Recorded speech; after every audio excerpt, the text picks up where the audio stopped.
Just moments ago, before 6 o'clock our time here Pacific, a large twin-engine plane went into the, as if you would look from the shoreline in New York City, if you're familiar, went into the left tower of the World Trade Center. Reports now from ABC that there is a fire. Now, Lady Di, this is confirmed from ABC News. There's a fire at the Pentagon, and now we are watching video from News 10 once again locally that now they are confirming a fire at the Pentagon. I don't think I've ever sat in the chair and witnessed anything this dramatic. It brings back the Space Shuttle Challenger as far as accidents go, but this is not an accident.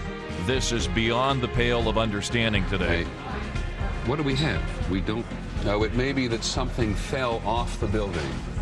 No, what I'm seeing on my video, folks, is something beyond belief. One of the towers looks to. This is unbelievable. The Eric Hogue Show, weekday mornings at 6, here on K-Talks. A second plane crashing into the right twin tower. We watched it happen.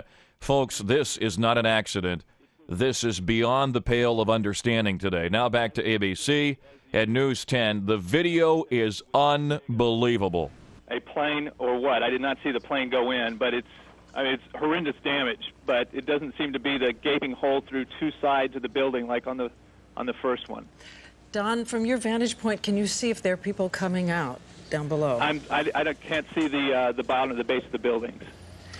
There's the wider shot of the two towers. Now, both towers have been hit by planes now in the last half hour, and again, I say we are totally powerless in knowing what's going on here, except that it would obviously appear it can't be a coincidence like this. It would obviously be some sort of a concerted attack. 6 minutes after 6 o'clock, once again, you're listening to AM 1380 K-Talks, sound courtesy of News 10 and ABC, and just to give you an update on what is happening, I don't know if I can describe this.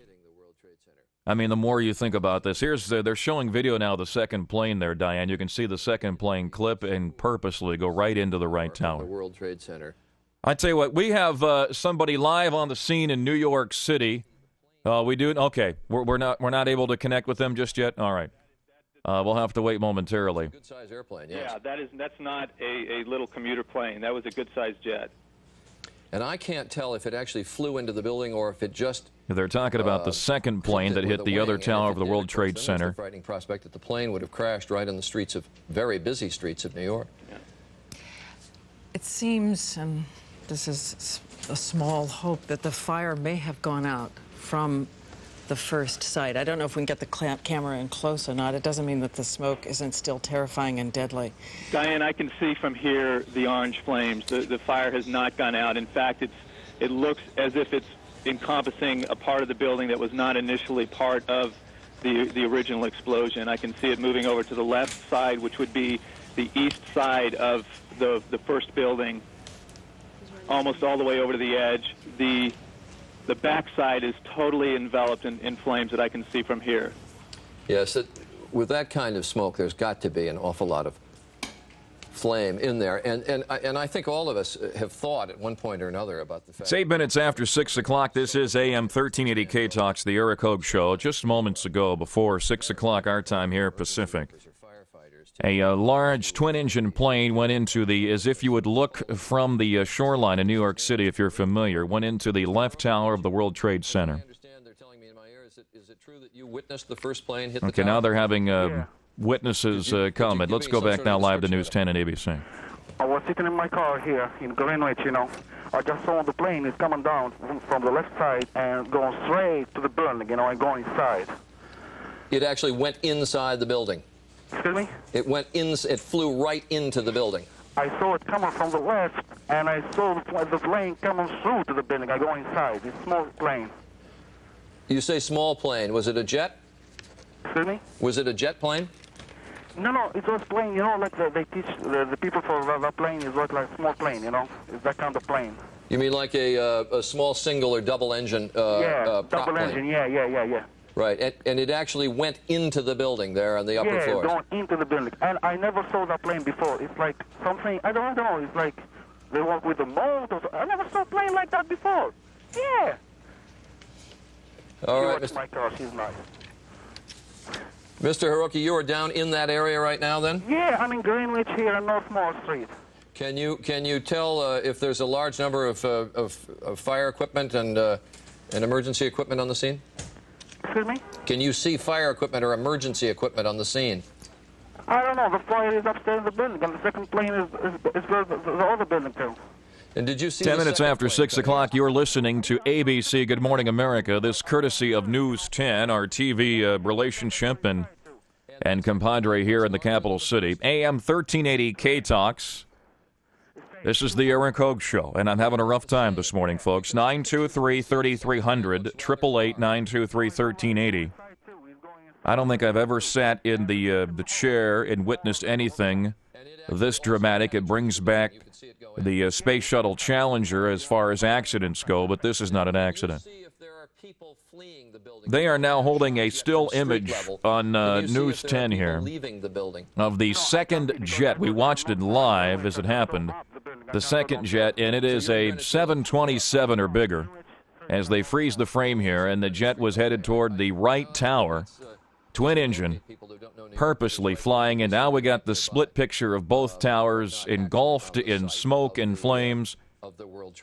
Two planes, separate occasions, targeting in New York City today. We go back to ABC. I suspect you are looking at exactly the same pictures. Well, I know you're looking at the same pictures we are. We are, Charlie. We've been watching it from the beginning, and we'll be watching this for much of the day. There is chaos in New York at the moment. There have been not one but two incidents, as Charlie and Diane have so ably reported so far. The second one coming at 9:03, when television was on live, and you could see what was clearly a jet aircraft flying into the second trade tower. Both trade towers now, these 110-story high towers, have now been hit. There is chaos here, or there's chaos in the immediate area. There is confusion in Washington, because now everybody is engaged in this. The Pentagon is involved in this. All the intelligence services are engaged at this in the morning. And as we look at those towers, let's just simply keep looking at these towers this morning. And if you have the feed at home, I actually don't have it here, so somebody could please make sure that I have the photo picture of what's going on. The various airports in the area, Newark and LaGuardia particularly, have already suspended operations. The city asked the Federal Aviation Administration for permission to close down airspace in all of New York, lest there be a third aircraft or some other untoward incident involved. And ABC's John Miller is with me here, who's been listening efficiently to all of his police sources. And John, I gather the city is ordering a major evacuation from a number of public buildings and a number of these very high-profile targets. They're going into what they call an Archangel operation, which is a code name for essentially a major lockdown of the city, evacuating the United Nations building, the municipal building, City Hall, Gracie Mansion, which is the mayor's residence. All things that could be considered potential targets, because obviously, because of the nature of this, with two incidents, there is the potential that this is a 13 minutes after 6 o'clock, 6:13. You are listening to sound from News 10, our TV relationship here in Sacramento, and their sound, Peter Jennings, ABC, talking about what happened between 8:50 and 9 o'clock this morning, right before we were sent to take the news break. A twin-engine jet crashing into one of the World Trade Center towers. And now they're telling us at 9:03 a second, which I watched, and you could watch as well, live video of this plane going into the other tower. As I look at the video monitor this morning as you're driving into work, one tower, 20 floors and up, engulfed in black pluming smoke. The other one a little bit lower. And, folks, what really grips your heart today, and now they close in at the flames on the right tower as we look at it. You can see the flames bellowing out of the side of the building, and this one's probably a little bit lower on the tower. I'd say at least 50 floors and up. What grabs your heart this morning is that this is not an accident. And even when you saw the first shot, you knew it wasn't an accident. It just doesn't happen. And so with this event today, a moment of pause in our history and our security, and now a moment of pause for us all to consider the lives in these buildings and the family members that are waiting to find out how far this damage has gone. 6:14 a.m. 1380 K-Talks. Let's go back to the live coverage on News 10 ABC News. The building faces the section, the courtyard where the World Trade Center is. So we ran to the window right after we felt this kind of this sonic boom as if it were an earthquake, and something just wasn't right. We ran to the window and somebody yelled, "Oh my God, a plane just flew into the World Trade Center." Is this what we think of as the first one or the second one, Lindsay? It was the first one because I was actually outside for the second one. And the first one appears to have gone into the southern tower, am I correct? Correct. And the second one, did you see the second one? I had my back facing. I was running as fast as not running, but walking at a brisk pace away from the two buildings when I heard it, and people just started screaming and running. Now, you know the area fairly well working down there. Is 9 o'clock in the morning the time when people have gathered in very large number? People get there earlier, get there later?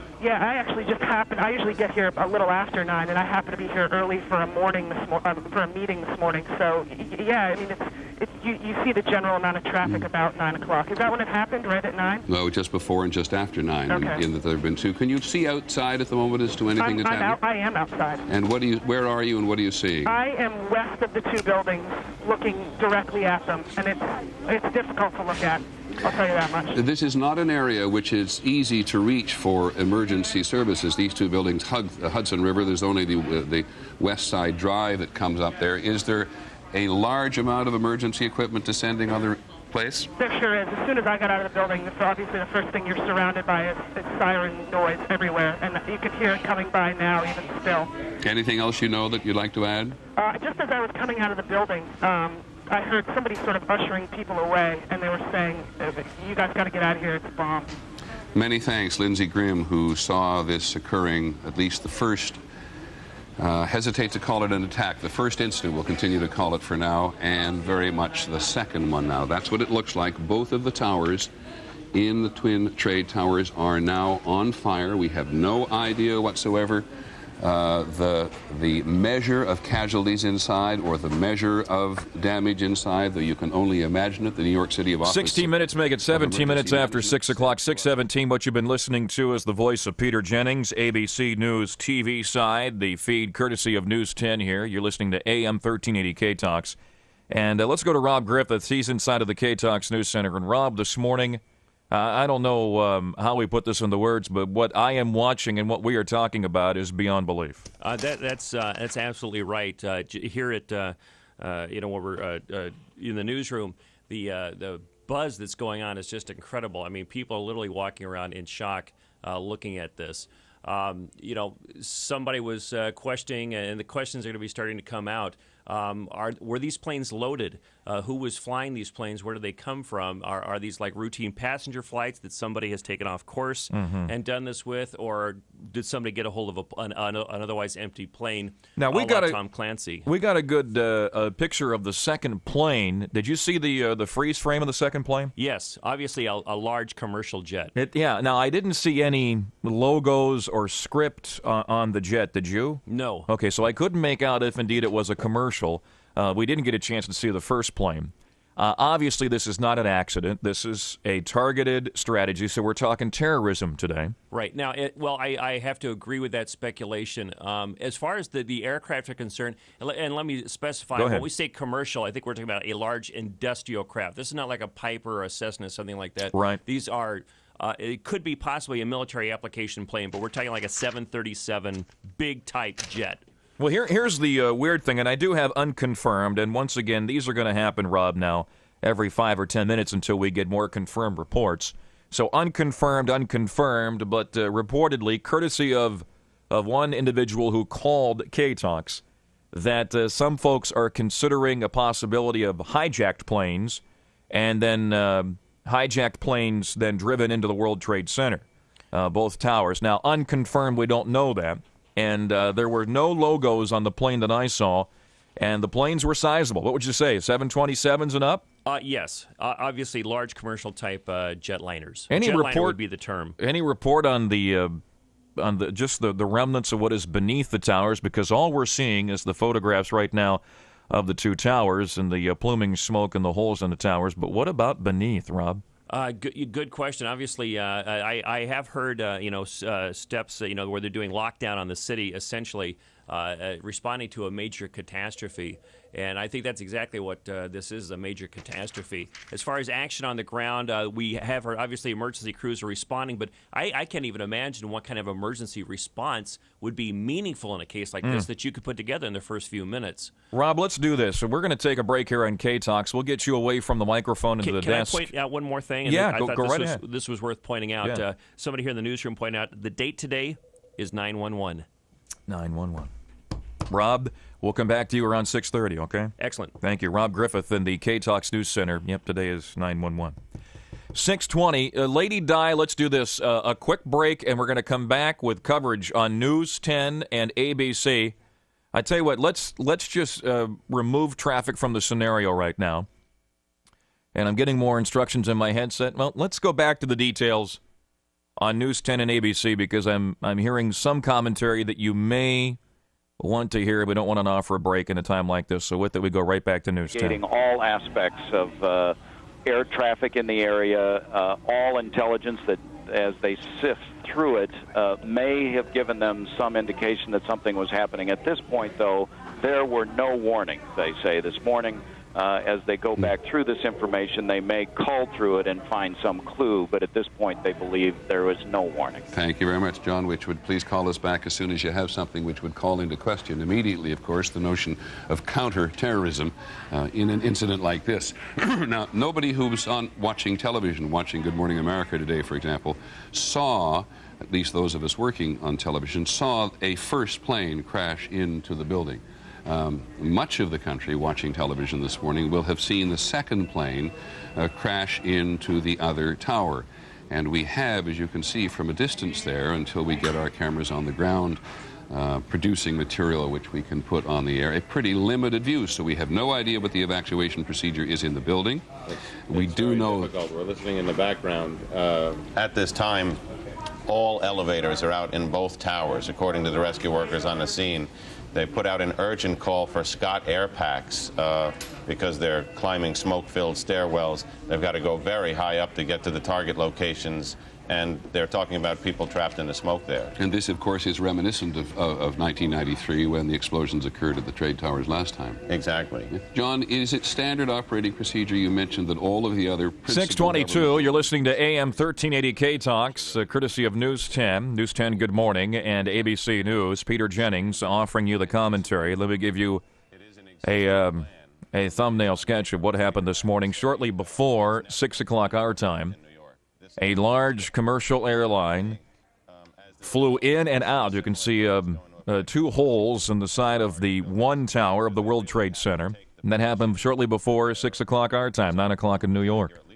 And then as we were watching the live coverage of this of accident, of what we thought early, and then the more we thought about it, then terrorism, a second commercial airline, 727 or bigger, twin-engine plane, as we watched on live TV, went into the right tower, if you were looking from the shore of the World Trade Center.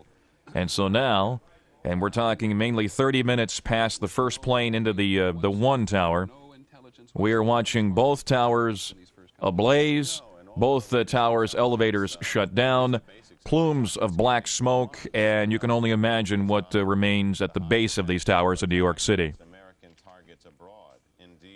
And as you fathom this this morning, I mean, when I sit in the chair and watch this, I can only compare it to an accident, which was the Space Shuttle Challenger. I was on the air at that time. But as you look at this, you have to compare it to other events, possibly like Pearl Harbor. If this is terrorism, this is an attack on the United States of America. 923-3300, 888-923-1380, and how can it not be? We'll take your phone calls and commentary on this as well, alongside of News 10's feed, ABC News as well. And let's go back now to it. Oh, we got a phone call from New York City. This is Debbie, who calls us from time to time in New York City. Debbie, welcome to K-Talks. Hi, good morning. I woke up this morning and I turned on the stations. None of the stations work. There's only one station that works on the TV. This is terrible. Debbie, where are you located in New York City? I live on the Lower East Side. It's about a half an hour walk from the World Trade Center. And But I hear all the the sirens and everything. So I guess they're coming down, further down the Lower East Side to the World Trade Center. How many miles are you from the Trade Center? I'm not sure, but it's about a good half an hour walk. But Okay. I'm not sure how many miles. Because I live about 5 blocks from Chinatown. So okay. the World Trade Center is about maybe 45 minutes. And we are being told now that Wall Street is being evacuated, so Wall Street is done for the day, so this will affect Wall Street for the day. And I think New York's going to be shut down for the day as well. Oh, this is a nightmare. This is terrible. I woke up this morning and I feel so bad, This is, Debbie, can you see anything? This is really, I mean, it upsets me too. I mean, because how many it's people hard died. to describe. It's how many people died on those 2 floors. They don't know what it is. They don't know if it's a regular plane or... Well, it's 2 planes, Debbie. We actually had one plane hit the left tower, if you look from the shore, and another plane we watched live on TV. I'm watching the replay right now on ABC, Good Morning America, and you can see the plane flying in purposefully into the other tower, and so both towers hit by commercial airlines, and this looks to be, speculation of course, but this looks to be terrorism and an attack on the United States of America. Oh, forget it. This is terrible. I don't know. I mean, I don't live that far. I mean, I live... this is World Trade Center is downtown Manhattan. I live downtown. Can you see the skyline from there? No, okay. It's pretty far down. And what's it look like? I live in Chinatown, so it's Chinatown. Okay. And outside of your apartment or home there, everything well, I hear a lot of sirens. There's a lot of sirens because a lot of ambulances are coming down that way. Debbie, would you keep us in mind all day long? I'm going to put you back on hold and see if we can... I think today's voting day, so I got to go out and vote sometime. I don't know if it'll be open now. The election here for mayor. So I don't know how much that's going to play into things now, Debbie. Oh, yeah, that's true. Yeah, you might want to call. Maybe they won't be... Oh, no. They're probably not going to vote today. I don't know how they can make a change like that right now, but you may want to contact the... This is, Okay. Debbie, I'm going to put you on hold, dear, and Lady Di is going to get your details, okay, Debbie? Okay. Thank you. And we may have to give you a jingle back later on today. Debbie from New York City, citizen, trying to go out and vote today and watching... as we're watching here in Sacramento. Let's go back now, live News 10 ABC. Newark and LaGuardia have closed down. And Kennedy and Teterboro and Westchester, they've essentially asked all airports within a 20-mile radius to put a hold on anything taken off. Teterboro Airport, which is in New Jersey, just on the west side of the Hudson River, and Westchester, which is maybe 40, 50 miles north of New York City. They're all suspended operations. Standard, easy to do, John, quick to do. It seems to have been so. Fortunately, very, very quick to do because they're all controlled by air traffic control towers, and they can put a halt to the operations with one phone call. Okay, John Nance, thanks very much. Call us back, will you, if you learn anything. Peter, one of the difficulties they're going to face, as you can glean from this picture here, is the people who are trapped and need to be rescued are on the upper floors, but you see the plume of smoke covers the roof. The last explosion was at the bottom of the building and the smoke rose up, but they were able to make a series of daring rescues by landing, and they've trained for this and retrained, landing police helicopters on the roofs of the Twin Towers and pulling people out. It's going to be very difficult, since the roofs are now enveloped in smoke, for the police helicopters, which are arriving at a landing zone now, just below the World Trade Center, to be able to get up there till that smoke dissipates. And that's where they had expected to pull a lot of people out this time because they had so much success the last time. Similarly, John, if you look at the two buildings, it does appear that at least in the northern tower there, or the left tower as you see it on the screen, below the incident, the building at least looks on the outside to be reasonably secure. And people will have a long, horrendous, terrifying walk down in a darkened building, but we'll at least be able to get out on the ground. By the way, Claire Shipman, ABC's Claire Shipman just called in. She's been checking with the FBI. She also says that the FBI had no warning whatsoever. Their crisis management operation in Washington is in place in conjunction with the Federal Aviation Administration. They are all now, which makes perfect sense, focusing on the recovery of survivors. 6:28 the time. This is AM 1380 K-Talks. If you're just joining us, we apologize for the change of format, but if you're just tuning in, breaking news of New York City today, and let me calmly give you the details because it's hard to stay calm. It's hard to watch what I'm watching and read what I'm reading and not be affected by this. Be a lie to say that I'm not. Shortly before 6 o'clock this morning, a plane, a commercial airline, size 727 above, flew into one of the towers of the World Trade Center. And then as we went to the live coverage, News 10, ABC, we watched a second plane fly into the other tower of the World Trade Center. This happened shortly before 6 o'clock, the second plane at 6:03. And now we are talking 20 floors and up. We're going to go live to ABC. The president is about to speak, President Bush. Ladies and gentlemen, this is a difficult moment for America. I unfortunately will be going back to Washington after my remarks. Secretary Rod Pace and Lieutenant Governor will take the podium and discuss education. I do want to thank the folks here at Booker Elementary School for their hospitality. Today we've had a national tragedy. 2 airplanes have crashed into the World Trade Center in an apparent terrorist attack on our country. I have spoken to the Vice President, to the Governor of New York, to the Director of the FBI, and have ordered that the full resources of the federal government go to help the victims and their families, and to conduct a full-scale investigation to hunt down and to find those folks who committed this act. Terrorism against our nation will not stand. And now, if you join me in a moment of silence.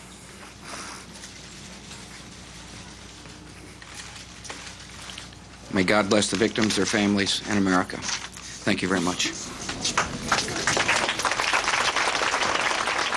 President Bush offering his speech, and you can see he is shaken. 6:31, this is the Eric Hogue Show, AM 1380 K-Talks. We're being told now that we have a pilot calling in. We also have Diane's daughter, who is in New York, and we will go to her momentarily. Let's get an update from the K-Talks News Center. Rob Griffiths has all the details in there. We'll get you some traffic if indeed you have to get to work, and on the other side, we'll get right back to the story. Rob, take it away, bud. Yeah, thank you very much, sir. K-Talks News Time is 6:32. I'm Rob Griffith in the AM 1380 K-Talks News Center. Twin towers of the World Trade Center in New York City under attack under an alleged terrorist attack. We will have that story and more after we check in with Jim Ellis in the K-Talks Traffic Center. All right, good morning, Rob. Off-ramp blocked in West Sacramento, westbound 80 at West Capitol Avenue due to an accident. Tow truck en route there. Also have a crash in the Lincoln area, Nicholas Avenue and Brewer Road. The rest of the Sacramento commute in pretty good shape on this horrific Tuesday morning. Rob, back to you. And thank you very much, Jim. K-Talks News Time is 6:33. Earlier reports indicate there was no warning before the crash of 2 planes into each of the twin towers of the World Trade Center sometime around 5:30 this morning Pacific time. A large twin-engine jet crashed into the North Tower of the World Trade Center. Around 25 minutes later, a second plane crashed into the other tower.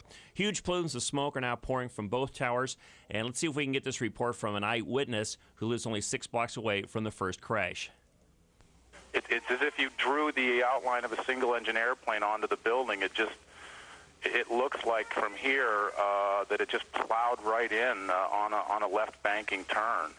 There is no word yet on the extent of injuries. Evacuation continue. Emergency crews converge on the scene. Both planes are reportedly passenger planes, but it's not known yet exactly how many people each of the 2 planes were carrying. So again, we have 2 planes that have crashed into each of the twin towers of the World Trade Center. Taking a look at local news, alleged mass killer Joseph Ferguson predicted his killing spree would gain national attention, according to the videotape he made during a break in his killing rampage. The Sacramento County Sheriff's Department has released a heavily edited videotape Ferguson made while holding a fellow Burns security employee and his wife captive. On the tape, Ferguson brags his killing of 4 people will guarantee his place in the media spotlight. Hell of a show. I've taken 4 victims. That should be good enough to last about a week on the news. It's time to feed the news media.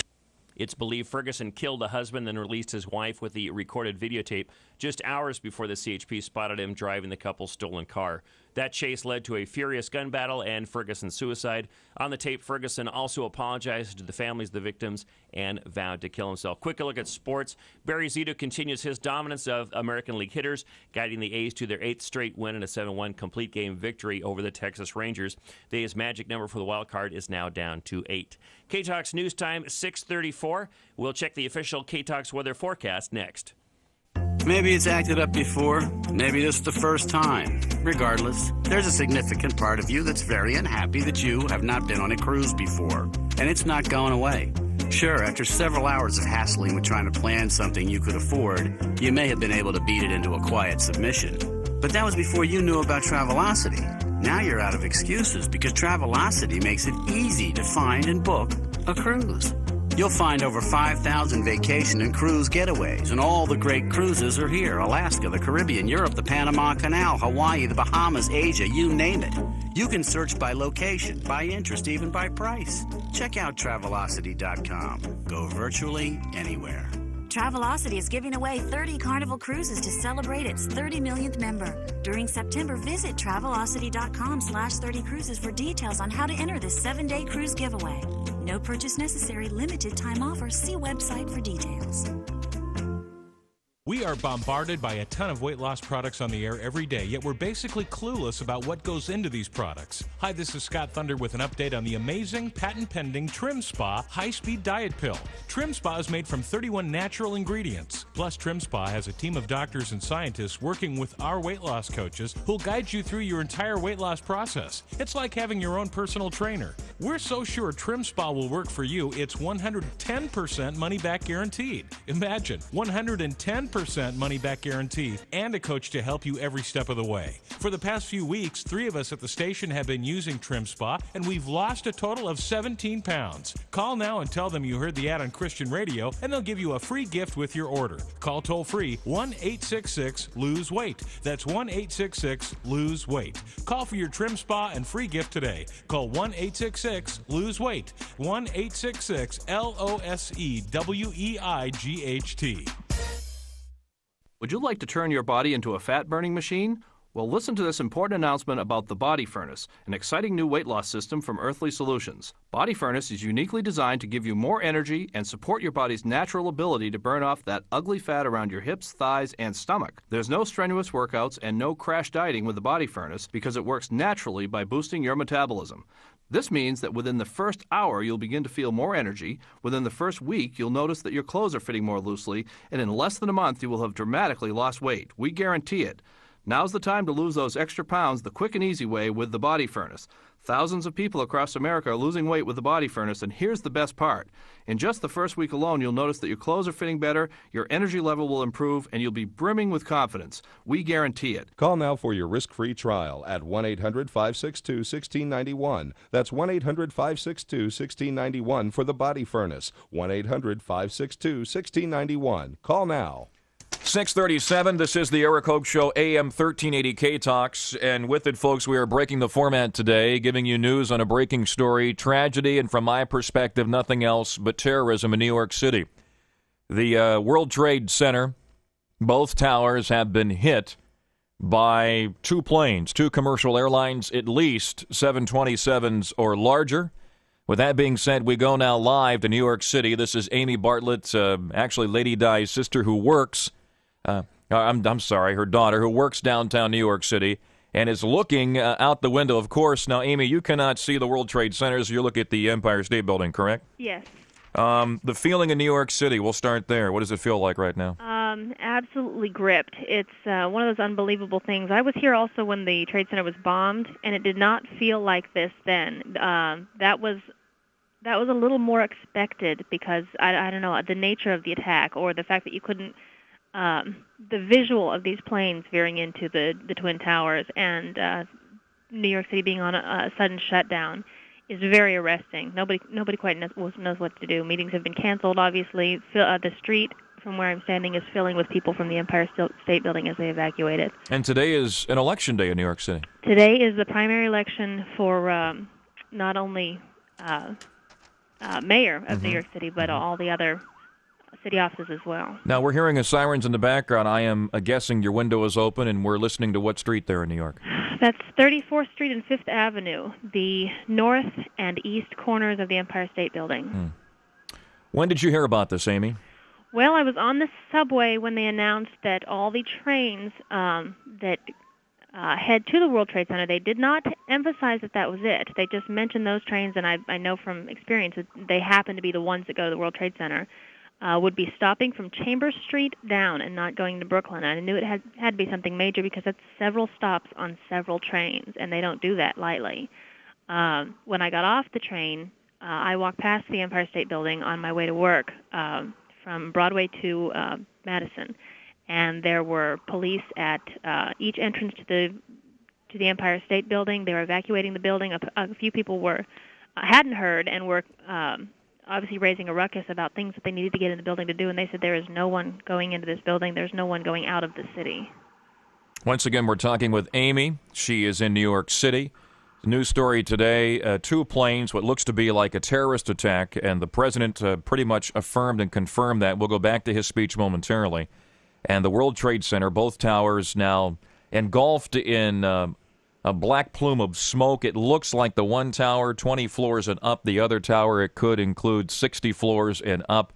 And Amy, the most gripping thing for me this morning, I was on the air the day that the Challenger space shuttle exploded. Yeah. And at 6:03, I was watching the monitor in here. News 10 is our ABC affiliate here locally in Sacramento. Mm-hmm. And I watched the second plane fly into the second tower. Yeah. And it's at that point, Amy, you almost lose yourself of, is this real or am I You watching really Hollywood? do. You really do, especially if you're here because a lot of crazy things happen in the city, and you're very Hollywood-minded to begin with because you're never quite sure what you're looking at. The scene here is just quiet. No one's even talking about it. It's just, it's a little more haunting. The city is in shock. Yeah. The country is in shock, Amy. Yeah. I don't know what to say other than the fact that this is a terrorist attack. You can compare it to Pearl Harbor in a way. Mm-hmm. And our country has been targeted by another country, and this is a quasi-act of war. Yeah, I think part of it also is it comes at a time when, the World Trade Center bombing the first time was kind of, really unexpected, a fluke. It's seeping into the country. I think now it's finally hit people that American soil is not immune. And it's at a time right now where you got to keep your eyes open because absolutely anything can happen. And I think that's the realization hitting people, and I think that's why it feels like an emergency room. As you look at the towers, and I'm continuing to watch video, and the towers are continuing to burn now. We can see a blaze inside of the first tower if you look from arresting. The shore. Yeah, and the 20 floors and up, and you have to be honest here, folks.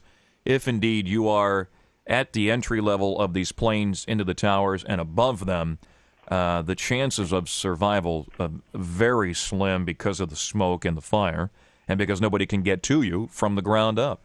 And then even a larger gap on the second tower, which was hit by the second plane.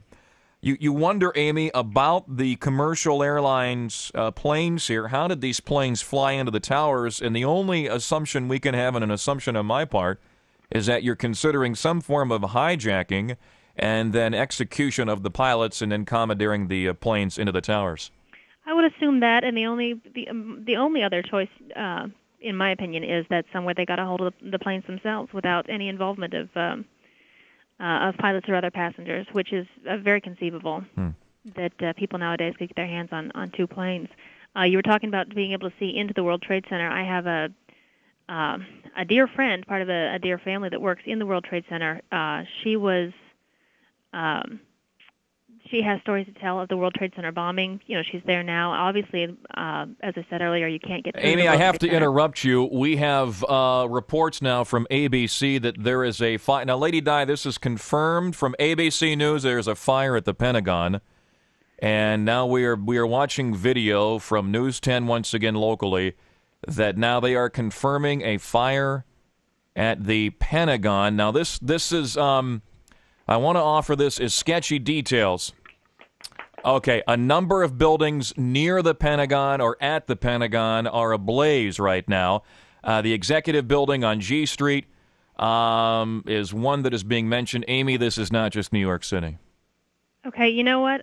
It's just been confirmed here that it's a bomb. It's not just It's a fire. a bomb at the Pentagon. Amy is now confirming that a bomb at the Pentagon has just went off. Amy, I don't know what to say. Let's do this, Amy. Let's go live to News 10 here. Can you hang with us? You can listen in as we take this break. Amy, hang right there. Here's News 10. 2 attacks on the Twin Trade Tower Center. U.S. buildings, city buildings completely evacuated in New York City. We have this mysterious black smoke at the southwest corner of the White House, which is to say there's something going on behind the old executive office building. Okay, not the Pentagon, but the White House. The early reports, the Pentagon. ABC's John McCarthy. Now Pentagon as well. Who's been plugging in as quickly to the intelligence and counterintelligence units there this morning, has been temporarily evacuated. But that is as much as we know for sure at the moment. John Miller, go back to what you're hearing on your nets. Actually, it's interesting. In New York City, they're reporting on what we're seeing here also, essentially trying to tell everybody that heightened security is important now. John, I apologize. There's a lot of us here. What are we listening to there? Ed Compton saying bomb squads Say again. Air Force One out. Say again, please. Come here, John. Ed Compton reporting that bomb squads are checking out Air Force One before the president. Good. Trying to correct. So we have bomb squads. I think you're going to see a lot of this, and I think we were talking about this a few minutes ago. In fact, when I was telling you that in New York they were evacuating the municipal building, the United Nations, Gracie Mansion, which is the mayor's residence, all potential targets, I suggested to you that shortly in Washington you'll probably be seeing the same kind of reaction at sensitive symbolic locations. And apparently that's become more than a concern, but perhaps a reality. Okay, we do know, or at least the Associated Press is now reporting, that an aircraft crashed near the Pentagon, and the West Wing of the White House, as Claire Shipman told us, was evacuated amid these threats of terrorism. I guess first of all, let me go to another eyewitness. ABC's Bill Blakemore, one of our senior reporters, has been an eyewitness to the New York incident. Bill, you on the phone? Yes, I am, Peter. Go ahead. I'm down at 12th Street. It looks like we're more than a mile north of this very surrealistic site, and business has completely come to a stop here. Looks like throughout lower Manhattan, people standing in the streets, cell phones aren't working. A few of these phone booths, such as I'm talking to you from now, are working. One man, just shaking his head, said to me a few moments ago, I was supposed to be at a meeting in the building at 10:30 this morning, and then I saw the second plane hit the tower in this flash of light. There's a complete cessation of regular life. There's one delivery man standing here looking like he doesn't know where to go with this stack of beer crates. So all of lower Manhattan is just standing in the streets on this sunny morning looking at this unrealistic sight in front of us, this gray smoke coming out of the Trade Center. Okay, Bill, talk to as many people as you can. Call us back when you can. Let's return to Washington visually at the moment. Just take a look at that picture. That smoke behind the executive office building, which is right next to the White House, we now believe is from a fire in the courtyard of the Pentagon, or at least where an aircraft appears to have crashed in the general vicinity of the Pentagon.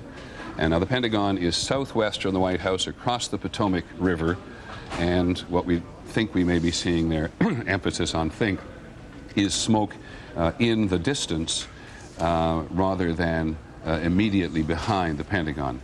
648, you're listening to AM 1380 K-Talks, live coverage from News 10 and ABC TV. We go back now to Peter Jennings. Is being evacuated as a precautionary measure. And there was an explosion outside the Pentagon.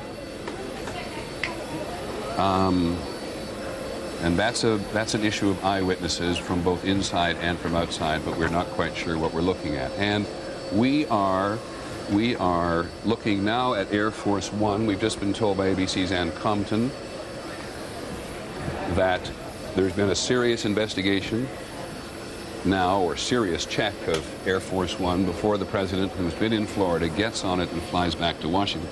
All of this, of course, adds to the tension, adds to the fear, but all of it makes absolute common sense. And there is no aircraft in the world, to the best of my knowledge, which is given as intense security as Air Force One, which is... It's 11 away from 7 o'clock, 6:49. You are listening to News 10, ABC TV. Peter Jennings to give you details on what we have so far. Shortly before 6 o'clock this morning, a commercial airline jet, twin-engine jet, flew into one of the towers at the World Trade Center.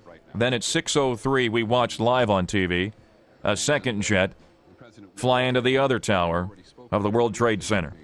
And just moments ago, I'm guessing around 6:40, 6:43, reports that another airline, this is sketchy now, crashing near the Pentagon, behind the executive office buildings, near the White House, inside of the courtyard of the Pentagon. So we have two confirmed airlines crashing into the World Trade Center and a third sketchy into the courtyard of the Pentagon. What do you have, Diane? Okay, all right. 11 away from, make it 10 away from 7 o'clock. We go back to News 10. Peter Jennings and ABC News.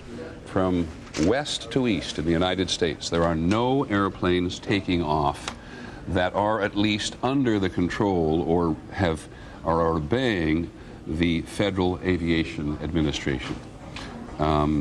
At O'Hare Airport in Chicago, for example, planes are still landing, but all departures have been stopped. The Sears Tower in Chicago, Chicago's great landmark tower, has been closed, and there are no aircraft taking off in the U.S.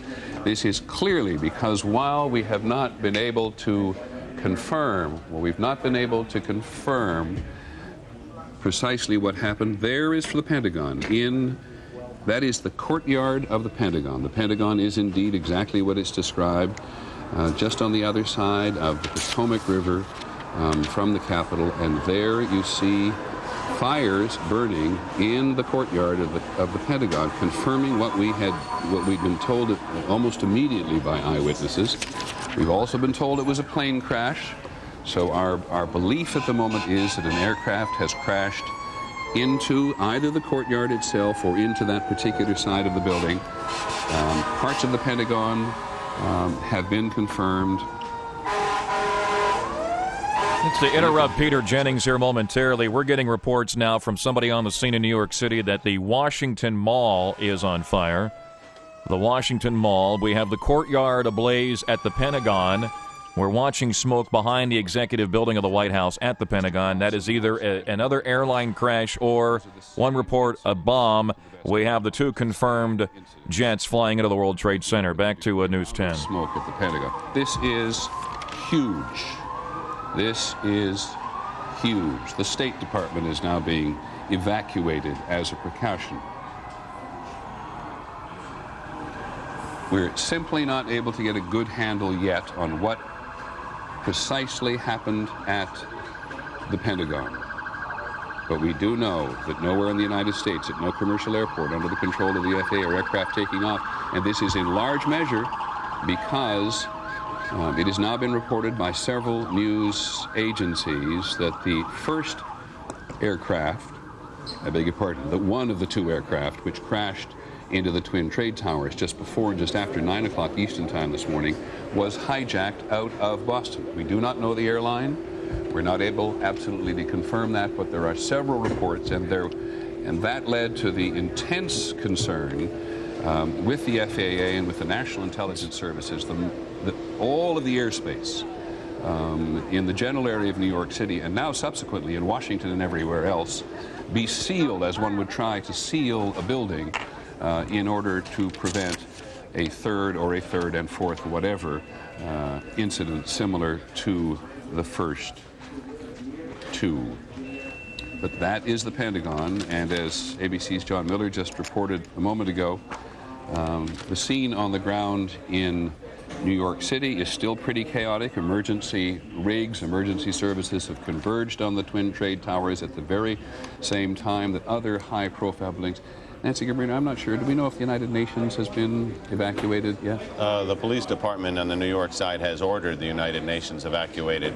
In fact, they did that very early on, almost immediately after it became apparent what was going on here.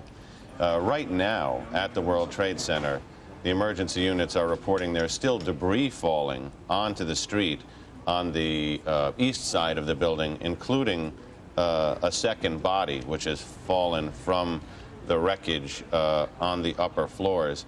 They're also talking about people who are on the roof, and they've asked if the aviation unit from the police department can get up there and pick people up. But again, because of that smoke, as we discussed before, they're going to have real trouble edging in there.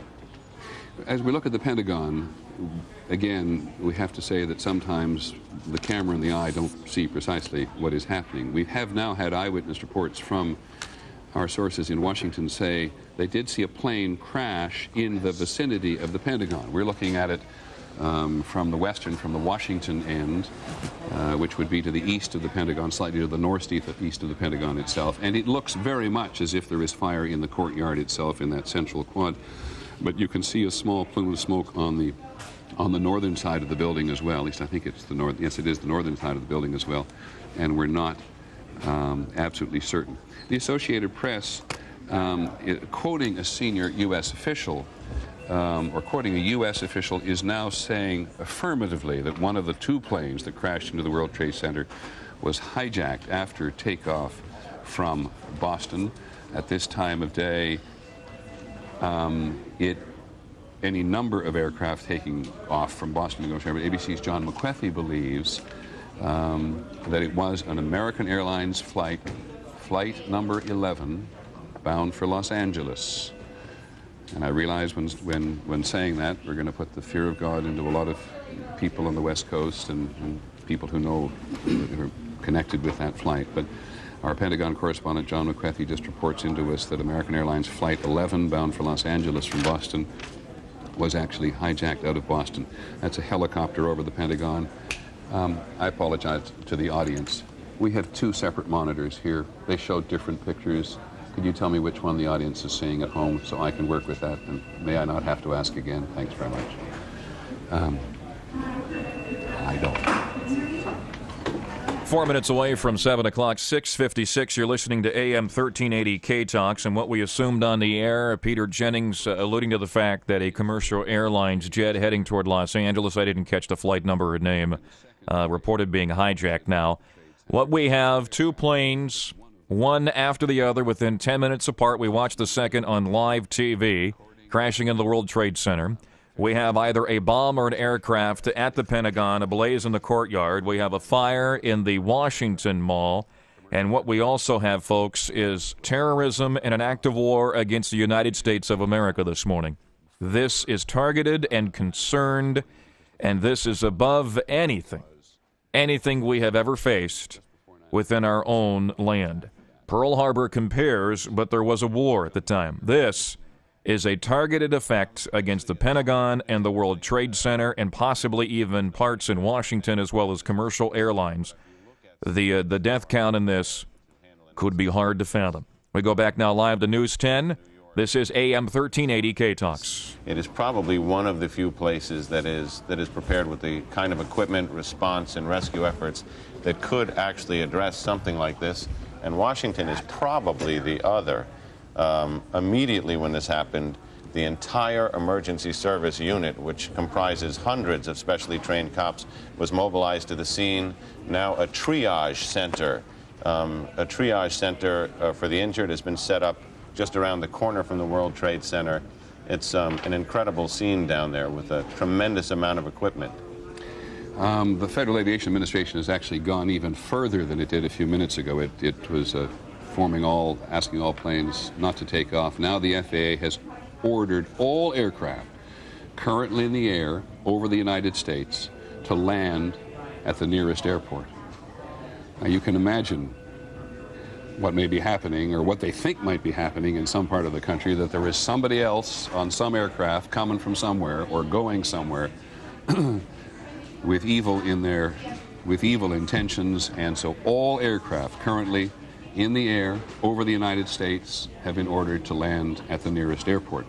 I think what you're going to see... I just want to check one thing, because one of the very first people the President talked to was the Director of the FBI, and Pierre Thomas, who covers the Justice Department and the FBI for us, has been here. They may think they prepare for this kind of thing, Pierre, but man, it must have been a shock.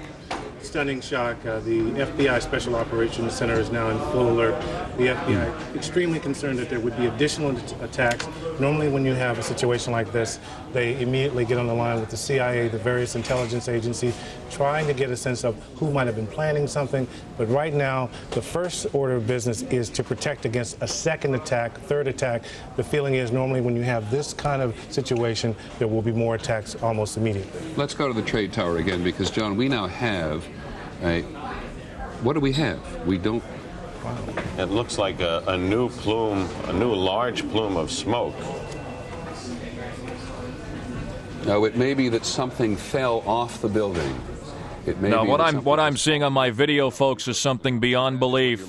One of the towers looks to... The scene at this moment at the World Trade Center. Stan Daler from ABC's Good Morning America is down. Let's just keep it with ABC. I think they'll give us full-scale reports. This is unbelievable. It's Don Daler down here. I'm 4 blocks north of the World Trade Center. The second building that was hit by the plane has just completely collapsed. The entire building has just collapsed, as if a demolition team set off. When you see the old demolitions of these old buildings, it folded down on itself, and it is not there anymore. That should be it. Thanks very much, Dan. Completely collapsed. The whole side has collapsed? The whole building has collapsed. The whole building has collapsed? The building has collapsed. That's the southern tower you're talking about. Exactly. The second building that we witnessed the airplane enter had been, the top half had been fully involved in flame. It just collapsed. There is panic on the streets. Thousands of people running up Church Street, which is what I'm looking out on, trying to get away. But the entire, at least as far as I can see, the top half of the building, at least half of it, I can't see below that, half of it just started with a gigantic rumble, folded in on itself, and collapsed in a huge plume of smoke and dust. We're talking about massive casualties here at the moment, and we have... It's a moment past 7 o'clock. You're listening to AM 1380 KTKZ Sacramento. Back to live coverage. That is extraordinary. There is panic on the streets. There are people screaming and running from the site. The gigantic plume of smoke has reached me, and I'm probably a quarter of a mile north of there. Peter. Now, this is what it looked like moments ago. My God.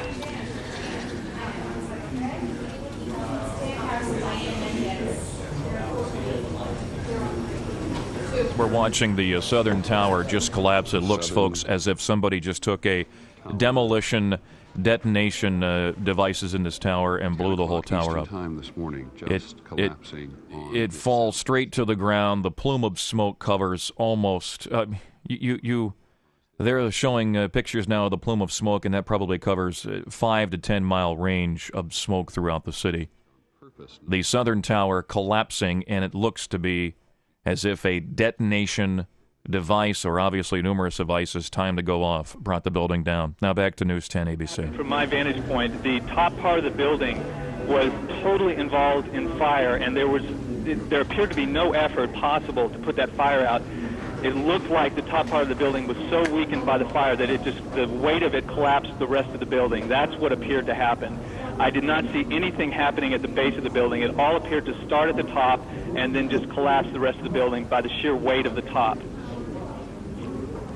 There was no explosion or anything at the base part of it, but I did see that the top part of it started to collapse. The walls started to bulge out, bricks, glass things coming out, and then it collapsed in on itself, and it appeared to just fold down from there, from the very top.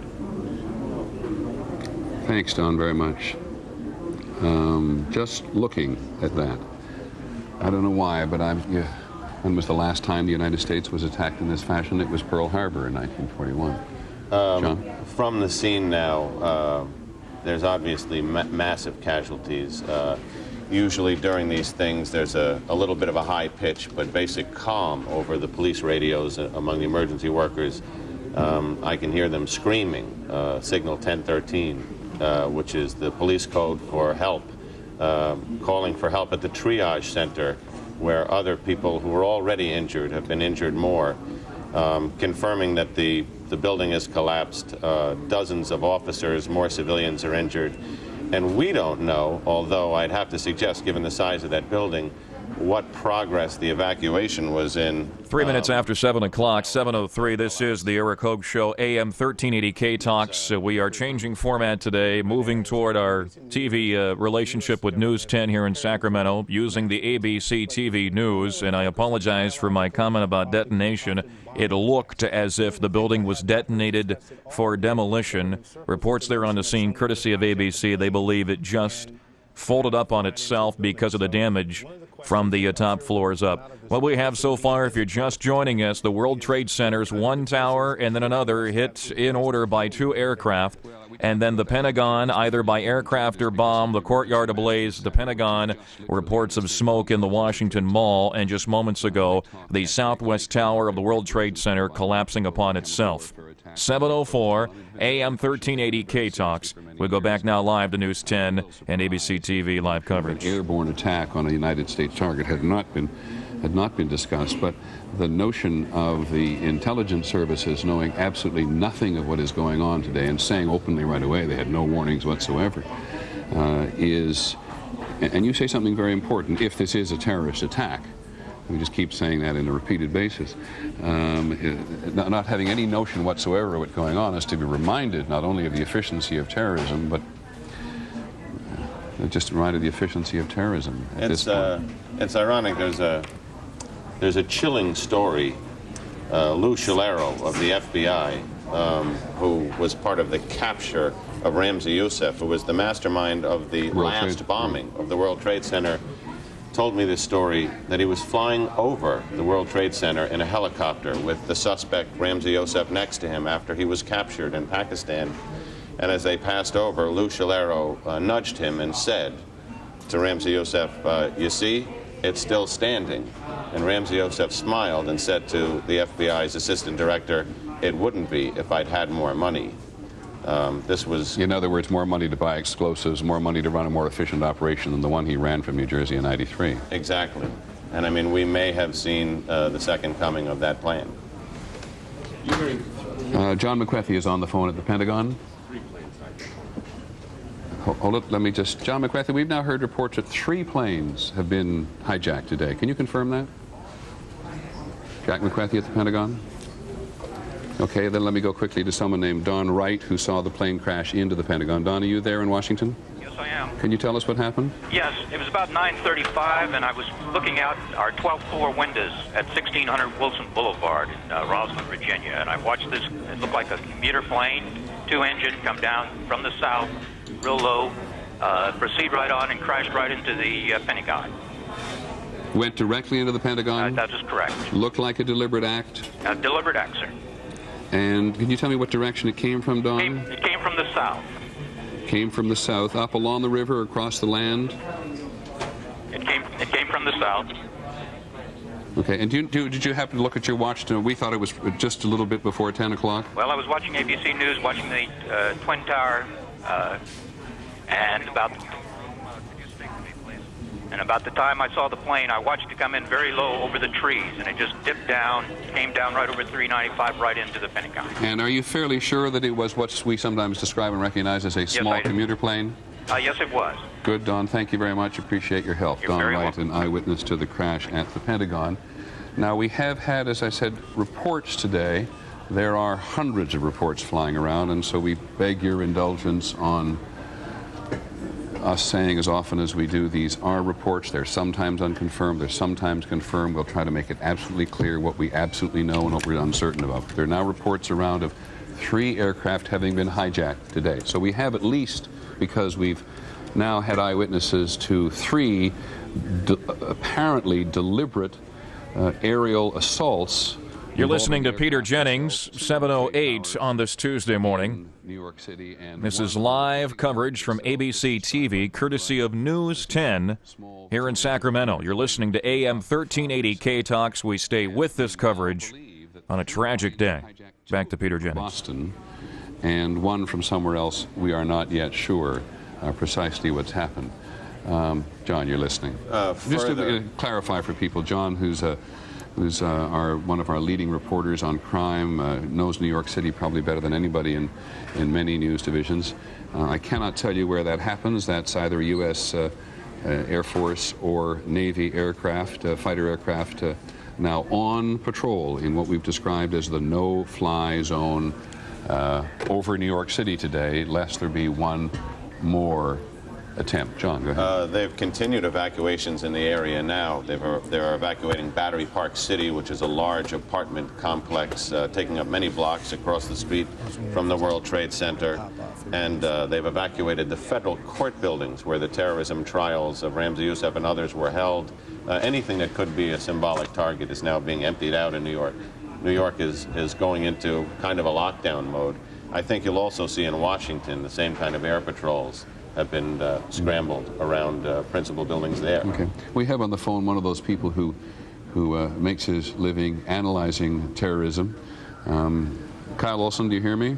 Yes, I do. I wonder if on a day like this anybody wants to be thought of as an expert on terrorism. Be that as it may, and assuming that, knowing that much of the country is shocked at the apparent breadth of this, are you? Well, you know, this is the kind of attack that has fallen more into Tom Clancy novels than into actual response planning.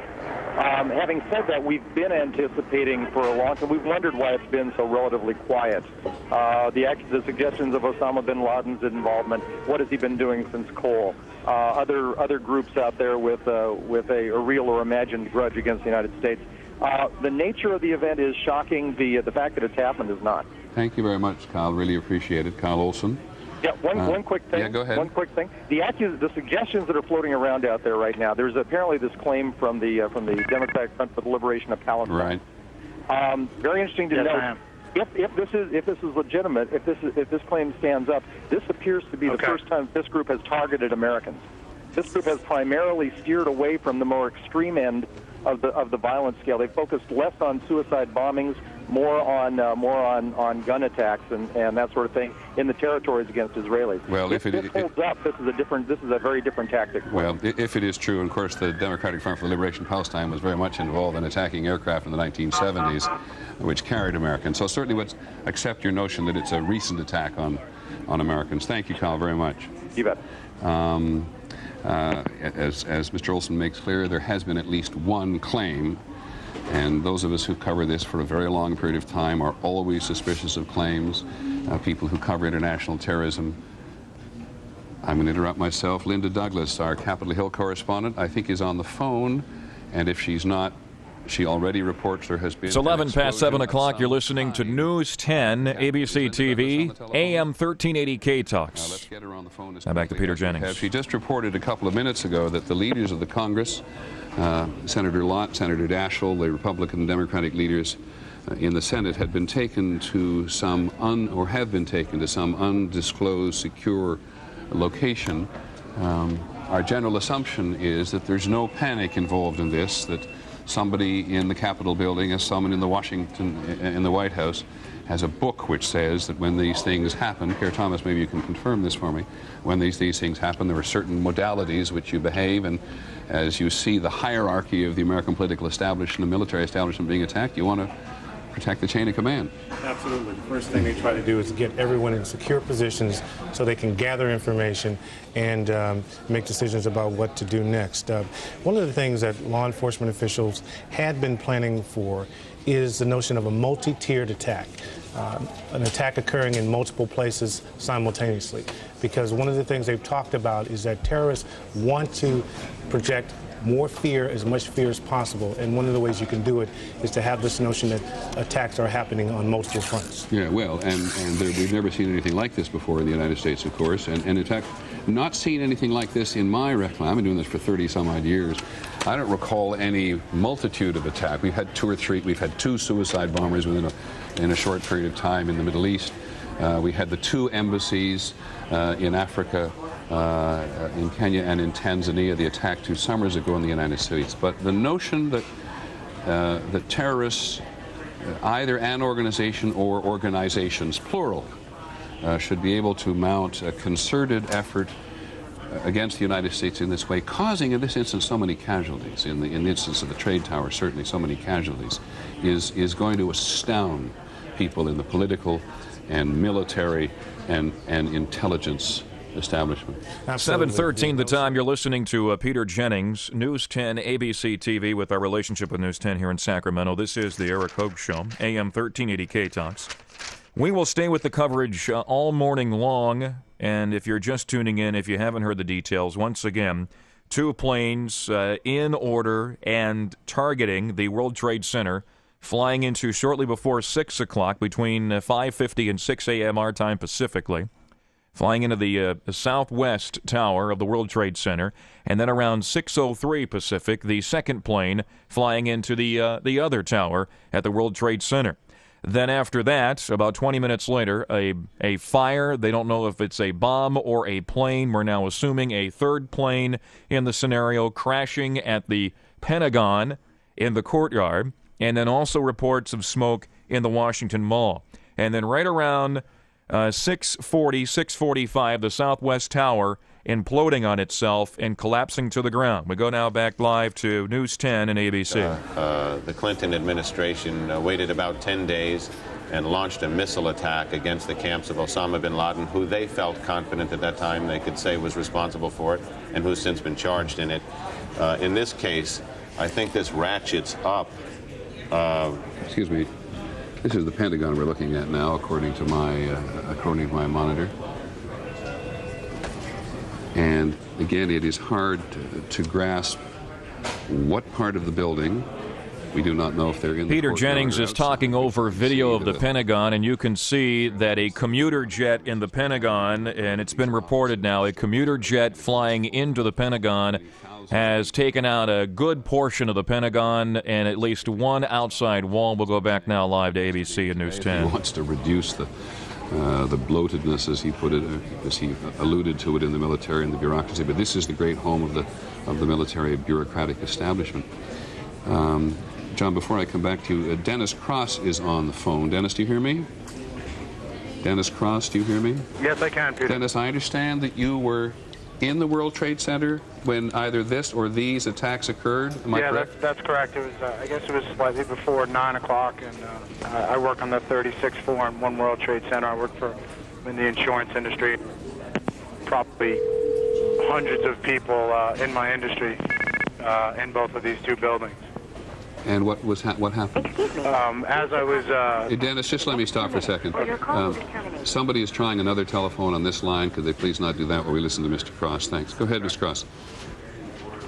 Go ahead, Dennis. Essentially, I was, sort of at my desk working, general office activity, and felt an enormous...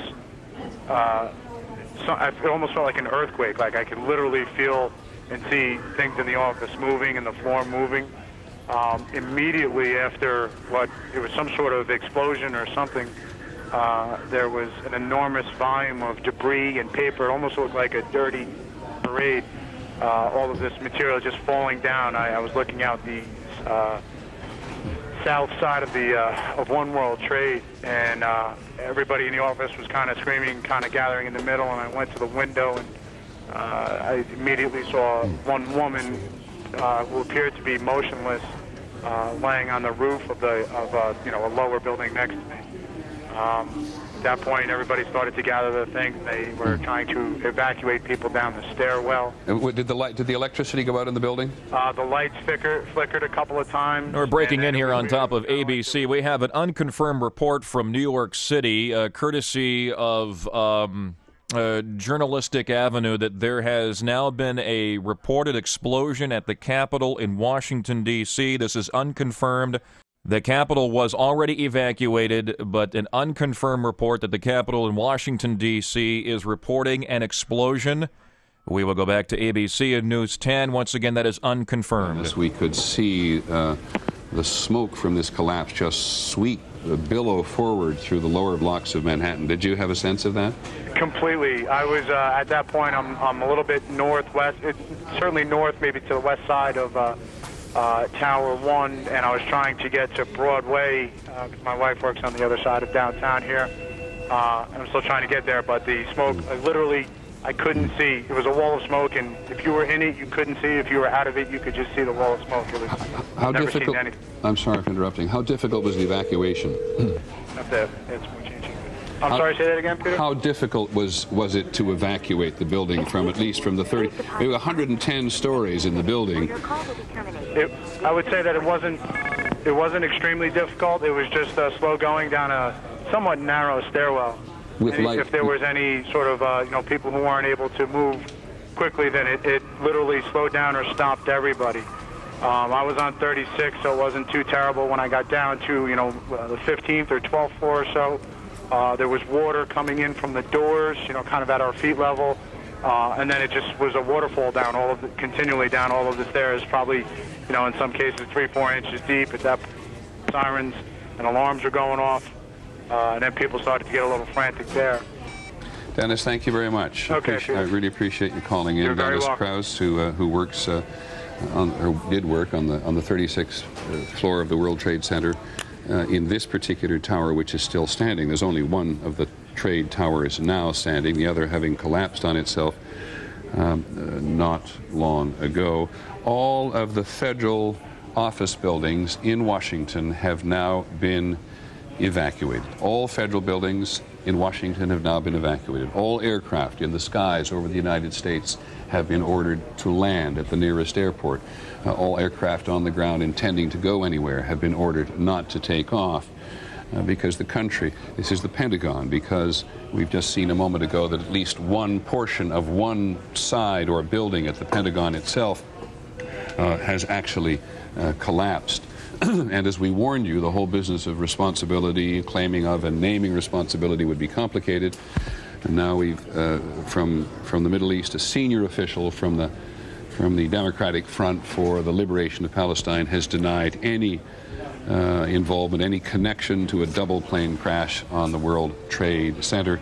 It was, in fact, earlier on an anonymous caller who had called Abu Dhabi television to say that the DFLP was responsible. So for today, we'll put aside as best we can. 7:20 is the time. 7:21. You're listening to AM 1380 K-Talks, and right here on our change of format today, breaking news, a tragic day. News 10 and ABC TV News. Peter Jennings walking you through what we know to this point. World Trade Center targeted not once but twice. The first plane at around 5:50 to 6 o'clock Pacific Time AM, and then I watched the second plane at 6:03. And also an unconfirmed report that 3 commercial airlines have been hijacked today, and they are alluding to one of the commercial airlines, a United Airlines flight from Boston to L.A., as one that was hijacked and commandeered into one of the towers at the World Trade Center. Also, the southwest tower of the World Trade Center collapsing upon itself primarily around 6:20, 6:25, and then nearby that collapse of the World Trade Tower, the Pentagon received a commuter plane crashing into its side, and so a commuter plane, the third plane in this tragic day, going into the Pentagon, and now we have reports, unconfirmed, from Washington that did I say United Airlines? It's American Airlines, I am sorry, American Airlines commercial flight. And now unconfirmed reports that there is a fire or an explosion, unconfirmed, at the Capitol in Washington, D.C. The Capitol has been evacuated. That is unconfirmed. So what we know now, the World Trade Center's towers and the 2 planes there, the Pentagon and the plane there, and 3 planes being hijacked today. We go now back live to News 10 and ABC. You're listening to the Eric Hogue Show, AM 1380 K-Talks. To the right. They say the fire is also spreading downward now through the tower.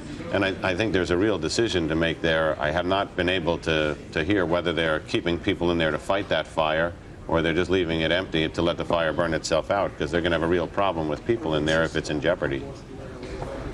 At the same time, New York firefighters have a reputation of staying until the very end. And if there are civilians in that building which need to be rescued, and clearly there are, then there's no way the emergency services, I can imagine, are going to pull out at this point. And if the elevators are disabled from that height, there's no fast way out. Precisely. 110 stories down, and this appears to have occurred. This occurred about 2/3 of the way up. ABC's John McWethy now confirms for us we've had from an eyewitness, or he adds to our eyewitness, saying that a small plane heading north, which is exactly what our eyewitness a little earlier told us, exploded at the base of the Pentagon, at the base of one wing of the Pentagon. They evacuated everyone inside, and there was subsequent concern, which may have led to the FAA decision to ground everything, that there was concern that another plane might be inbound towards the Pentagon. And by grounding everything, of course, by ordering everything to be grounded on all radio channels to all aircraft that are flying in the area, it puts the military, Pierre Thomas confirmed for me, it puts the military in a position to take aggressive action, as the White House did when other aircraft have come close in the past.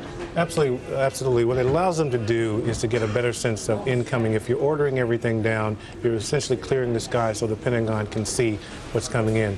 Another question that they have to look at here is whether any of these planes might have been laced with explosives to cause the additional collateral damage once the impact occurred. Yeah, these in every instance, well, I shouldn't say in every instance, certainly in the instance of the Pentagon, it looks more than a single aircraft just exploding on the ground. But again, we don't know precisely the size of the aircraft.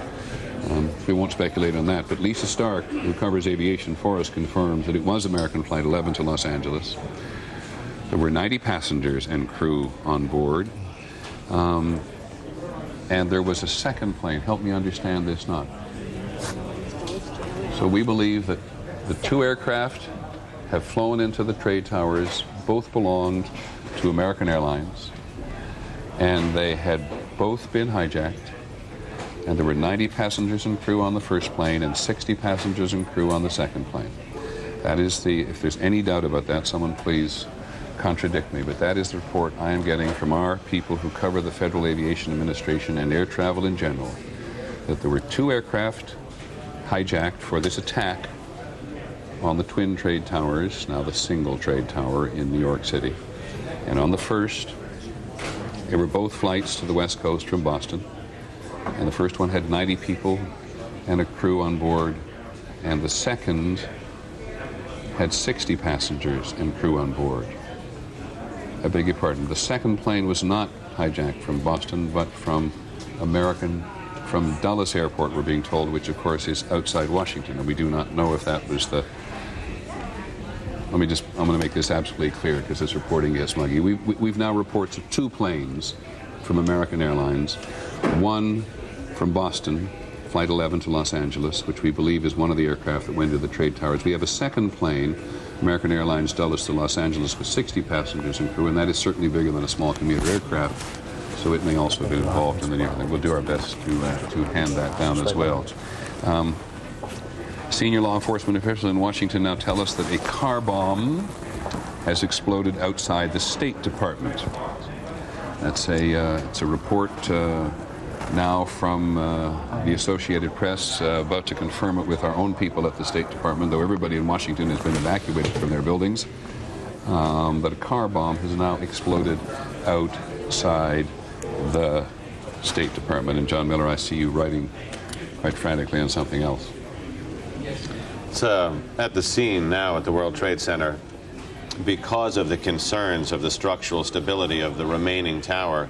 A temporary headquarters mobilization point triage center was 727, you're listening to AM 1380 K-Talks. You just heard about the car bomb out in front of the State Department. Some more details. I just got off the phone with Jeff Metcalf. Reports that from San Francisco's airport, there was a jet that was forced to land over San Francisco. We don't know how much that plays into things, but there was a jet that was forced to land over San Francisco. Also, you probably should expect by 12 noon today a state of national emergency here in the U.S. So once again, by 12 noon today, you should expect the state of national emergency here inside of the United States of America at 12 noon today. And once again, the most recent of the terrorist attacks out in front of the State Department, a car bomb. So with it, 2 planes into the World Trade Center, a commuter plane into the Pentagon, reports of developments at the Capitol, and now the State Department experiencing a car bomb, 3 hijacked commercial airlines today. And with it, we go back live to News 10 and ABC TV. This is AM 1380 K-Talks. That they know something's going on in the world today. They seem to have the problem at the North Tower, Peter. Let's look at the North Tower quickly. The other tower has just imploded on itself. The other tower, World Trade Center tower, has just imploded on itself. The second tower.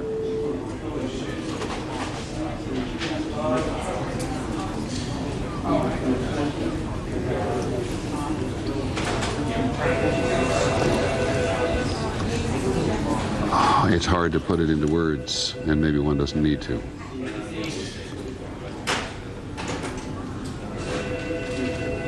Both trade towers, where thousands of people work, on this day, Tuesday, have now been attacked and destroyed, with thousands of people either in them or in the immediate area adjacent to them.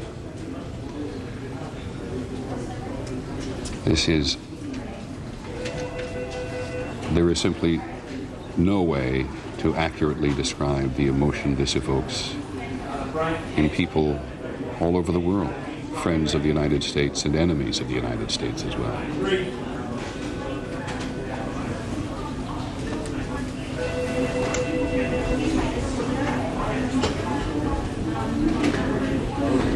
John Miller, very briefly, you said to us just a few minutes ago that this was their concern, that they thought after the first tower went that the second one was vulnerable. There was constant intelligence that terrorist organizations, and specifically that financed by Osama bin Laden, was trying to mount another series of attacks against the United States. Of course, they thought of the symbolic targets. The most symbolic was the World Trade Center because it had been attacked yet not brought down. And it seems that those concerns... 7:30 is the time. You're listening to AM 1380 KTKZ Sacramento. We are sharing feeds with News 10, our TV relationship here in Sacramento, and they are offering us ABC TV news coverage.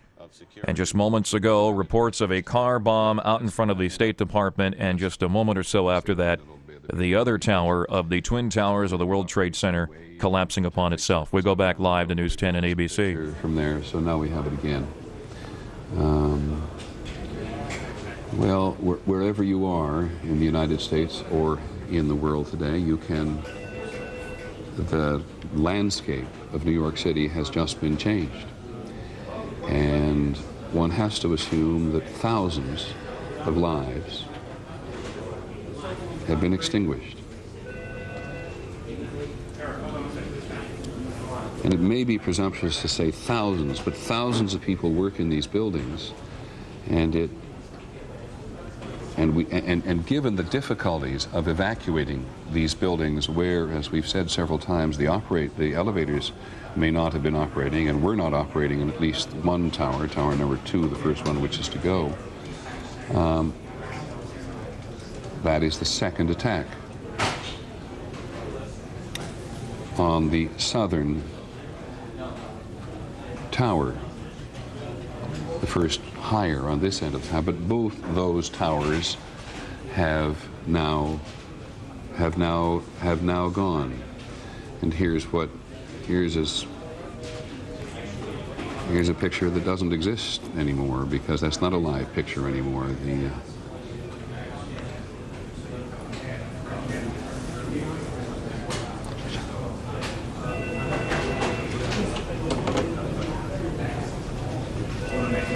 Good Lord, it just...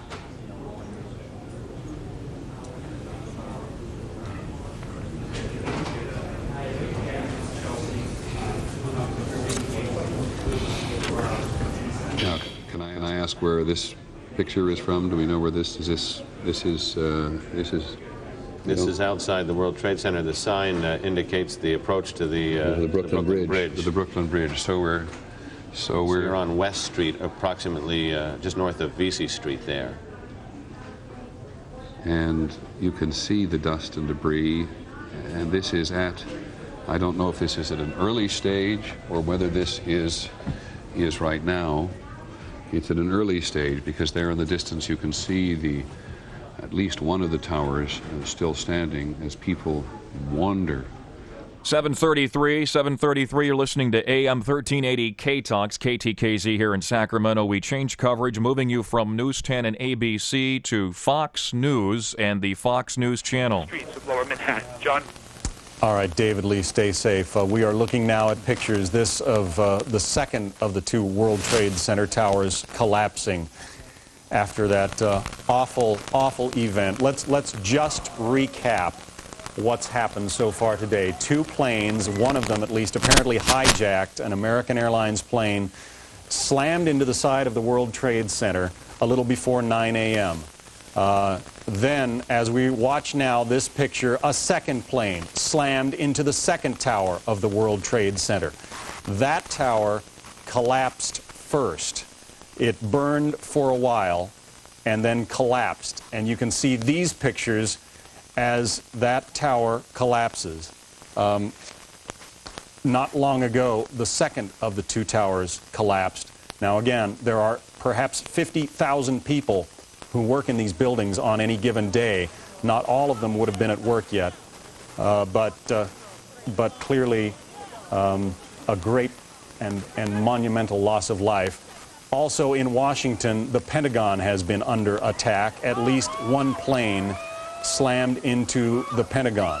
David Schuster is an eyewitness to that and is joining us now. David? John, the Pentagon is now being evacuated. You may be able to hear some of the sirens going off in the Pentagon. There's smoke billowing down the hallway. Eyewitnesses describe a U.S. Air 737 plane on what seemed to be headed towards National Airport at approximately 9:40 this morning when it then crashed into the south end of the Pentagon. The eyewitnesses describe a huge ball of fire, the plane apparently hitting by the helipad, which is near Highway 110 and Highway 395, the main arteries into the city. There have been unconfirmed reports of second explosions here at the Pentagon. We have not confirmed that. But again, the counterintelligence sources confirming that it was a commercial aircraft apparently hijacked that crashed into the Pentagon. The building has been evacuated. There are reports of safety precautions being taken at the Central Intelligence Agency, at the National Security Agency. Capitol Hill has been evacuated. The White House has been evacuated. But here at the Pentagon, I was actually in a taxi cab on Highway 110 when suddenly smoke started billowing out of the Pentagon. Very quickly, you heard ambulances and fire trucks headed that direction. Chris Wright, our producer at the Pentagon, who was on the northern side of the Pentagon, says he could not hear the explosion or feel any aftershocks or anything. Obviously, the Pentagon, a very large building meant to withstand terrorist attacks or any sort of other attack. But again, eyewitnesses describing a U.S. Air 737 crashing into the Pentagon at approximately 9:40 this morning. The Pentagon, except for some personnel, the Pentagon being evacuated, and we can actually smell some of the smoke now in the hallways here on the north side. John. David Schuster in Washington, thank you. Britt Hume is with us once again, our managing editor in Washington. Britt, chaos and pandemonium, but how do we measure the response here? Well, John, one thing worth noting is that you're going to hear all kinds of further warnings at a time like this, and precautions being taken. We've just learned, for example, that police have been sent to Union Station. A bomb squad has been sent to Union Station, which, as you know, John, is located just a couple of blocks from the Capitol. In fact, it's just adjacent to our Fox News bureau here in Washington. One senses that there will be many squads and many alerts and many more than there will be things found, but nobody's taken any chances in this town at this hour after the astonishing events that have unfolded so far here today. And, of course, you've been seeing the pictures and hearing the reports from down there at the Pentagon. Who would have imagined such a thing? It appears that the damage to the Pentagon, as bad as it was, we don't have any sense of whether there was loss of life or how extensive it was. That is an attack that looks like it could have been very much worse indeed had the airplane hit in a more central area of that building. So we're now watching, of course, the Capitol building with considerable urgency. It's right out the window of our bureau here. Because, as Brian Wilson reported, police on Capitol Hill are evacuating the place, saying that there was an airplane 20 minutes away, apparently, or they had reason to believe that it was headed this way. Now, we know their jets have been scrambled and have been in the air. It is hard to know whether... 22 minutes away from 8 o'clock, 7:38. Reports now from Fox News that Capitol Police have a hijacked plane on its way back to Washington. This courtesy of Fox News. We have changed our cover over to Fox News. We apologize for some of the static on the feed. That is courtesy of satellite linkage, and so we'll have to work past that today. There's a lot of hurdles we may have to work past here in the next few days. With that, Fox News now offering you the live coverage with permission on AM 1380 KTKZ. Another plane crash about 80 miles southeast of Pittsburgh. You've got to assume that it's related to all of these goings-on, but we don't know any more information than that. Rick Leventhal, we are glad to know, is still with us in Lower Manhattan. Rick? Yeah, John, we basically ran about 5 blocks down Church Street north, away from the World Trade Center, as that second tower was collapsing. A similar scene to the first one, where huge clouds of smoke began billowing down the street at us. And in fact, because of the location of the tower, it actually came down cross streets.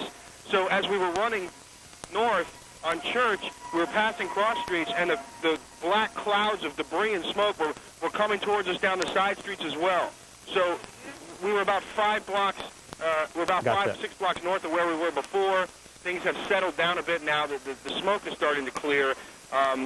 We've seen more injured coming our way, and there's a lot of police activity on the street. But a similar scene to what we saw earlier as the first tower collapsed. Only this time, people were ready for it, or more ready for it, and reacted swiftly. John? All right, Rick Leventhal, thanks very much. Again, there is so much going on. It's difficult to update you, but you're looking at the cloud of dust, debris, smoke, and probably crumbled concrete over Lower Manhattan. The twin towers of the World Trade Center are essentially gone. 110 stories each, more or less. They are gone now. All of this taking place within the last 2 hours after they were struck by 2 airplanes. American Airlines is now confirming that its Flight 11 from Boston to Los Angeles was hijacked, and apparently one of that plane was one of the 2 that slammed into one of the World Trade Center towers. We don't know anything more about the loss of life, but it is going to be considerable. David Schuster is with us now, again, not far from the Pentagon. David? Well, John, I'm actually inside the Pentagon in our office at the Outer Ring, and again, we can confirm for you that intelligence sources are telling us that it was a U.S. Air 737 that crashed into the south end of the Pentagon at approximately 9:40 this morning. The Pentagon has been evacuated, but we do want to point out that at parts of the Pentagon, key personnel are still here, including the National Military Command Center. This is in the basement of the Pentagon, and sort of a bunker type of a facility that is essentially designed to withstand direct attacks on the Pentagon. And we're told that officials there are still in that particular part of the Pentagon, are coordinating any possible U.S. response, as well as trying to gather intelligence information, counterintelligence information, and essentially act as a clearinghouse from all the various intelligence agencies in Washington. There have been reports of precautions being taken at the Central Intelligence Agency in McLean, Virginia, at the National Security Agency. But again, here at the Pentagon, while most of the Pentagon and its 23,000 employees have been evacuated, the National Military Command Center at the base of the Pentagon is still here. You can actually smell the smoke now, and virtually all of the hallways at the Pentagon and fire trucks and sirens going off on the south side. But where we are on the northern side of the Pentagon in one of the outer rings, my producer Chris Wright says he could not feel any of the aftershocks of the explosion. There was no noise when the plane apparently crashed this morning at 9:40. But again, most of the Pentagon has been cleared out. The smoke pretty thick here in the halls. But some officials, of course, still at the Pentagon in the offices that are designed for some of these very scenarios. John? All right, David Schuster at the Pentagon, thanks very much. It appears, and we had the report from our Brian Wilson in Washington not too long ago, it appears, Brian told us that that there was a report of a hijacked plane south of Washington, D.C. and headed toward the nation's capital. Now, it appears that that is the flight that went down about 80 miles southeast of Pittsburgh. We told you that there was a confirmation from the Somerset County Airport. Authorities are saying that that may be the plane that Brian Wilson spoke of. Let's take you back again to New York and an absolutely horrific scene in Lower Manhattan. The entire lower end of the island covered in smoke and floating debris. And what's missing? The twin towers of the World Trade Center, 110 stories high. You are looking at the pictures from, the last half hour or so as the first tower simply collapsed on itself. This, and look at the debris raining down on other buildings. Imagine the horror. Now, here comes the second tower. This is the one that had the TV antenna on top, simply imploding on itself. 110 stories. the workplace of some 50,000 people. America, the loss of life here is going to be tremendous.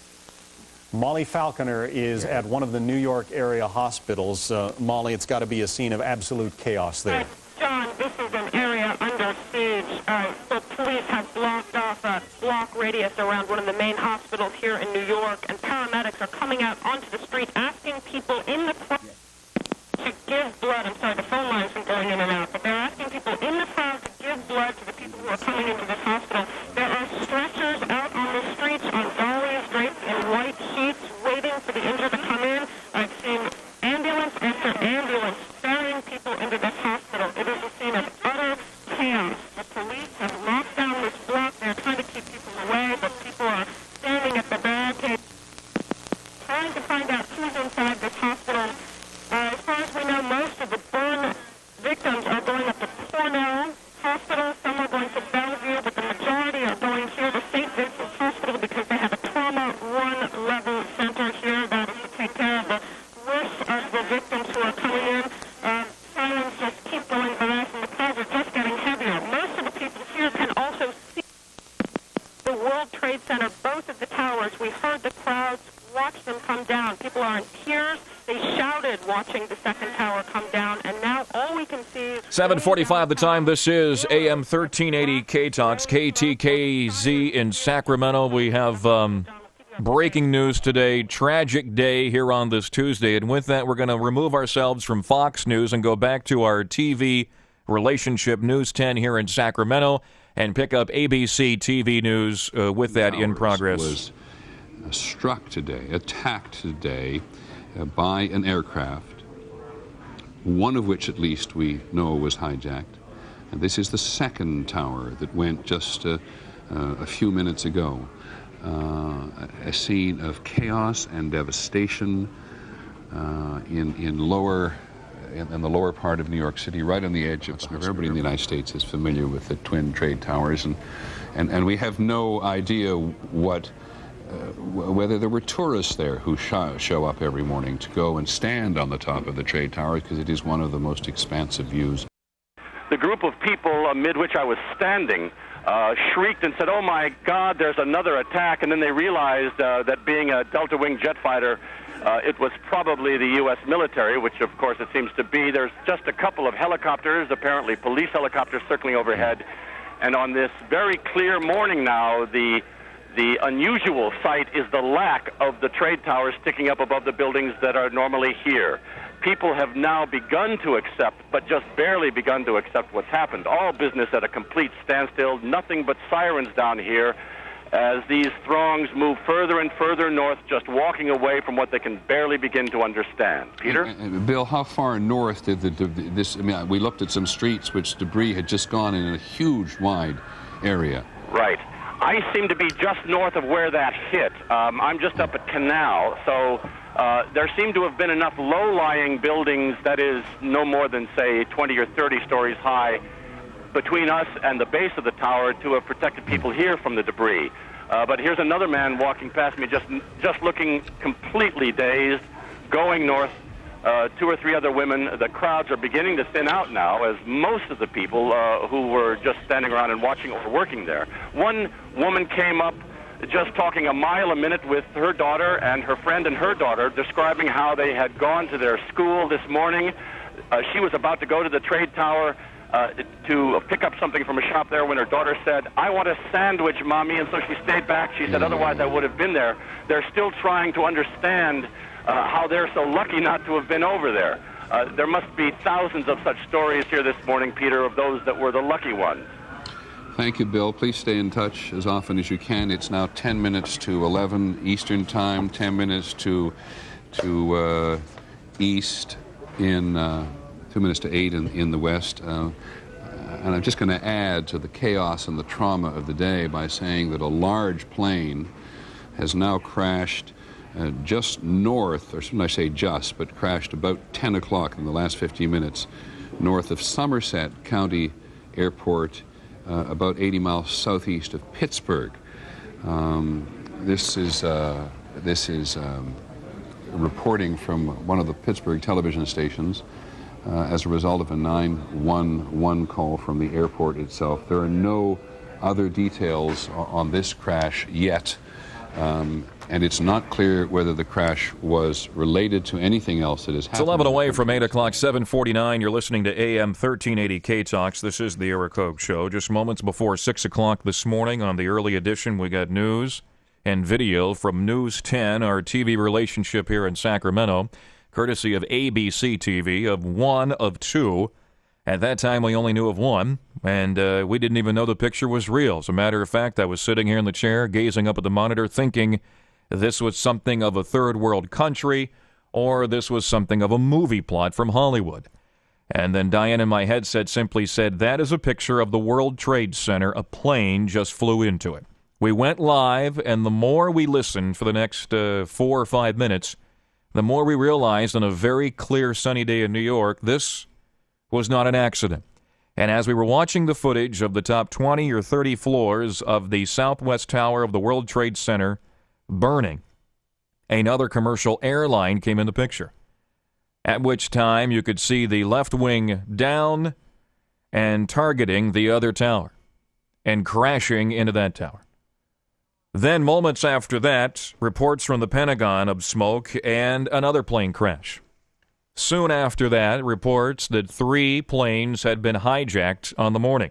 The plane that flew into the southwest tower of the World Trade Center has been confirmed, an American Airlines flight from Boston to L.A.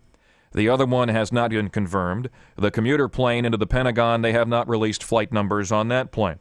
We're also receiving reports now, just about 20 minutes ago, that the Capitol Police were looking for a hijacked plane that was ordered to land back in D.C. That plane crashed 80 miles out of Pittsburgh, Pennsylvania, and they're going to link those two together and say that is the 4th, and this number is sketchy, 4th hijacked plane on the morning.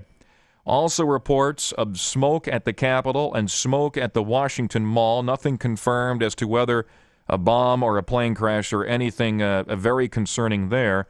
We do have confirmed reports of a car bomb out in front of the State Department today.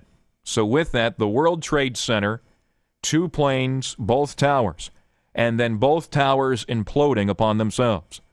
The Pentagon, a commuter plane into the side of the Pentagon building. A plane crash 80 miles out of Pittsburgh, assumed to be a hijacked plane, and a car bomb out in front of the State Department.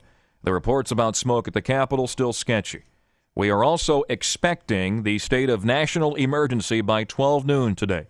The president spoke early today. He made brief comments, and now he is in Air Force One, which was searched for bombs before he took off, and he is en route back to Washington, D.C.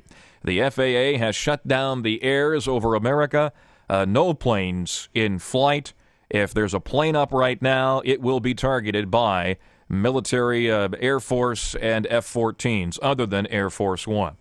We go back live to our TV relationship News 10 and sound and news courtesy of ABC TV. You're listening to AM 1380 KTKZ, K-Talks in Sacramento. And monuments in Washington are now shut for the day. It's ironic to hear Claire Shipman telling us there that tourists are still standing around waiting to get into the White House today. Not surprisingly, unfamiliar perhaps with what has happened everywhere else, though, as it was, for example, when John F. Kennedy was assassinated, word spread dramatically, mouth to mouth, person to person across the country in a huge wave of information and emotion and confusion. And now I just want to sort of, as often happens, to contradict some of the earlier reporting from Washington. Our State Department sources now believe that there was no car bomb at the State Department, as was reported a little earlier by a number of sources in Washington. We believe there was no car bomb at the State Department, so the State Department at this point is free of violence, but it has been evacuated, as has the Congress, as has the Treasury building.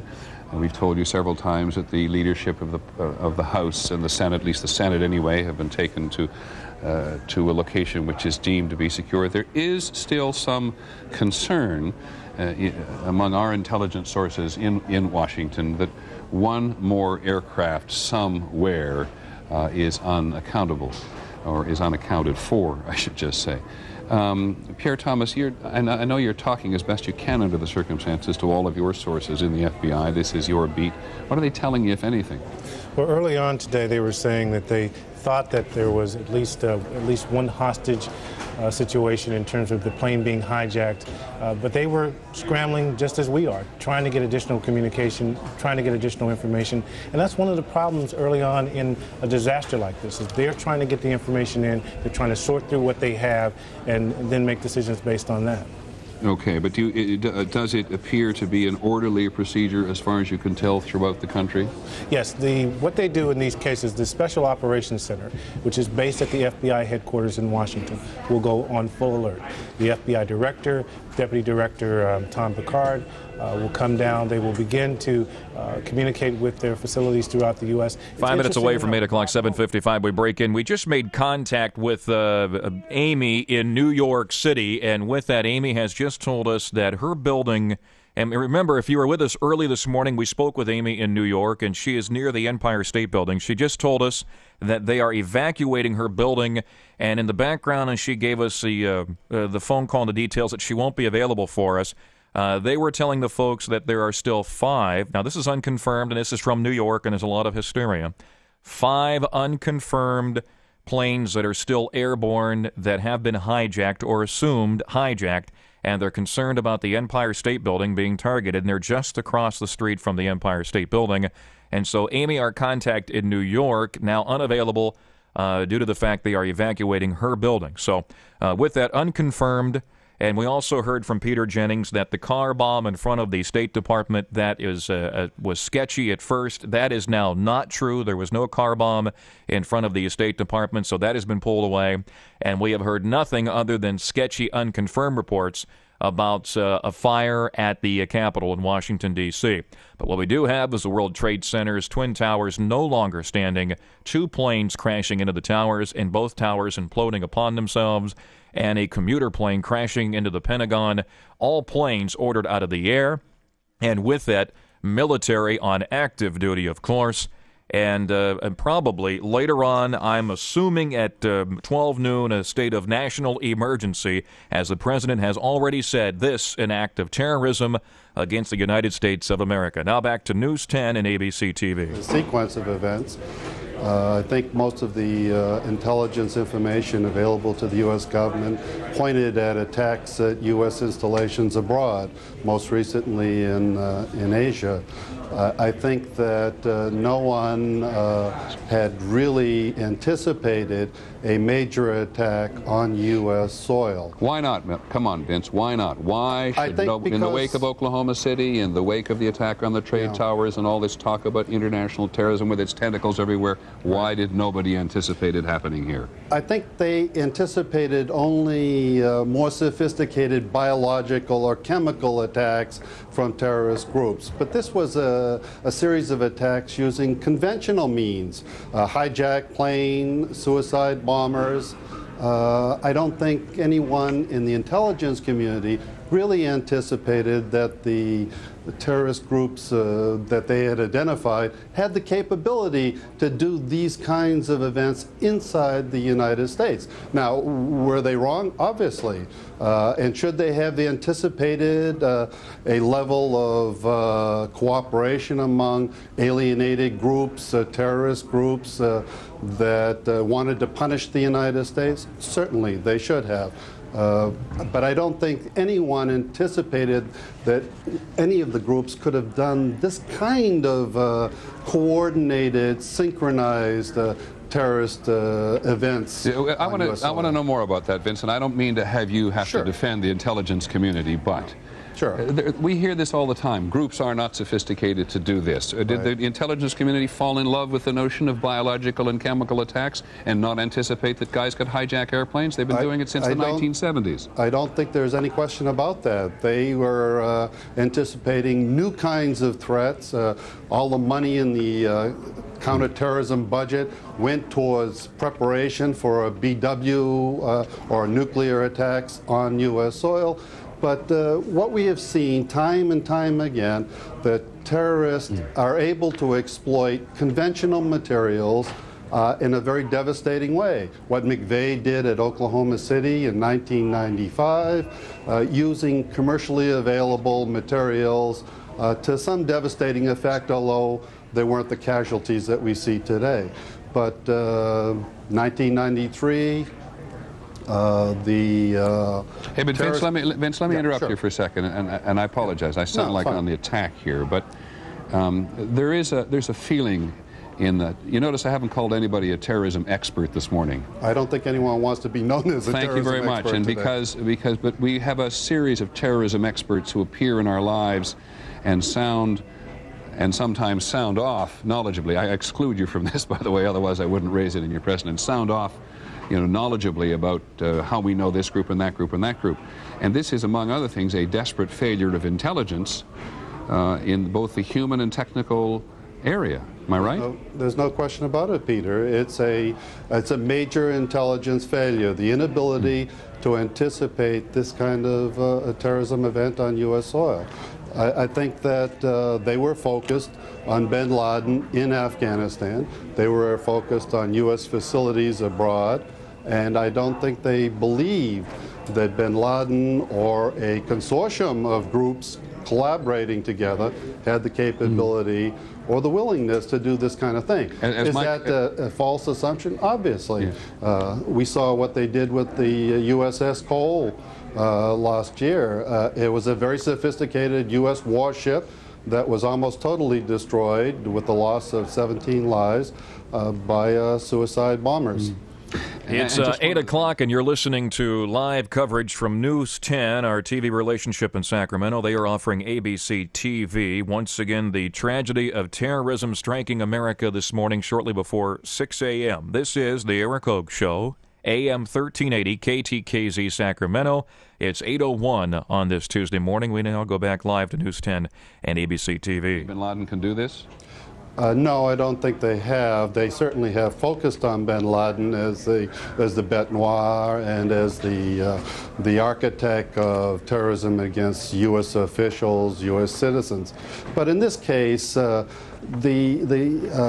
resources and the coordination and the direction to do these kinds of events requires capabilities beyond any one single group. In other words, there had to be cooperation, possibly with some state support, to do this kind of thing. Okay. I mean, we've been hearing for the last 2 months that bin Laden was getting ready to do something, but I don't think anyone was looking here as the object of his next event. Okay, Vince, I much appreciate it, and I hope you go work the beat for us and you check back with us through the day. I'm, by the way, this is not for an immediate discussion, but I'm sitting next to John Miller of ABC News, who you've heard often this morning. He's one of the only reporters in the world to have gone to see Osama bin Laden in Afghanistan. And as the day goes on, we'll clearly deal with this in even greater depth, John, than at the moment. But what we are now dealing with is a devastating human tragedy as the result of terrorism in New York City and in Washington, D.C. And just before I talk to John Cock, well, I'm more than happy to listen to these people on the street if we can possibly hear from them. But just in case, by some remote possibility, at 8 o'clock Pacific time, along the West Coast, you've just turned on your television or you're continuing to watch it, let me just review for you where we think we are at the moment.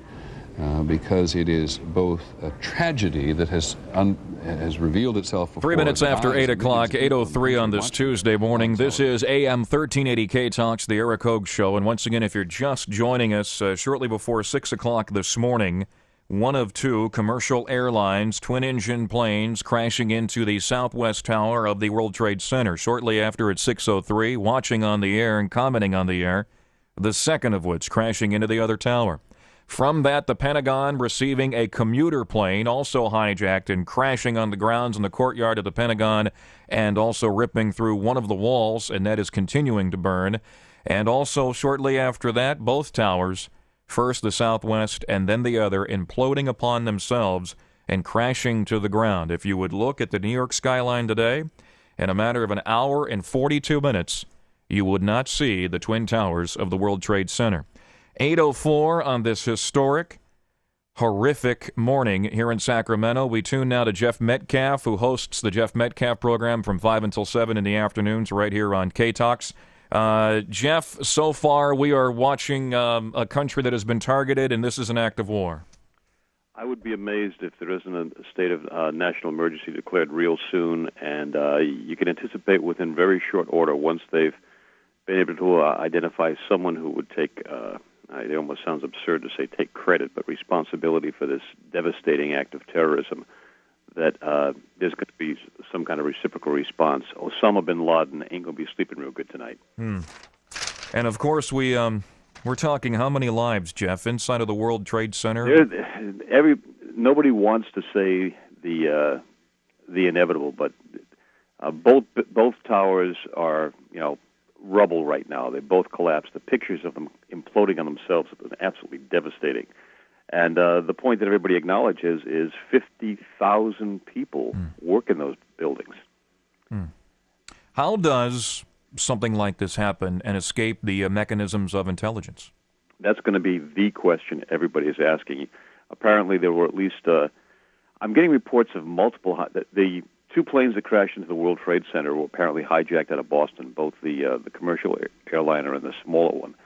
The plane that apparently crashed into the Pentagon also was apparently hijacked, and I've got unconfirmed reports of a couple of other planes that have not yet been identified or found, but also alleged hijackings that were reported there. This was obviously a coordinated terrorist attack with multiple targets.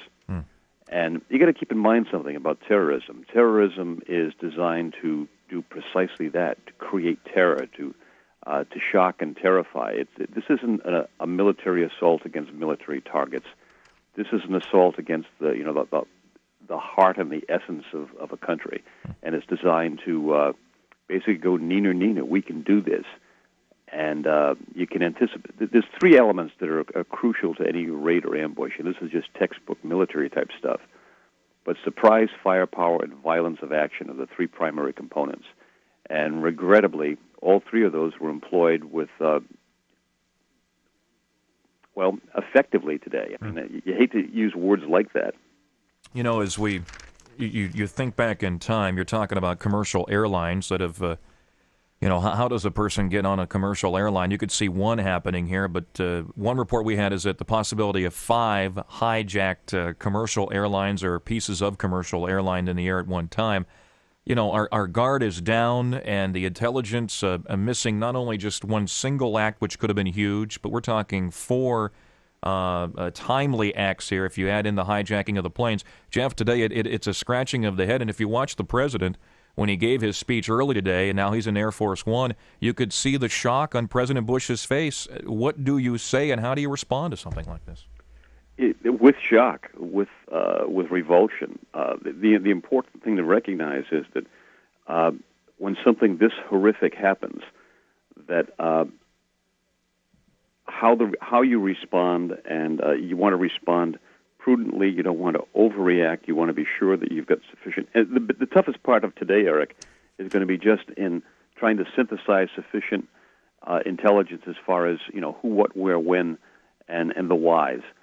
But I anticipate. Well, first off, all the airplanes. The FAA has grounded everything probably for about 8 hours. I got a call early this morning from a friend in San Francisco. They were putting a reporter on a plane to New York City, and I told the guy at KGO, I said, hey, you might want to send her to D.C. instead. Well, it doesn't matter. Mary Ellen Geis is sitting in her, she's sitting on the ground at San Francisco Airport. She ain't going nowhere. Wow. A couple of other interesting things that have happened is I've had difficulty all morning logging onto various sites because New York is a central hub of Internet activity. Yeah. So its impact on the capacity to communicate, and also cell phone activity. I'm listening to all the different networks. They're having difficulty communicating because cell phones are out. Probably even more devastating from a strategic standpoint is when as devastating and horrific and tragic as the potential loss of 50,000 lives in the World Trade Center, altering of the New York skyline, all of that. As monumental as that is, it probably is equal when you consider the fact that the Pentagon, the the soul of our, defense structure as a symbol, that they were able to strike the Pentagon is absolutely astonishing. And it's funny, it's not funny, but I had Colonel David Hackworth on the air last Friday. And when I was talking to Hack, I said, hey, can you do kind of triage and identify for me what the potential threats are that we face strategically? And I was looking for, China, Russia, Libya, the Mideast, whatever. And the number one item that Hack identified as the potential strategic threat was terrorism. And that's what we're experiencing today. Jeff, can you hang, or are you tied up? I'll tell you what, can I touch base back in about 55 minutes? I'll cut you free. Thanks, Jeff. Bye. Jeff Metcalf, 5 to 7 this afternoon. And now let's go live to New York City. This is Amy once again, evacuated from her building. She's on the streets in New York City. Amy, can you hear me? I can hear you. Can you hear me? I can. Where are you located in New York City, Amy? Well, I'm standing on the corner of Madison and 34th Street. I have, I'm a little more shook now than ever because they've evacuated us from our building. We're right next door to the Empire State Building. I'm standing a block away from the Empire State Building, and as soon as I get off the phone with you, I'm going to start walking as fast as I can. What are you seeing, Amy, as you're on the streets there in New York? Give us kind of a picturesque view from your standpoint. It's unbelievable. Actually, I don't want to make it sound cliche because it's a very somber thing, but it's like a movie. It's like the movies that you see of Manhattan where, something notable like the Statue of Liberty is knocked over sideways and it's way in the future, or it's the end of the world, or because we're standing here, there is no Twin Towers. You look down Madison Avenue where you usually see the Twin Towers at lunchtime. There are no Twin Towers. There is a pillar of smoke, which is the first I've seen it in person. I've been watching this on the news all day, and when you walk out and you see it in the sky, it really hits you. I'm standing on the corner talking on the phone, and there's an accident in the middle of the intersection because not unmarked cars, not police cars, but trucks with sirens are going through the red lights, and it's amazing what strangers become to one another in a situation like this. Amy, is there anybody nearby that you can see that is immediately affected, either injured or, are you near a triage unit, or are you a ways away from the actual collapse of the towers? I'm about 50 blocks away. I can see the smoke. There are a block up from me. There are 2 ambulances parked on the side of the street. They do have them scattered. I'm not close enough to be triage involved, but they do have them scattered throughout town just in case, which is interesting. They have about 2 ambulances on every other corner. I don't know where they all come from in this situation. Everyone's just been evacuated, so the streets are very crowded. Oddly enough, though, my only concern about being on the street is the collapse of other buildings, like perhaps the Empire State Building. But people I'm not afraid of because people are really reaching out to help each other out. So I'm thinking as you're looking toward the location where the Twin Towers stood, you have the Brooklyn Bridge to your back? I have the Brooklyn Bridge would be, no, because I'm uptown on 34th Street. So if I'm looking where the Twin Towers used to be, the Brooklyn Bridge is to my left. Okay, left. So you're looking out toward the water, I see. Yes, south. I'm looking south. And are you up breeze, if you can still hear me, upstream? In other words, the soot from the collapse is not where you are located? No, but it's definitely visible. Oh my goodness, there's a road, about 20 cops. Tell us what you're seeing right now. Tell us what you're seeing. Go ahead. There's about 20 cops going down the street, cars, trucks, motorcycles, unmarked cars. They're all in a parade, basically, going down the street. And my assumption is that would be the evacuation of city officials. So city officials just walking and of course, passing by you. No, in the cars. In the cars. Out. There are several unmarked cars surrounded by at least 20 cop cars, cop trucks, police vans, police motorcycles, and no emergency units, which is what we're seeing everywhere else. So I would assume that would be evacuation. What about the people, Amy? Obviously, you're not the only one on the streets. Look around. Tell me what you read on their faces. Completely dumbfounded, and almost like, when something really terrible happens, how sometimes the instinct is to laugh because you don't quite know how else to. People are smiling and laughing and wiping tears away, and but it's not a an uplifting laughter. It's a what on earth? Most of these people have nowhere to go. They can't get. Most of these people that have just been evacuated are Midtown workers. I happen to live in Manhattan, but that is very, very rare, especially for somebody who lives alone.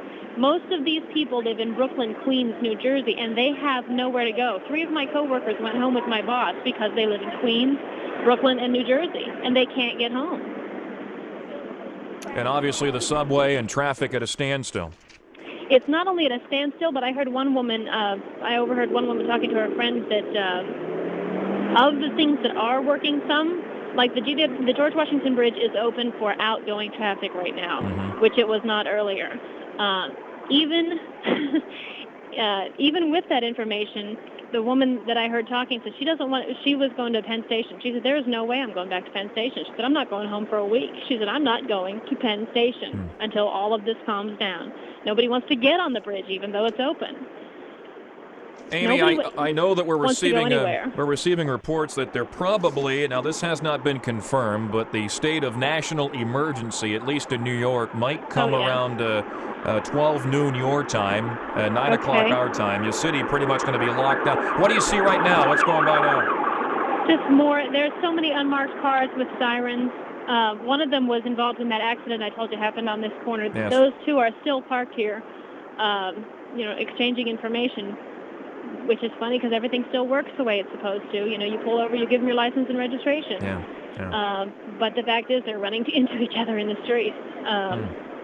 As if a fender bender would give credence of time by law enforcement officials on a day like today. Yeah, exactly. Yeah, I mean, exactly. It seems quiet. It seems noisy but quiet, Amy. Noisy because of the traffic and the sirens, but quiet because I don't hear anybody talking. Well, that's the mood of it, too. It's chaotic. You see Twin Towers missing from the skyline, which is something you only see in movies. But it's reality, which really hasn't hit yet, by the way. It's gone. It's absolutely gone. Everyone's evacuated. Nobody's at work. Everyone's on the street. And yet you expect windows to be breaking and people to be, looting things. And that's not happening. So it's such a normal day and such an unheard of day at the same time. And that's the same as being loud and quiet.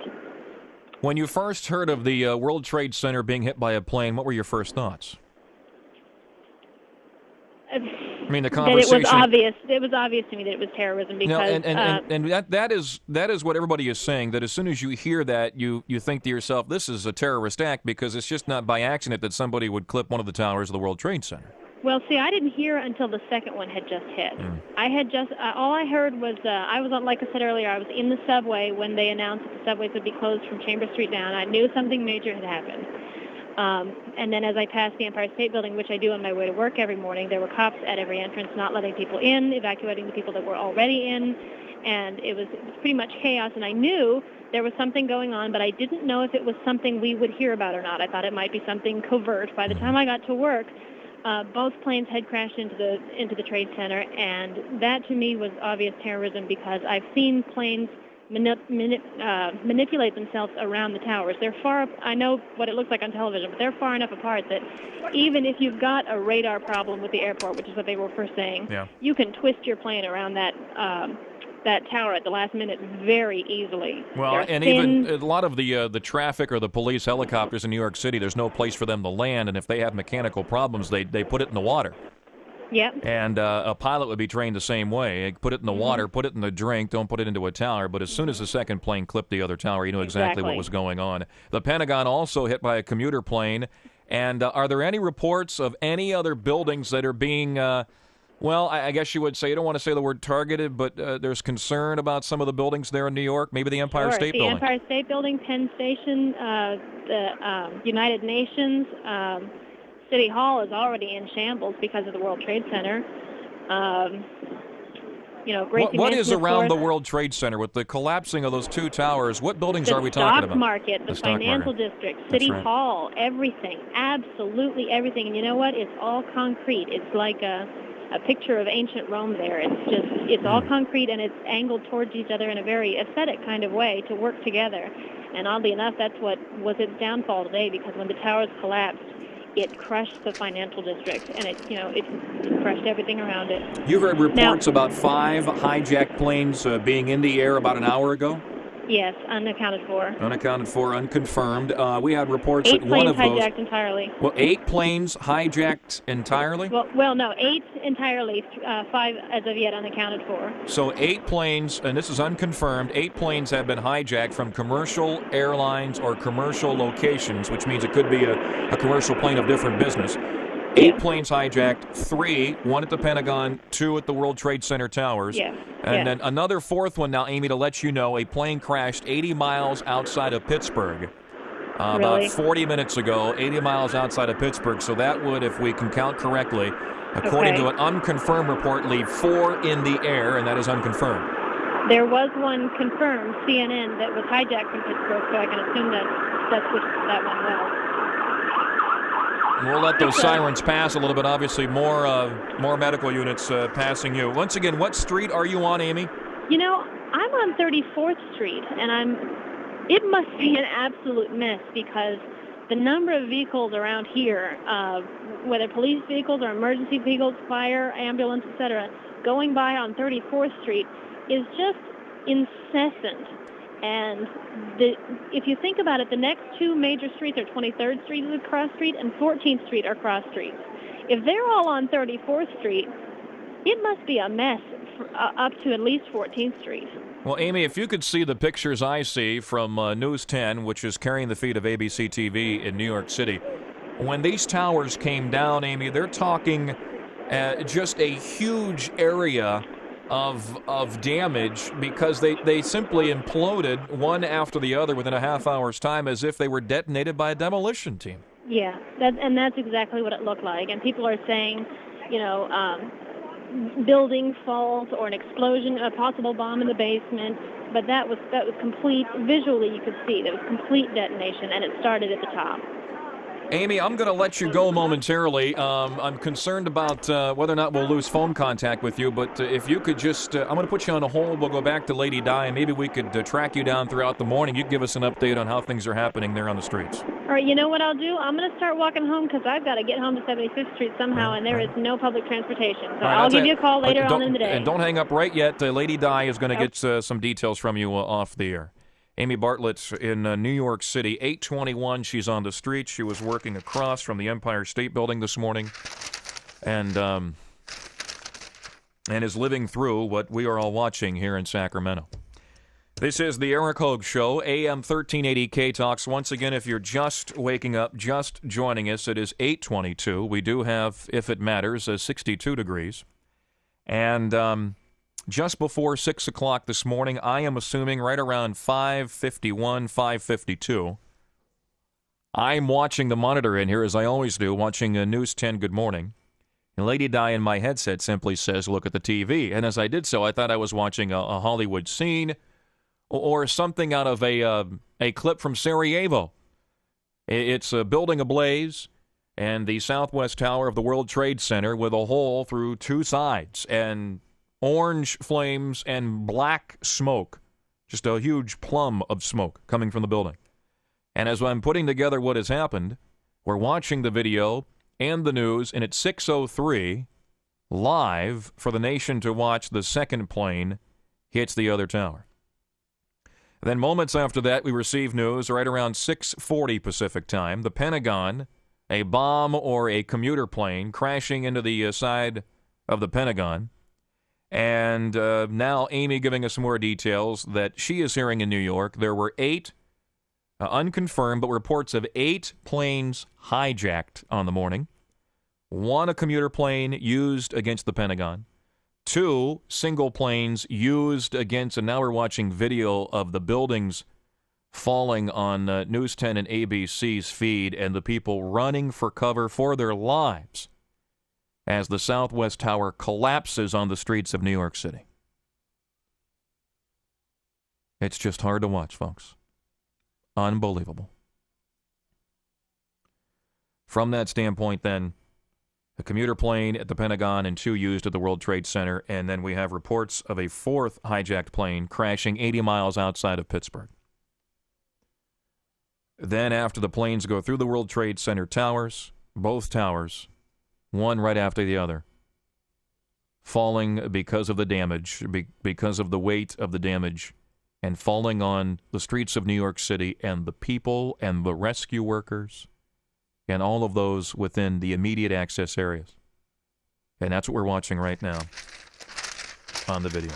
8:24. Only because I think it's good to do so. I open up the phone lines. 923-3300, 888-923-1380. Only because a lot of folks may need to talk about this.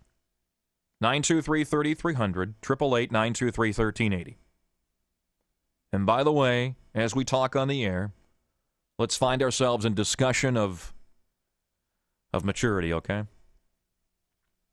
Any breaking news, Lady Di will go immediately to News 10 and ABC's TV feed. Anything worthy from SRN, let me know, and we'll cut away to SRN. If Fox News drops anything, we'll go there. Let's go to the phone lines and see what you have to say, because it is a day where you need to talk. We need to talk as Americans. The first thought that comes across your mind is Pearl Harbor. This is above and beyond Pearl Harbor. Not to limit the scope of Pearl Harbor, but above and beyond. Tony, you're on the Eric Hogue Show, K-Talks. Hi, Tony. Ooh, man, what a morning. Unbelievable. Yeah, my prayers are with the nation. I'm in shock. Yeah. Complete shock. My parents called me from Houston and said, "Are you seeing this crap going on TV?" And I said, "What?" And they said, 2 planes just crashed into the World Trade Center. I was like, no way. Turned it on, and you're right. I thought of Pearl Harbor. I thought of attacks. And, you know, Jeff Metcalf and Hackworth will tell you, we need to find out who did this. Mm-hmm. We need to attack, and we need to attack with vengeance, and we need to just pull out all things. But we need to attack with violence. We cannot have this. I just flew last night. I just got in at 12 o'clock last night. You know, we're all thinking about the people in the World Trade Center, but, you know, the people we haven't thought about are those who were in the planes. Yeah, I those that, you know, in that flight from Boston to Los Angeles, knowing the plane has been hijacked and knowing you're flying into the World Trade Center with people in it, and you're going to lose your life, and the people in the building are going to lose their lives. I think this is going to pull the nation together, and I think that we just don't stand for this kind of stuff. We will not, you know, bow to these criminals. And I don't care who they are. We will not bow to them, and we will punish them. Well, one of the problems that the Middle East and terrorist factions in this world misunderstand is that, Tony, when you begin to mess with Americans, all of our political differences we put aside. Yep. And don't underestimate what this country can do when we have our minds set together on the protection of our freedom, the liberty for which we stand, and the defense of this grand old land.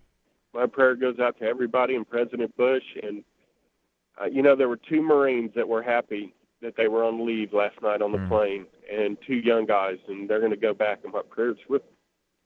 Tony, I appreciate your call. Hang in there, okay? Tony giving us a jingle. We go to David. You're on the Eric Hogue Show, K-Talks. Hi, David. Hello, Eric.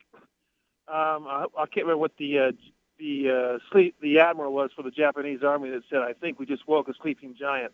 Mm-hmm.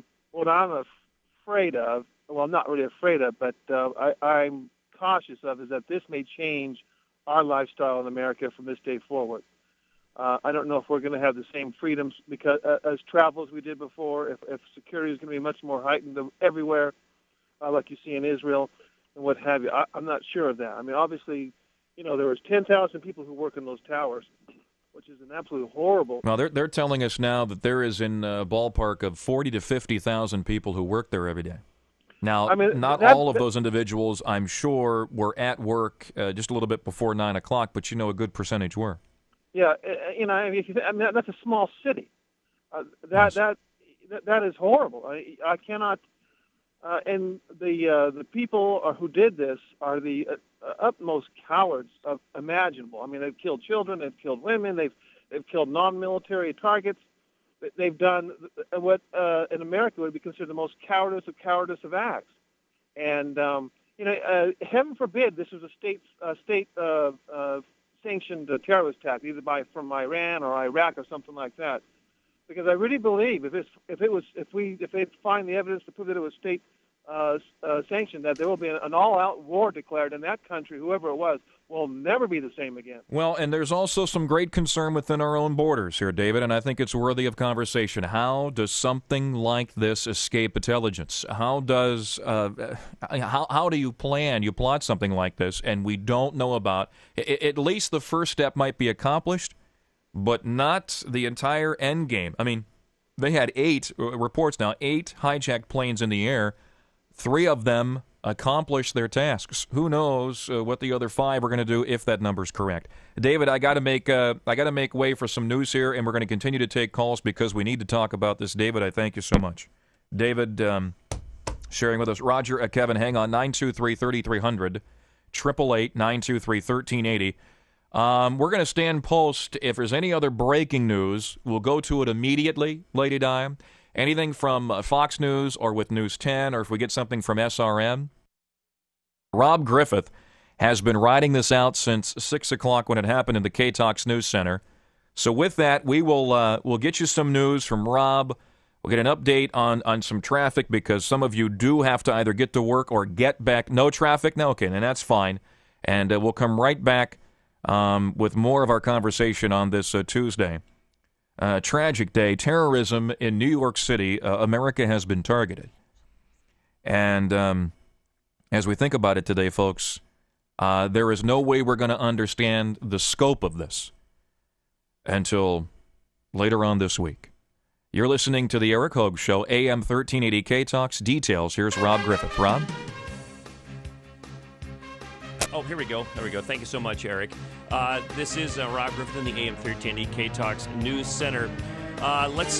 Basically, I think we should do a recap of what's going on here out of the eastern United States. There are reports of a hijacked United Airlines jetliner crashing into the woods near Camp David, the presidential retreat in Maryland. The compound has not been damaged. The president is airborne on Air Force One, and his security team is trying to determine just where he should land. Yeah, Rob, before, and we can take some time here, buddy. That's okay. What did you just give us? There's confirmed reports? Confirmed report of a jetliner crash in the woods near Camp David. What commercial airlines? United Airlines, a jetliner. I believe it's Flight 93. So that plane crashed into, that was out of Newark, bound for San Francisco. That particular plane, and that has crashed into the woods near Camp David. I don't mean to interrupt you, just trying to get the details. Of course. And this is adjacent to, or in addition to, I should say, of the one that crashed 80 miles out of Pittsburgh. That is correct. It is in addition to. So if this is correct, we now know that at least 5 planes were hijacked, 2 into the World Trade Center, 1 into the Pentagon, 1 crashing outside of Pittsburgh, and now the one you're telling about here near Camp David. That's correct. All right, Dave. Robbie, go ahead. Okay, thank you very much. They are also, Somerset authorities, that's in Pennsylvania, are investigating reports a large aircraft crashed into the area near Indiana Lake. The nearby Johnstown Airport has been closed, as every airport in the United States and Canada at this point. So that's just aware of that. All flights from all airports in the United States and Canada have been grounded. Both towers of the World Trade Center have collapsed following the series of terrorist attacks against the United States.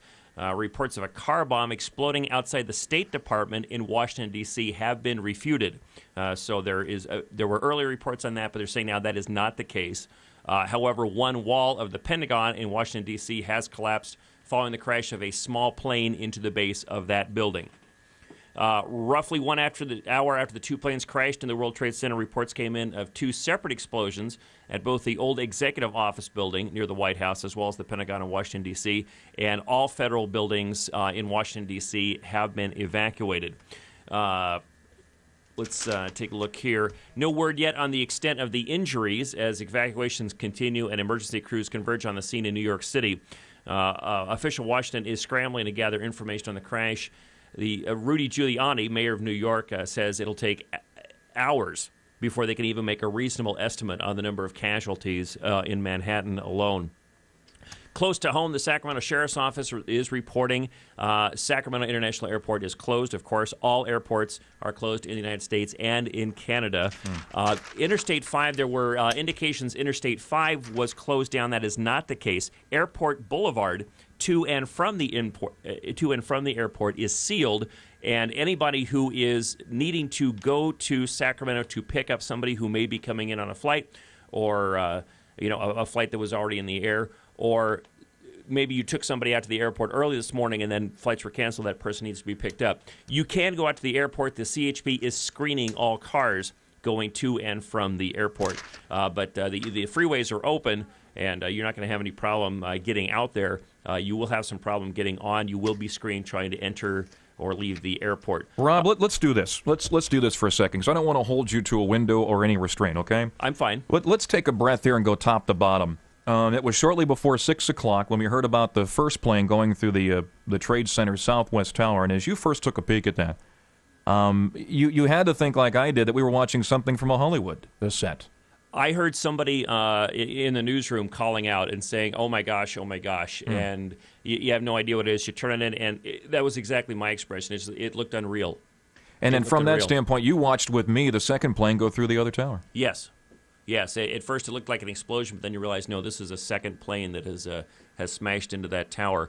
If you can measure these kinds of things, to me it was even more shocking to watch both those towers collapse. Mm-hmm. It looked like they were collapsing virtually down to the ground as they burned and exploded from within. Well, we've been talking to Amy on the streets in New York City, and if you take a look at it, folks on TV, and Rob, it looks like a war zone, like Sarajevo when they were at the height of being bombed. People running with soot all over them. And you understand the huge strategy at this, Rob, to hijack 8 planes, to successfully hijack 8 planes all in one day at one time, which is a huge reflection of our airline industry and a great concern there. And then to have the strategy of this terrorism, which is a great concern of our intelligence or lack thereof, and to accomplish, if you put 8 in the air, 3 targets, and the other 2 were crashed. That means we still have 4 assumed in the air. You know, Rob, we all think that stuff like this cannot happen. Today is a day of reckoning. This country is targeted by everybody else for whatever reason. And it is high time for us to not close military bases, but to build these things up and flex our muscles a little bit. This one, I hope, is a wake-up call. I was watching reports, a journalist, and I can't remember his name, from Washington, D.C., who was saying that the mood on the streets already is one of galvanizing. Are we still there? Hold on a second. Yep, okay. That's just the phone line going crazy. Go ahead. Yeah, the mood already on the streets of Washington, D.C. is one of galvanizing, that this will be something that will bring the country together. There is already resolve that this will not go unpunished. Now, obviously, as you're stating, there's some degree of locking the barn door after the horse has been stolen. Yeah. But I don't think the country's going to let this skate. Well, Rob, I'll let you get back to your post away from the microphone. Anything else breaking, just give us a call, and we'll get you right on, and we'll stay on pace in what is happening in this horrific Okay, thing. let me give one more report here, and just for what it's worth, and it's kind of nice to know that there is nothing happening. I did talk to the sheriff's office a short time ago, and outside of the closure of the airport, they have called on to duty every single officer, basically, who has a clean uniform. I mean, everybody is on the streets, and there is word that the National Guard, California State National Guard, will be deployed to relieve officers as they need be. But right now there is nothing happening as far as any kind of terrorist incidents close to home, and that's very good news. Yeah, but we had one report of Los Angeles quickly encamping their buildings there in L.A. Of course, the San Francisco story all permeating about the plane that crashed in Camp David, once again from Newark and headed towards San Francisco, so that's where that linkage came in. Rob will let you fly. Any details, let us know. Thank you, sir. Rob Griffith, inside of the K-Talks News Center, 22 minutes away from 9 o'clock. Let's go right to the phone lines. Dad, give me a prompt here as to where we're going next. Should I stay right here on format? Very good. Let's go to Roger. Roger, you're on the Eric Hogue Show, K-Talks. Hi, Raj. Eric, I think it's time to hunt a little bit, be more aggressive. You know, one thing... Well, and let me put you on pause, Roger. I don't want to hunt just yet because I want to know when I'm hunting. Well, and then when I know when I'm hunting, then I want build-up. Well, usually you have to get people out there first, but here's a point about the idea of the terrorism involved. You know, it's very important when things like this happen that people keep chipper and those people who can stay even keeled, and that people go out at night and walk around and keep the life normal and not, cloister and not, be fearful individually. You know, there's the number of people that died may be in the thousands, but, we're several hundred million people, and so the chance of it happening to any one person is pretty small. The danger is that I think of something like this is that people will be fearful, too fearful. And then when I say hunt, what I mean is that we should, for example, all of our security guys and security agencies, whether it's FBI, CIA, should go through immediate lie detector tests. Just clean house. Yeah, you're talking about the lack of intelligence, a great concern there. Yeah, and the fact that I think that we have been heavily infiltrated. By the way, Roger, let me interrupt you quickly and give a bulletin. Thanks, Roger. I'll cut you free here. All military persons should be on high alert. Highest alert, we're being told. Let me get this across, courtesy of ABC on News 10. We'll come back to the phone calls, all right? Here it is, ABC News, courtesy of our TV relationship, News 10. This is at Fort Detrick in Frederick, Maryland. This is to give you some sense of the magnitude. We're looking at a limited amount of picture of New York City and Washington, but let me go on with this list of what people did across the country today. In Louisiana, the state police urged all petrochemical and pipeline companies to be on alert.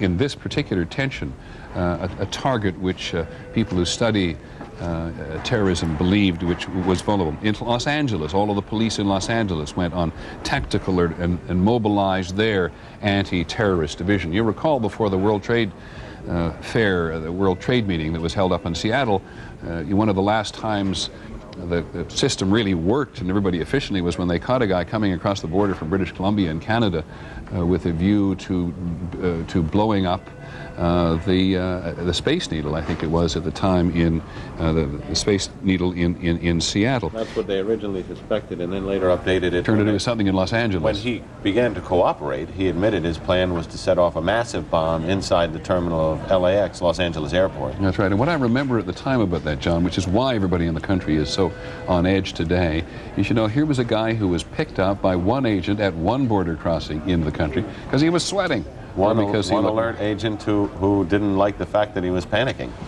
Yeah, okay. Under questioning. Let me go back now to the World Trade Center. Just to finish this very quickly. Under orders from the FAA, airports nationwide are now closed all across the country. Anybody's just connecting with the world today and you're planning to go anywhere on an aircraft from one place to another, you can just forget it. So let's go back to the World Trade Center in Lower Manhattan on the west side and talk to Don Daler. Don. For New York yet. As you know, this is one of the most densely constructed pieces of real estate in the world, and when the Twin Towers collapsed, it appears that they ignited fires on surrounding buildings. I'm seeing a huge amount of smoke. Just about 15 minutes ago, there was a phalanx of firemen, I would say probably about 50 firemen, moving deliberately into this black cloud of smoke. They disappeared completely into it.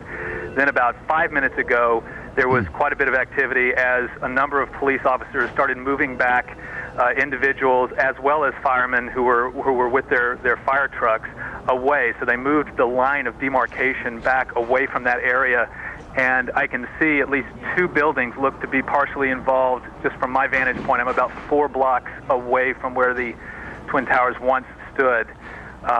Right before the second tower collapsed, when you and John were talking about the concerns over that possibility, Mayor Rudolph Giuliani walked right past me here on Church Street and Duane Street, again about 4 blocks from that area, moving his entourage out of that region. And then just moments later was when the collapse happened. There was a complete cessation of ambulances and any kind of emergency traffic in this area for about 5 minutes. And then slowly I saw 1 or 2 ambulances trickling out of this incredible cloud of dust with debris on top of them. Some of them had broken windshields. There was a police car that came by that looked like the top had been almost completely stove in. And that's one of the most disconcerting aspects this morning has been on this avenue that has been opened up, Church Street. There's just been a trickling of emergency vehicles coming out of that scene and towards the hospitals. I'm not sure how much they've been trapped down in that area or whether they moved away and are going to some of the other area hospitals that don't come by here. But I have not seen anywhere near the number of ambulances leaving the site that one would expect. Don, let me ask you this. Do you have, and I realize this is a tough one to ask you to speculate about, after the attack occurred on the aircraft, the first aircraft attack on one tower and then the second one, how many people managed to get out of that place before they collapsed? Have you any idea? Would you see a large number, small I saw number? a river of people at first running when the first attack happened. There were screams. A lot of people were looking up in shock. And then about, I would say, a minute and a half later, there was a steady stream of people moving from closer to that area, running up the streets.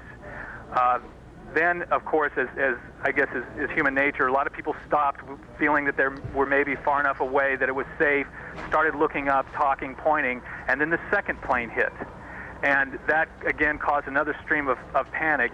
As the police started to respond and started to try to clear the streets, there was a very calm, organized evacuation of the southern part of Manhattan.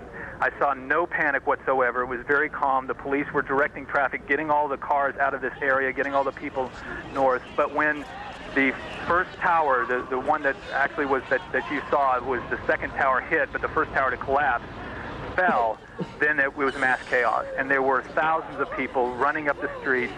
This billowing cloud of dust and debris came washing up over here, four blocks away, which only exacerbated the chaos of the moment.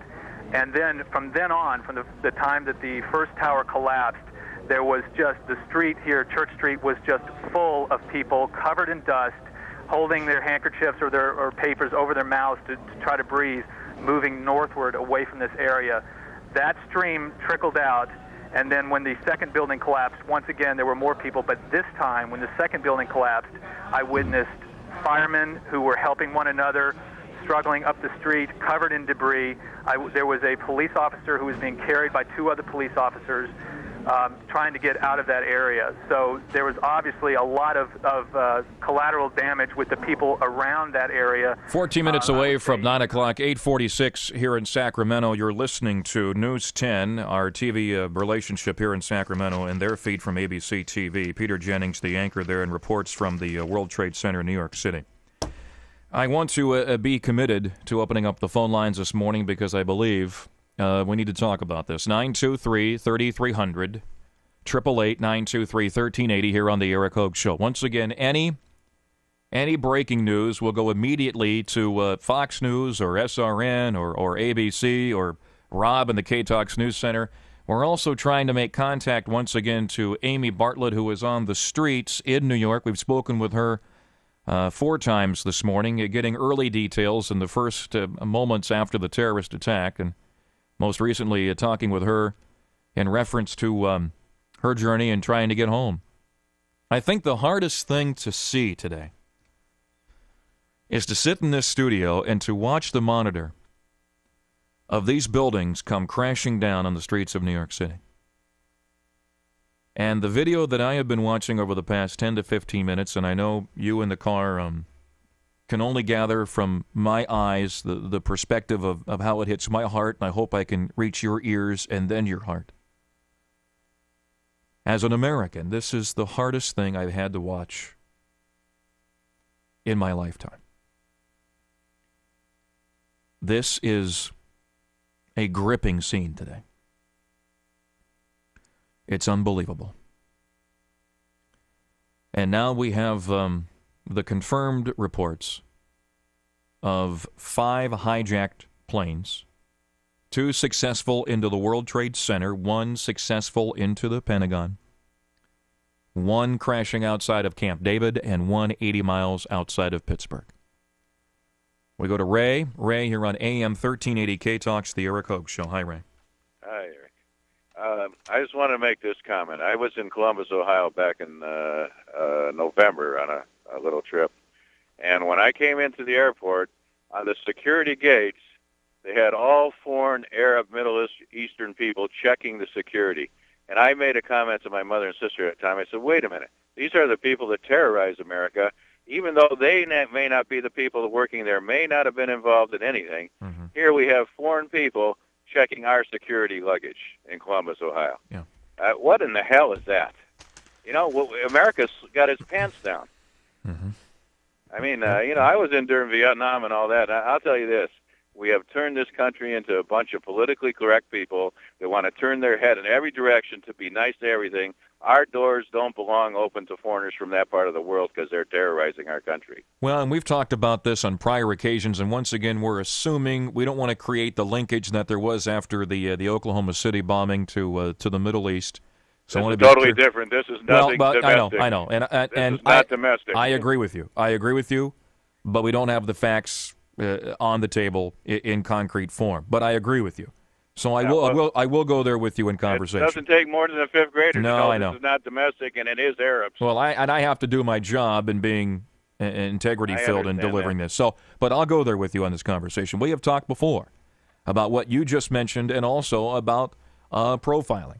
And I know people have a rough time with profiling. They don't like the fact that we look at an individual and we assume where they are from and possible linkage from either ethnic or country or what have you. Now, is it discriminatory?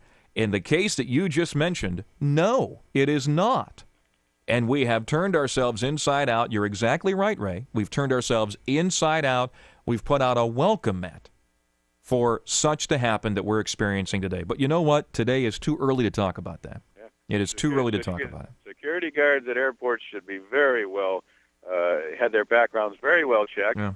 And, you know, it just turned my stomach to see people that we know are terrorists checking our luggage in. Yeah. Well, it's too early to talk about it, and in many aspects, it's too late to talk about it, if you know what I mean. Ray, I appreciate your phone call. Thanks, okay. bud. Ray in Sacramento. We go to Aaron. You're on AM 1380 K Talks. It's a tough day, buddy. Good morning.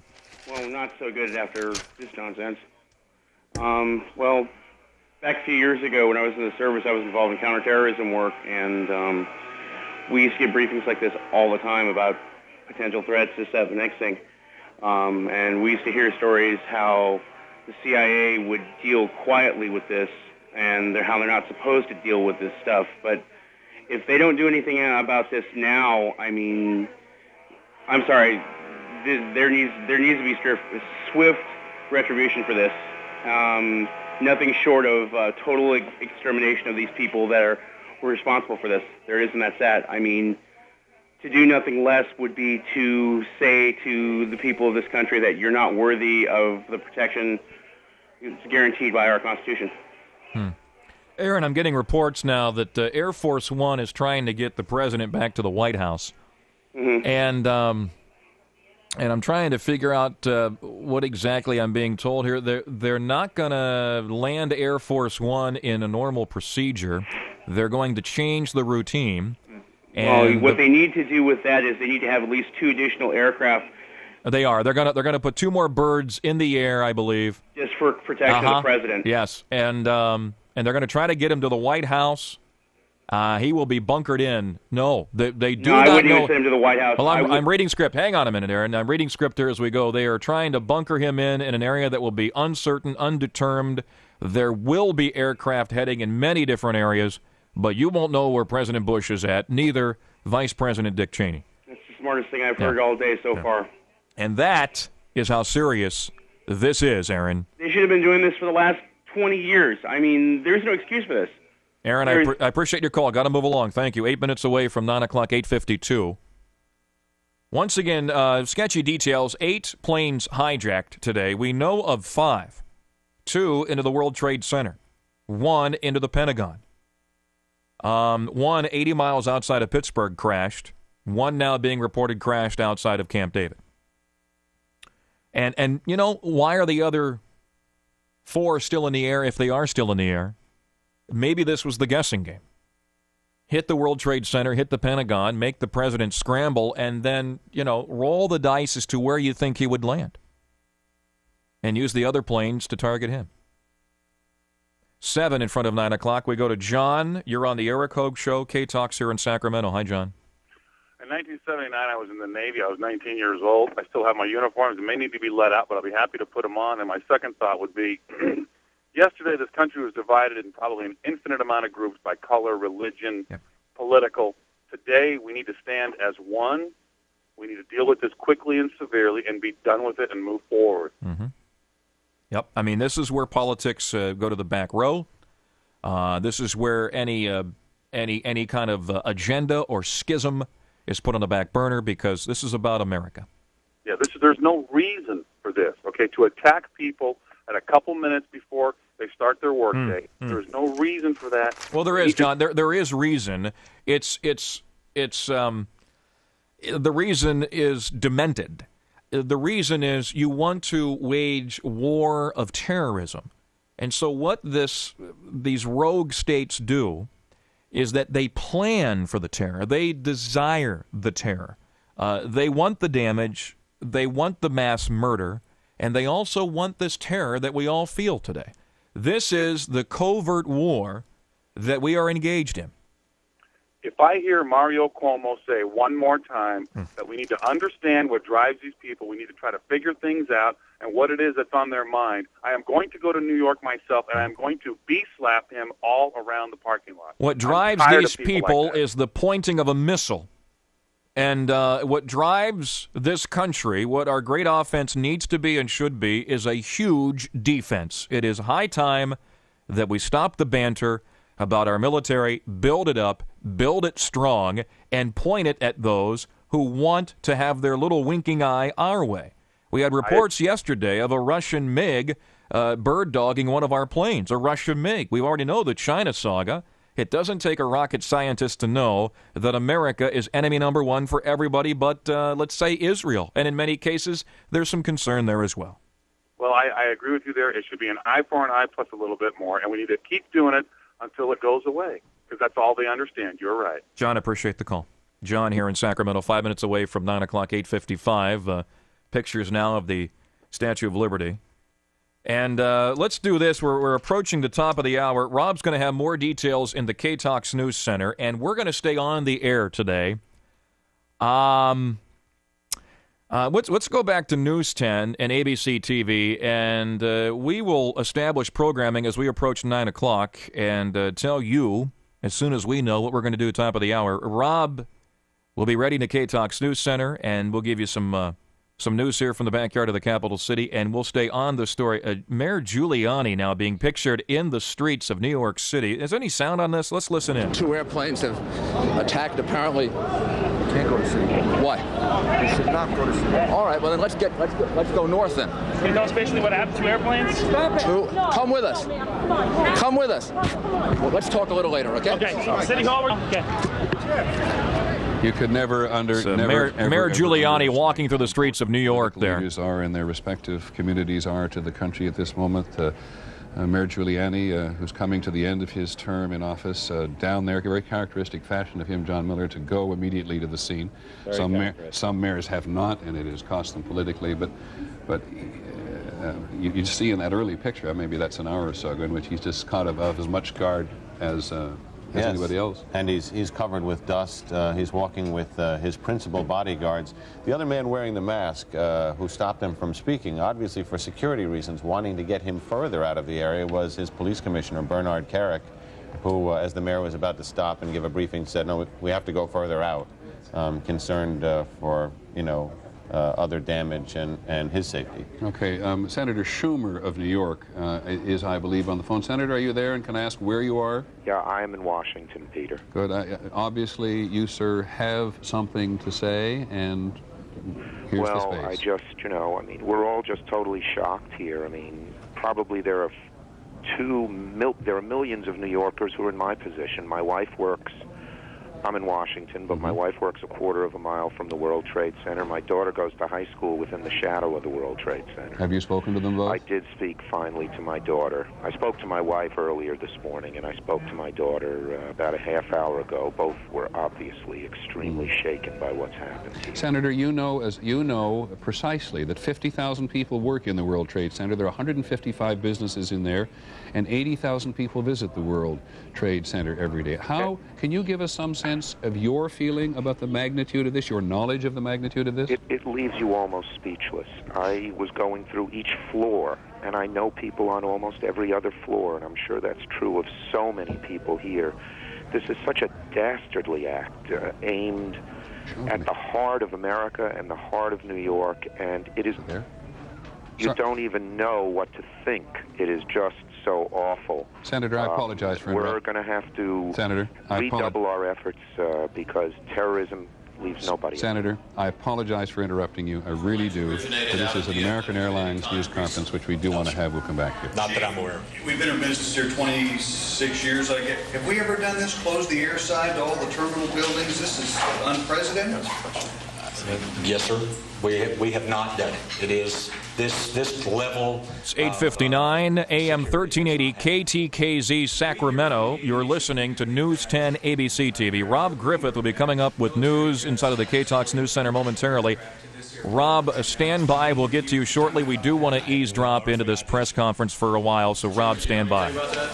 I would assume that since all of the aircraft that are due into DFW have landed, there are no military escorts. Now, whether there was a military escort provided to them or not, we're unaware of that. We can take about 2 more questions, and we're going to have to... to the implosion, whether you're going to carry on with that? We have canceled the implosion party set for this Saturday, and we will look at where we go from here. On the flights that were diverted, where did they go? Well, they could have gone a variety of places. We don't have all that specific information. Typically, when a plane is diverted, it's diverted to the Category X airport, the largest airport that is closest to where they're going, but we don't have specific information. Planes on the ground right now that are sitting there on the runway. Any indication that perhaps terrorists could be in one of those planes? Have no idea whatsoever. Now, when you say shutting down the air side, can you just articulate that a little more? Certainly. Is this the... Just tell us what you mean by that. Right. What that means is when you go through your security checkpoint for those customers who are used to going to the airport, anything on the opposite side of that is called that secure side of the airport. And those are the areas that are being closed to the public. They are still keeping open those areas in front of that. They call that the ATO area, or where you can check your bags, that sort of thing, to accommodate any customers' questions and things that might find their way to the airport. So all folks who are stranded are being moved out, essentially? Indeed, and being accommodated, those based upon what the plans are by their respective air carriers, be accommodated in local hotels and things of that nature. That's all. I'm sorry. One more question, and we're going to have to get back to our business. I talked with passengers out in the terminal. They said that people who are coming off the planes are having their bags searched or their luggage that comes out of the That's possible. That is possible on the part of the air carrier. Okay, thank you. We'll be back to you. Okay, you've been listening to a press conference, American Airlines press conference. I believe that is a terminal in the D.C. area. I didn't see exactly where they were offering the press conference from. We are listening to News 10, our TV relationship in Sacramento, listening in as well, being offered to us by News 10 ABC TV. Keep it right here. We're going to have expanded coverage of the Eric Hogue Show. As a matter of fact, just got reports that Jeff Metcalf will join us at 10 a.m. this morning. We'll stay live and local right here on AM 1380 KTKZ Sacramento. This is KTOX. Getting some details from the KTOX News Center. Here is Rob Griffith. Rob, what do you have for us, buddy? Rob, are you there standing by? Oh, yeah, we're here. Go right ahead, bud. Somebody keeps turning down my microphone. Well, that happens every now and then. Okay. Well, the big thing out of D.C. at this point is essentially a nationwide lockdown has been ordered. Following the terrorist attacks on the World Trade Center, the Pentagon, and so on, the FAA has grounded all flights from all airports and planes. They are being brought down at the closest available airport. Any international flights inbound to the United States are being diverted to Canada. New York City preparing for a catastrophic loss of life. They're saying it's going to be hours before they can even get an idea of how many people have been injured and or killed in the Manhattan area or surrounding the World Trade Center with the collapse of both of those buildings. Military bases in San Antonio, Texas, Colorado, and other areas on the country are on the highest alert. The Secret Service is not at this point saying where George Bush is. He did get on Air Force One. It got off the ground, and obviously for reasons of security, they're not saying exactly where he is at right now. I thought this is an interesting note and probably the first of many that we will be hearing. Former House Speaker Newt Gingrich has now gone on record. He called today's attacks on the New York World Trade Center and the Pentagon acts of war. He says the U.S. must respond to it as such. Comparing it to Pearl Harbor, he says the casualties are expected to be greater. He says the attacks were likely the work of people who have some sort of state support, that is referring to sovereign states, and the U.S. must move to pursue and eliminate that support. On the local front, Sacramento International Airport is closed down, and really there have not been a lot of other problems or concerns here in the Sacramento area, which is a nice thing. It's one of those situations where it's kind of nice to be out of the middle of the mix. Eric? Rob, I appreciate that. Once again, back to the number of hijacked planes.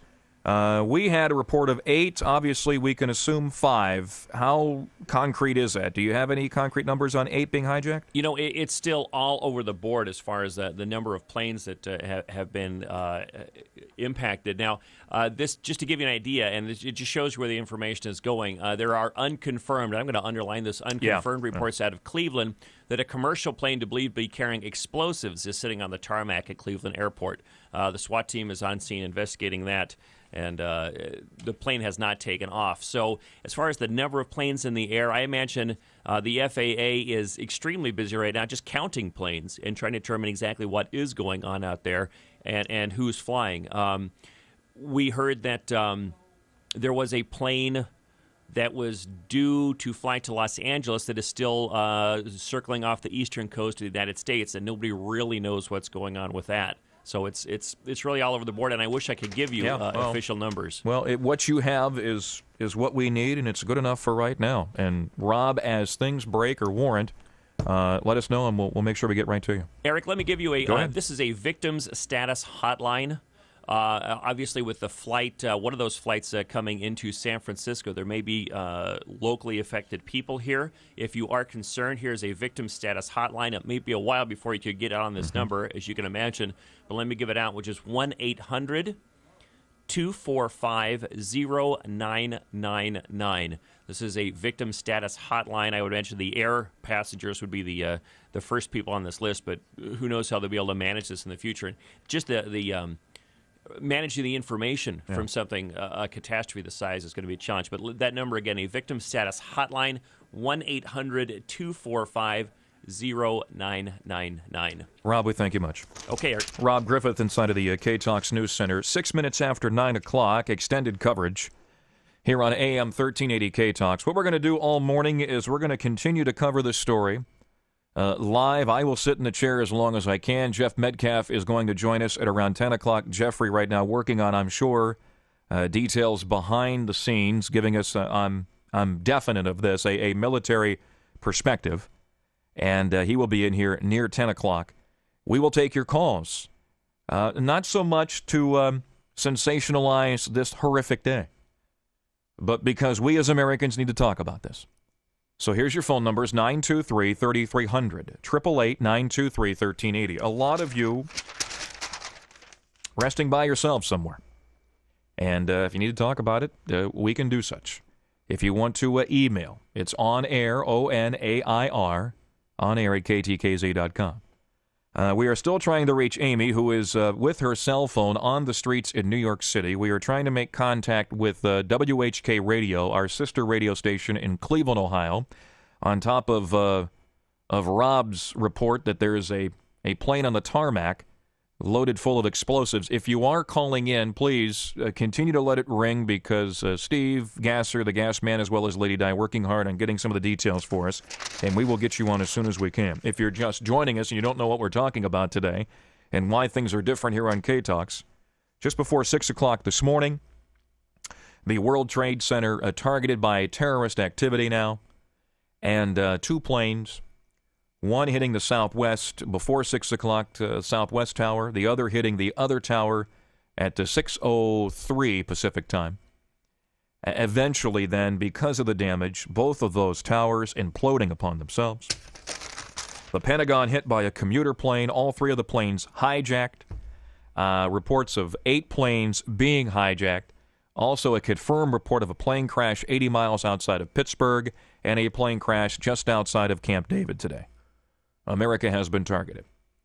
And as we continue to talk about this, we'll give you more and more details as they, and now we're seeing a different angle of the second plane that crashed into the tower in New York City. And this would be from the water. It is remarkable to see. Louise, you're on the Eric Hogue Show, K-Talks. Hi, Louise. Hi, Eric.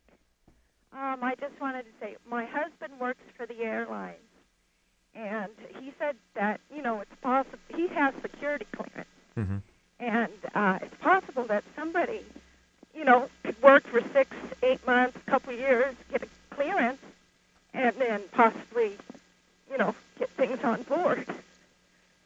Well, and that is true, and I think a lot of folks, because of the concern over security, would wonder why, you would hire somebody for 3 or 4 months at that primo of a spot. It could even be a couple of years, she said, too, Yeah. And my thinking is, if it's of someone of a different nation, I'm thinking if they come to America, they still have their country in their heart.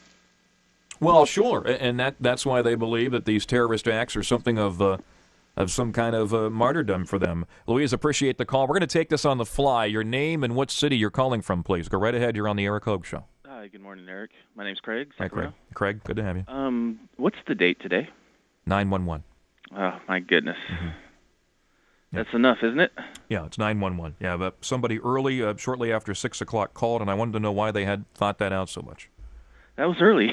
yeah, but 911. Well, so is the military getting up here? Is the military getting up here, as in Sacramento? No, as far as are they starting to get on, alert? Well, yeah, it's highest alert for the military as of 35 minutes ago. So we're at war. We have declared defensive war. We haven't declared offensive war because we have no idea. I tell you what, I got a phone call from Cleveland. I need to cut you off, Craig. Thank you much. All right, let's go now live to Kerry Coleman, who is our affiliate in Cleveland, Ohio, WHK. Kerry, we are being told that there is a plane at Hopkins Airport full of explosives. Is that true? There were landing flights. In fact, planes across the United States were asked to land at the nearest airport. Kerry, are you there? Did we lose contact with Kerry? Okay, let's. I'll put him back on hold. Steve Gasser, who's manning the boards, we'll see if he can't make contact with Kerry Coleman of WHK Radio.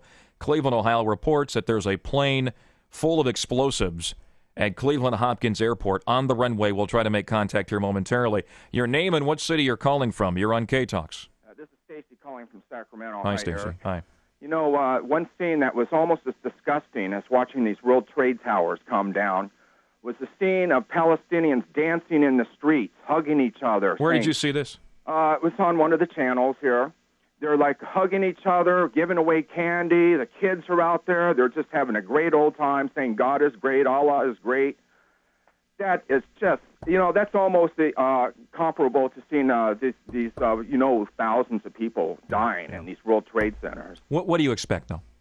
You know what? What do you expect from countries who would behave as such? And you know what? This country should. Well, I'm sure it is. All this, post traumatic assessments are going to be made, many by callers. Now, this country has always been Mr. Nice Guy when it comes to terrorism. We don't treat it as we do, say, nuclear attacks. If we're attacked nuclear missiles from a country, a doctrine says that we will respond and inflict, damage on your population centers. Now, when it comes to these people that strap dynamite or hijack airliners, we don't respond in kind. And perhaps this is a mistake because how can you win against an individual, Yeah. Stacey, there's so many chords of conversation, so many emotions today, so many patriotic hearts who want to do something now, and I think the wise thing to do is for us to, let's get everything in line. Let's find out where the fingerprint, the thumbprint leads. And then when we know, it is time for us to let it go. And if there's collateral damage, that's the price that has to be paid. You mean to tell me there's no collateral damage in New York today? Yeah, exactly. That's all. That's intended to be collateral damage. Yeah. Stacy, I appreciate your call. Thank you. Bye. 13 minutes after 9 o'clock. Once again, we're trying to make contact. Both Amy, who was on a cell phone, Amy Bartlett, who's been giving us details all morning long in New York City. Steve is trying to reach Carrie Coleman. Carrie works for WHK Radio in Cleveland, Ohio. We have reports of a plane resting at Hopkins Airport. And, Steve, you're telling me that Carrie's actually on the air. Okay, we'll stand by Carrie Coleman, hoping to join us soon. 9:14. Once again, the victim hotline. If indeed you are concerned about a relative from San Francisco, remember the one plane was from Boston to San Francisco, the American Airlines plane. Here is your victim hotline: 1-800-245-0999. Carrie Coleman in Cleveland, I should say. We go to Cleveland. Carrie? At this point, yes, I hear you, Eric, loud and clear. No, now, you guys are just starting your day out there. Obviously, it's not been a good day to wake up to anything suspicious happening out there on the West Coast. You know, we have nothing to report. The only linkage we have, and let me fairly assume here, Carrie, you're on the air live. Am I correct in saying so? Yes, sir. Okay, and I'm doing likewise here at K-Talks in Sacramento. So if indeed phone calls happen, maybe we could share such and just go for it today. Yeah, I think I think that'd be a good thing. I can tell you that, and I'm going to be talking to a general. Put him on the air, Ricardo, as soon as you can, down from Atlanta. Major General Paul Vallely, retired. He has been commander of Special Forces before he retired just a few years ago, and he was telling me, now, this is not confirmed, okay, and just assume that this is a maybe, a possibility. But what he said was, when it comes to these planes that were hijacked, the one that went down just to the southeast of Pittsburgh, about 80 miles to the southeast near Somerset, he said that plane might very well, because it looked like it was destined for the U.S. Capitol, that plane might very well have been shot down. And you can't second-guess the military in these matters. If that was, in fact, the case, it is a situation of dire emergency, and that is a possibility that is by no means a definite. Carrie, what's the total number of hijacked planes? I'm looking at 8 from New York City, from Amy Bartlett on the ground in New York. Reports are unconfirmed 8 hijacked planes today. We can probably trace 5 now. You mentioned the Pittsburgh crash 80 miles out. We may have had as many as 2 here in the Cleveland area. 2 hijacked out of Hopkins? A possibility of that. We Okay. don't have any confirmation, but what we do have is a statement from the mayor just a little while ago, Mayor Michael White. There was a plane that, in fact, was circling around the Cleveland vicinity, and they then got that plane diverted more toward Toledo, and there was another plane that apparently they were believing had the possibility of a bomb on it, which now is on the tarmac at Cleveland Hopkins International. So that's a true report. That's confirmed that there is a plane on the tarmac at Hopkins with explosives. It's not confirmed that it has explosives. It is confirmed that they are checking it. They've evacuated the plane, and it's there. Eric, I want to go to General Paul Vallely in Atlanta at this point. Ricardo, are we ready to do that? Okay, I tell you what, folks, we'll pull away from Kerry for a moment here, and then we'll join him once again in progress.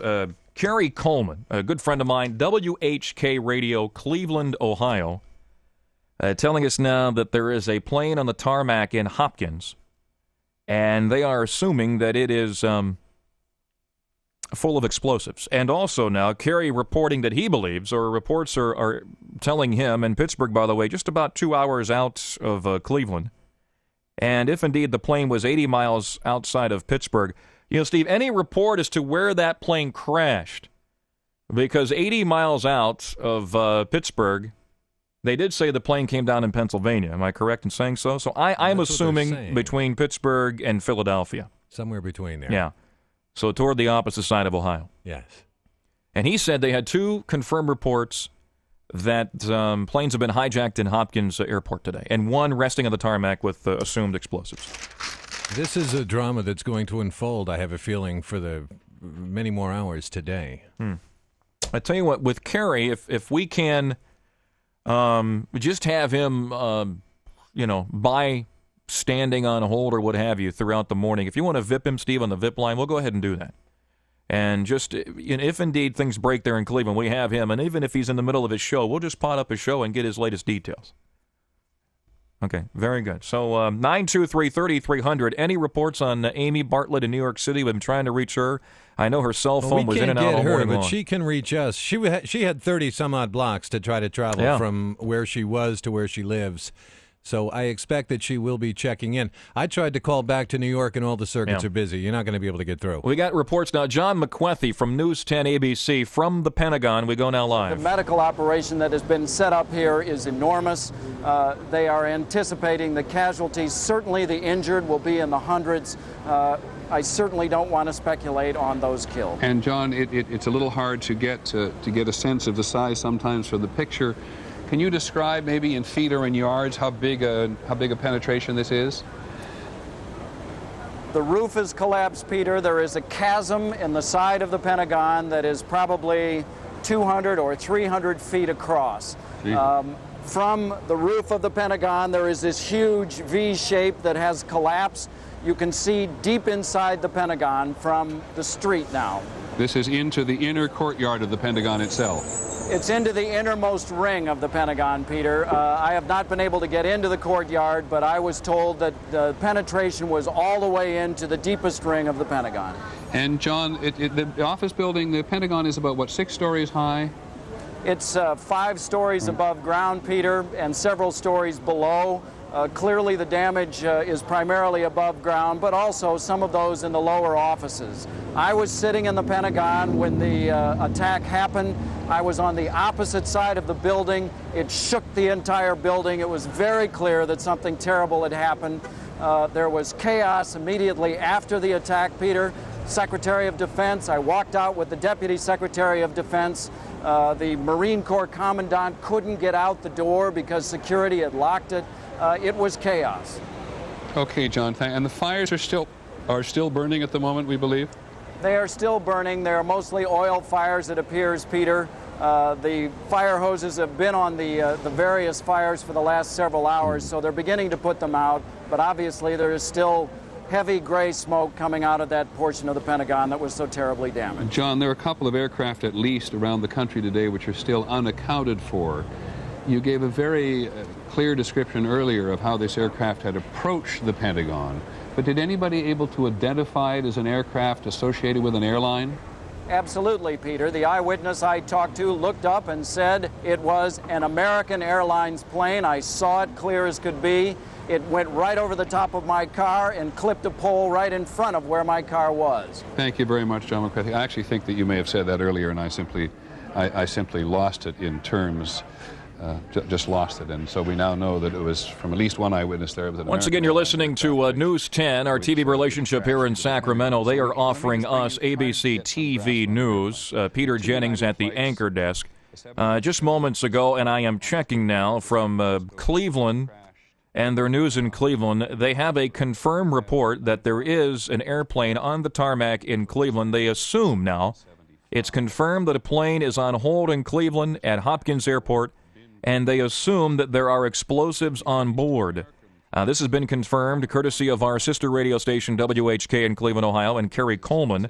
They also have reports that 2 planes being hijacked out of Cleveland today. Out of Cleveland. And if you add those 2 into the scenario, we have sketchy details of 8 planes being hijacked. 5, we know where they rest today. 2 into the World Trade Center, 1 into the Pentagon, 1 outside of Camp David, and the other 80 miles outside of Pittsburgh. Kerry Coleman giving us reports that they are sketchy once again, that plane may have been shot down. We go back to News 10 and ABC. These flights, it would have been just as simple to get on the Washington shuttle or the New York shuttle and crash one into the Trade Center and the other in the Pentagon. The choice of flights here, Newark to San Francisco. 9:22. We're going to break away. Once again, Amy Bartlett, she has been on the streets of New York City all morning long, is working across from the Empire State Building, and she has walked home, and she has, I guess you would say, collected many pictures and many thoughts. Amy, welcome back to K-Talks and the Eric Hogue Show. And first off, how are you doing, Amy? Just fine. How long was the walk for you? Not long. I actually did catch a cab for part of the way, but after about 10 or 15 blocks, it said, get out. Get out of the cab. Well, tell us, you were on 34th Street, am I correct? I was on 34th between 5th and Madison, and like you said, the Empire State Building is on 34th and 5th.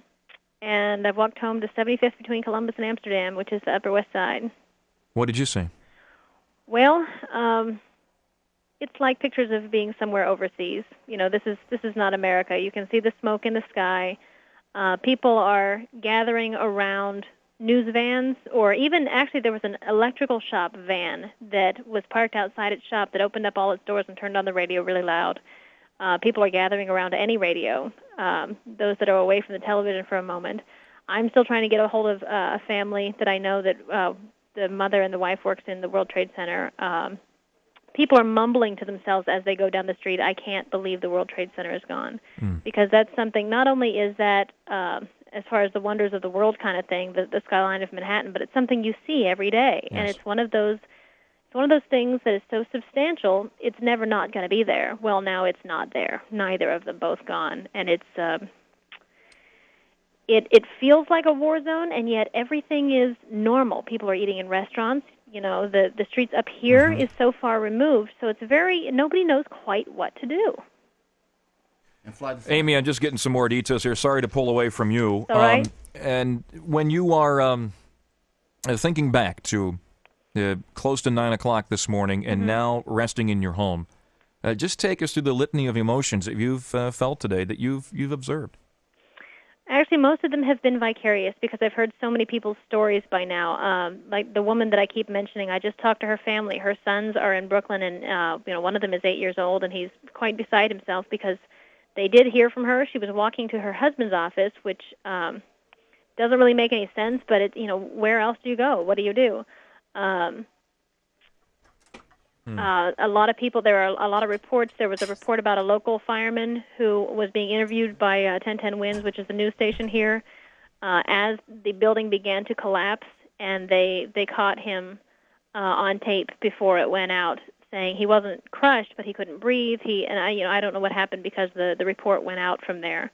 There were other reporters talking about trying to get down there in their car, and when the buildings collapsed, the debris and the smoke started coming towards them to the point where they had to put their car in reverse and drive backwards. There were reports of people crawling down the street. One woman was not injured at all. It was just, the complete shock of it. You get down on your knees and you crawl down the street. Again, we're all so blessed. It feels like we're not in America because this can't happen in America. Yes.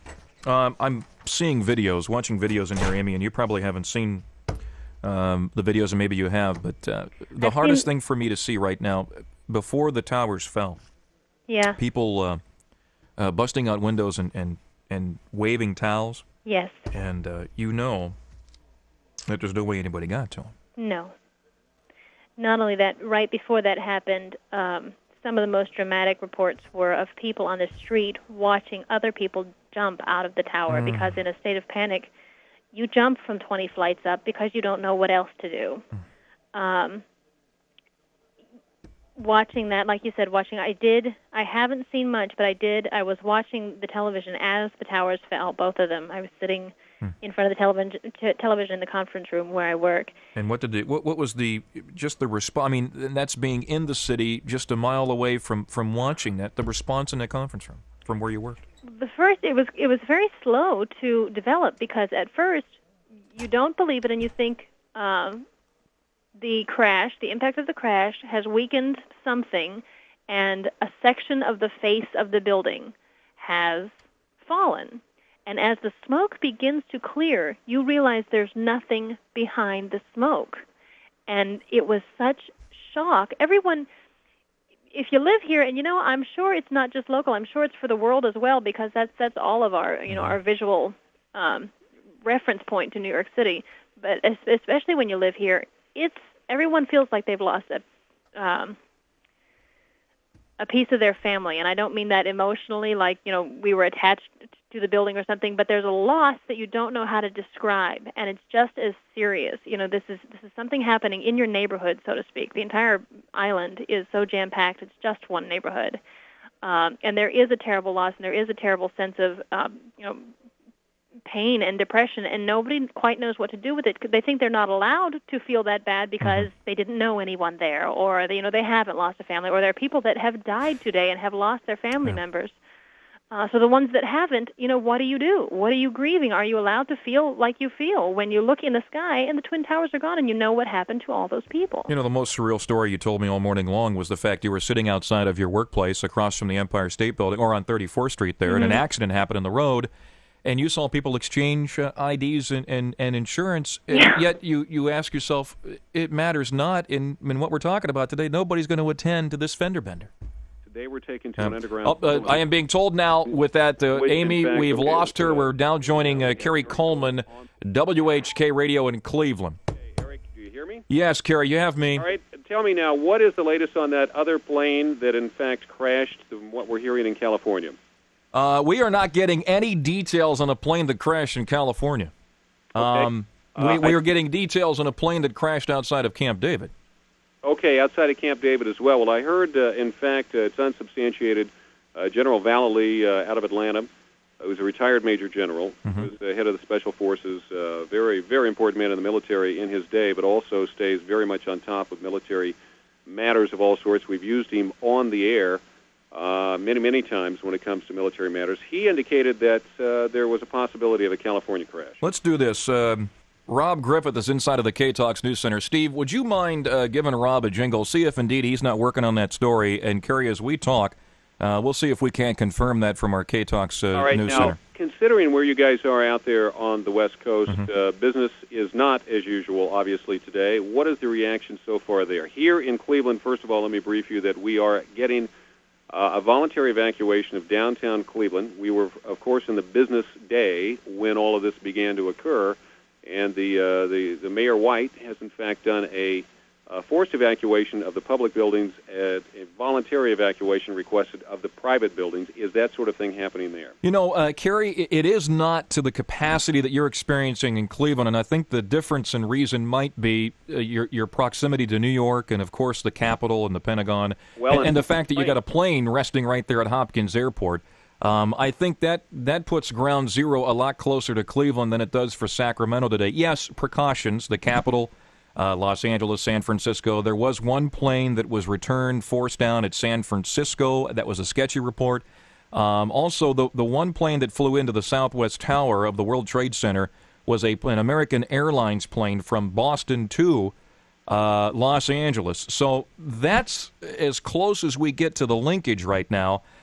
We are attempting to have a normal work day out here. It's not normal by any stretch of the imagination, but the whole city, the whole state of California, almost peering back at New York with a tear in our eye and a very, very heavy heart, but not as locked down as you folks there in Cleveland. All right, Eric, we are also, a number of churches have announced that they're going to be having prayer meetings, and certainly that's so appropriate considering what is happening now. Kerry, can I interrupt you for a second? Let's go live to the K-Talks News Center. Let's see if Rob has any details for you and me. Rob, are you there? I am here. Any reports on a plane crash here in California? Nothing that I'm seeing so far, and I've been watching, monitoring as many different news sources as I can. Let me say this, and this might speak to what you guys are talking about. United Airlines officials say they are concerned about a plane that left Logan International Airport and was scheduled to land in Los Angeles around 11 a.m. Eastern Time. That would be, 11 minus 3, 8 o'clock for us. Right. FAA officials are trying to track United Flight 175 down. Logan Airport is shut down. All income flights are being diverted there.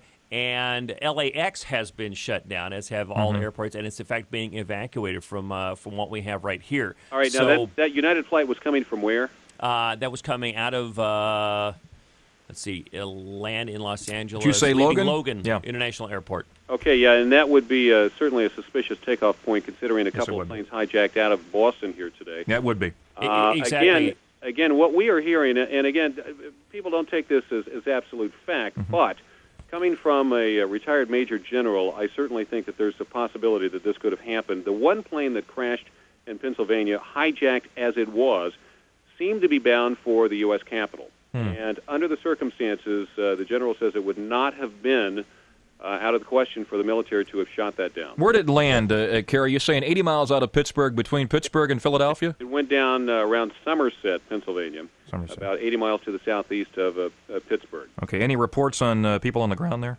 We can't get in there. All the phones, whether you try Washington or New York or, in fact, Pennsylvania over there's no ability to get through on the phone. Hey, Kerry, and Rob, we'll let you get back to the K-Talks News microphone, okay? Well, okay, let me. Okay. What I have on the plane in Pennsylvania, there are investigating reports of 757 went down in Somerset County, as he was saying, near Indian Lake. That flight was originating in Newark. It was heading for San Francisco, and they've dispatched 4 medical helicopters to the scene. So I don't think they'd be dispatching medical helicopters unless it was a real thing. Right. For what that's worth. Yeah, apparently there was a plane that was seen crashing there. Rob, we appreciate the update. Kerry, can I do something? We have a lady by the name of Amy Bartlett. She worked across from the Empire State Building. She's been on the streets in New York. Would you mind if I go to her? Oh, absolutely. Okay, let's do this. Amy Bartlett. Amy, you're back with Eric here in K-Talks in Sacramento, also with Kerry Coleman, WHK Radio in Cleveland, Ohio. Hi there. Amy, if you would, get the folks in Cleveland caught up a little bit on your day when we talked early and ride the folks in Northeast Ohio along in this horrific journey for yourself. Well, it really wasn't unfolding. It wasn't like something that hit all at once. I was on the subway going to work when they announced very routinely that the lines going down toward Brooklyn were shut down from Chambers Street on, which is quite a substantial number of stops and quite a substantial number of lines. So I knew something was up. I got off the train and was walking to work from the Herald Square area, Macy's. If you watch the Macy's Thanksgiving Day Parade, that's exactly where the subway comes up. Walking from there to where I work on 34th between 5th and Madison. In doing so, you pass the Empire State Building. All the entrances were sealed. There were a couple of police stationed at each entrance. They were not only prohibiting people from entering, but they were evacuating the building as well. At this time, I knew that there was something going on. By the time I got up to the 21st floor of my building, everyone was already gathered around the television set. The second plane had just hit. Both towers were still standing, but both planes had hit, which made it obvious that this was intentional. Shortly thereafter is when one tower fell, and then another fell. And I was telling Eric earlier, when the first tower fell, it looked like perhaps the building had been weakened by the impact, and perhaps the facade fell, or a portion of it fell. And as the smoke cleared and the room realized that one of the twin towers was gone, there was quite an indescribable shock. Amy, can I ask you from Cleveland here, where are you precisely right now? I've just walked home. Like I said, my building is my office, my personal office. The windows face the Empire State Building. And as things continued to happen, they said, get out of the building. You know, they're not done with New York. This was before the towers fell, actually. And let me ask you, obviously, around the world today, everybody's in shock, but you in New York must absolutely be in disbelief at this point. I can barely hear the end of that. You're real quiet. I say you in New York must be absolutely in disbelief at this point. It is. It's a numb state. I think it will hit everyone here in waves over the next, week, month, year, because you see the smoke in the sky and you somehow think the Twin Towers are still down there and that everyone's fine. I was here when they bombed the Trade Center the first time. That was nothing like this. Amy, well, obviously. Amy, share the story with the folks in Cleveland and again here in Sacramento. You're outside, sitting there on the street corner, and a fender bender happens because people are trying to look up and see what's going on. I mean, just give us that surreal sense again of these folks getting out of their cars trying to address that wreck. I had just been evacuated from my building. Several of my coworkers, there's only 9 people in my section of the office. 3 of those 9 are unable to get home because they don't live on the island. So they went home with my boss who lives just around the corner. We're all standing on the street corner. They had just gone their way. People are all over the street. All the buildings have been evacuated, especially around the Empire State Building. The streets are packed, but with people, very few cars, but there are a lot of emergency vehicles. People are pulling cameras out of bags and taking pictures of the smoke in the air and the street corners that are packed. Like I said, so many emergency vehicles. One of them was trying to go through the intersection and had its sirens blaring and was speeding through the intersection, through the red light, while the regular green light traffic was going. There were so many people and so much noise, there's no way they could have understood that this car was coming for them. So, Amy, you had to literally walk home and abandon your car. Oh, I'm not in a car. Okay. A lot of people in New York don't use cars, but you walked home nevertheless. Oh, yeah. And there are, you know what, when this accident happened, they just kind of parked it in the middle of the road, basically. Is there any indication coming out of downtown there, any possibility of an estimate of the number of casualties in those? You know what, Mayor Giuliani was just on the radio, and he said we are not even going to attempt to estimate the loss here. Yes. Amy and Carrie, if you could hang on, we have contact with an Ann Serco. She lives in Somerset near the my grandmother. That's what I figured. Very good. Let's go to Ann. Ann, you're on K-Talks in Sacramento. You're also on WHK Radio, our sister radio station in Cleveland. Ann in Somerset, a reported plane crash, one of the unconfirmed 8 planes hijacked today. Ann, what can you tell us? Okay, I can tell you that, Speak up, first of all, I live in Johnstown, which is right outside of Somerset. And they've closed our post office, told us that any of our mailmen that are delivering our mail to tell them to go home. They've closed, our mayor has closed down the city, asking people to leave their place of employment and all go home. Our airport is closed, which is about 3 miles from me. And the FBI won't let our news media in. They made them stay about a mile away. And now this is now a little bit... they just came on and told us that this plane that went down, that Westmoreland 911 received a call from someone on the plane on a cell phone that told them they were being hijacked. And it was shortly after that. I'm assuming, Ann, you know Westmoreland?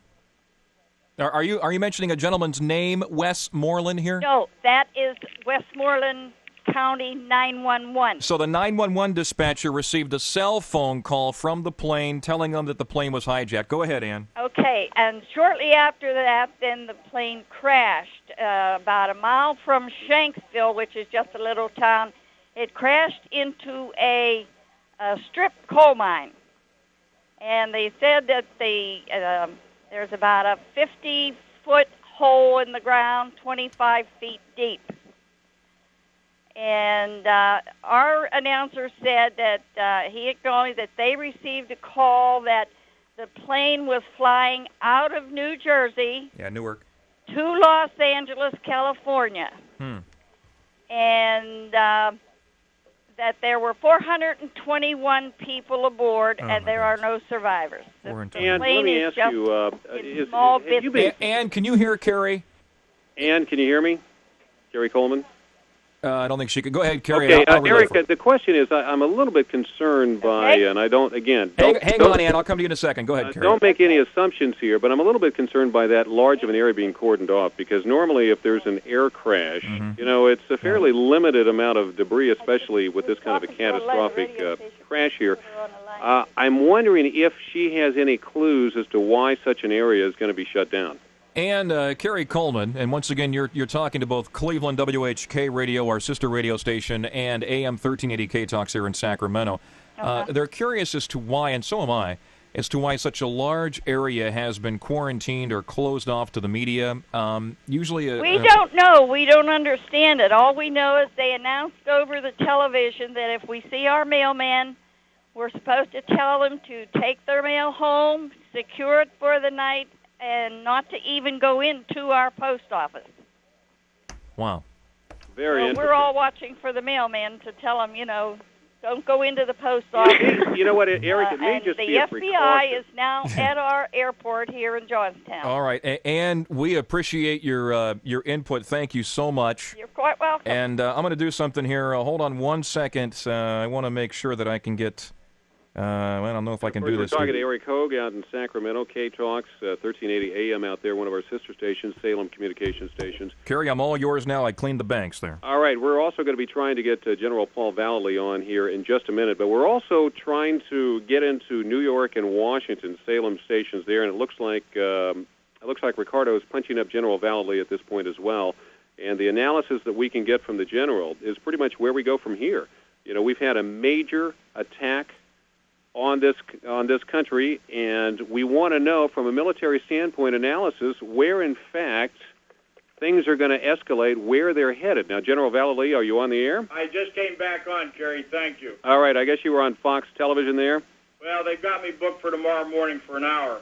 All right, General, again, I want to ask you, with this kind of an unprecedented attack, and we're also putting our sister station on the air out in Sacramento, K-Talks, 1380 out there, and Eric Hogue. General, with this kind of an unprecedented attack here in the United States on our soil, what, in fact, do you think is going to be our immediate reaction within the next 24 hours? Well, our immediate reaction, as I said before, is that we have the National Security Council meeting now in a collaborative fashion with the Secretary of State, Secretary of Defense, our senior military leaders, and the President. They did that early on Air Force One as the President left Florida. That's standard procedure. They'll put their heads together, come up with some different options, because obviously we have a major conflict now. We have an intentional provocation of war, an attack on the soil of the United States. We've got to identify through intelligence sources where we can, where those organizations are located, who is responsible. In the meantime, the National Military Authority are having meetings, I assume. That's what they do in the tank, what we call it in the Pentagon, formulating optional plans. And so that's going through the process now. We do have contingency plans. Some of those will be dusted off, they'll be looked at, and the military will be able to provide recommendations to the National Security Council and the President probably within 24 hours. All right, General, when it comes to, of course, you are a 60 minutes away from 10 o'clock, you've been listening to Carrie Coleman, our sister radio station in Cleveland, Ohio, WHK, and we want to pull back here local in Sacramento. Moments from now, Jeff Metcalf is planning on joining us here in studio as we'll talk further about what the U.S. should and would do here in the immediate future. I just saw another unbelievable picture today. Are they talking about this on the News 10? Can I pot up feed? Is News 10 referring to this situation in New York City? Just saw a photograph that in New York, people are gathering out in front of churches, parishes, synagogues, and they are praying on the public streets. Overflow crowds trying to get into places of worship to pray. I offer a small editorial to do something that a lot of groups in this country think we ought not do in public. Let's go back to Amy in New York City. Amy, you're telling me that en masse, people running to prayer. Well, yeah, the visual of running, everybody's just kind of shuffling. It's a very stunned state here. I have come home to, first of all, I think I came home to prove to myself that I could get home. Yeah, you know, I just needed to touch base for a second. Yeah. And I've already received a phone call that people are gathering at my church, which is Calvary Baptist on 57th Street. Definitely a safe area, far enough away from everything. But what with everyone being sent home, a lot of people having no place to go, by the way, which is another factor about the churches. They can't get to New Jersey, Queens, Brooklyn. You know, half of them can't even get to the Bronx because if you're walking, you just can't get there. And then just a sense of family. And as soon as we're done here, that's probably exactly where I'll head, is over to Calvary Baptist Church. Can I ask you a strange question, but I think it gives us Sure. a grip on what we're feeling today? Mm-hmm. Amy, what do you plan on doing with the rest of your day? That's what, just like you were talking about the fender bender earlier, and the fact that people exchange license and registration while the World Trade Center is falling down. It is strange. I wanted a cup of coffee, and I thought, I don't know if I can go into Starbucks and buy a cup of coffee right now. It just doesn't make any sense. I have a friend, my mother has insisted that I get together with someone else and just kind of, I have to stress this thing about the churches. I heard the reports on the Palestinian West Bank, how they're celebrating, yes, and they're passing out candy, and they're chanting that God is good. Well, God is good. I don't know if they're talking about the wrong God, but God is good. And this is a time our presidents, I heard on your newscast just now, our president, our leaders, our military are all getting together to figure out what to do next. Just because we're not the President of the United States doesn't mean that we don't have work to do. It's time for all of us to get together, and whether you are in your your living room all alone, or your living room with family, or at your church with your church family. You've got access to God, which is more powerful than the president, and we need to get into action. And this is not just involving the stuff that's happened today, but in daily life, making daily decisions of blatant, unapologetic faith. There's more power than in that. It kind of takes a normal day and puts it into perspective, doesn't it? It sure does. What are you watching? What are you hearing? New York news and TV. Actually, what's interesting is just before we got in contact this last time, I've just gotten home and turned on my own television, and I've realized television stations out. We were watching at work because the television there has cable. If you have an old dinosaur television like mine with an antenna on the top, forget about it. There isn't a station to be seen. So there's no TV in New York? Well, if you only have cable. Only cable. Yeah. From where I am, at least. And what about radio? What about radio in New York? Radio? Let's see if you can hear this. If I hang out my window. Yeah. That's a van on the street corner there? Yeah, it's real faint. Now, hold on. Tell the folks here now, you're talking about hanging out your window at the house, and what kind of van is this? It's just, it's a white van, it's unmarked, and it's got, like, construction stripes on the back, and there's a lot of brownstones being remodeled right here, so I assume it's somebody's construction van. So it's a construction van that's pulled up on the street corner, and what they have done is they've opened the doors, opened the back doors, they've turned the volume up, and they're playing the radio for the people there in that neighborhood. Blasted the radio, and you know what? People come and lean on the radio. As I was passing, I had to walk home most of the way, and as I was passing Lincoln Center, in that triangle there where traffic is at a dead standstill, there's nobody. By the way, Cross Bronx Expressway, dead standstill, and that's something that you can't walk on and off of. So those people are stuck on the Cross Bronx. We were leaning on this over back by Lincoln Center. We were leaning on this small mom and pop electrical shop's van, which had done the same thing, opened all the doors and windows, and everybody was. Somebody actually said to me, "Whose van is this?" Yes, because we're all sitting on things. And I have to explain, because some of your laughter for folks here in Sacramento, and I want to be gentle with this, but some of your laughter I think we need to describe, because a lot of folks reach for laughter there in New York in a time like this, because it is a shock, nervous energy type of trigger. It is. There are people. That's what I was saying earlier. Is there were people. The most common facial expression or human reaction on 34th and Madison as I walked out of my building was laughter. Nobody was talking in somber, quiet tones. People were laughing and gasping, and it's a very eerie feeling because it doesn't feel like laughter. They're all completely shocked and a little bit scared. They don't know quite what to do. And, we're still, I don't want to blow anything out of proportion, but we're sitting in Manhattan, and now I'm in a very safe area. I'm way over on the west side. There's nothing over here. But getting here, you have to walk on. I was afraid to leave my building because I thought if they do anything to that Empire State Building, it's going down on the street. Amy, can you pause for just 1 second? Sure. The president did speak earlier today, and I do want to offer the folks at least some of his words. He spoke, this would have been 6:29 our time, 9:30 thereabouts your time. The President of the United States, his first comments after both planes, this was before the Pentagon report, after both planes struck the World Trade Center. This is the way it sounded. In Florida. I wonder if everybody knows there what's going on. We'll listen to him. Ladies and gentlemen, this is a difficult moment for America. I unfortunately will be going back to Washington after my remarks. Secretary Rod Pace and Lieutenant Governor will take the podium and discuss education. I do want to thank the folks here at Booker Elementary School for their hospitality.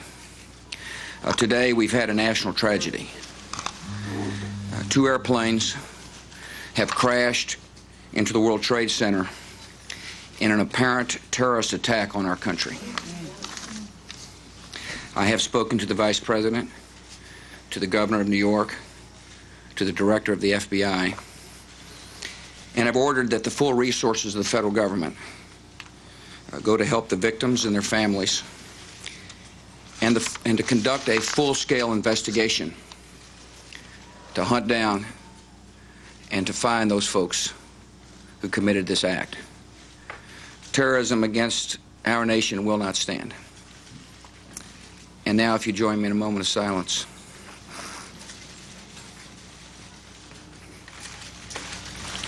May God bless the victims, their families, and America.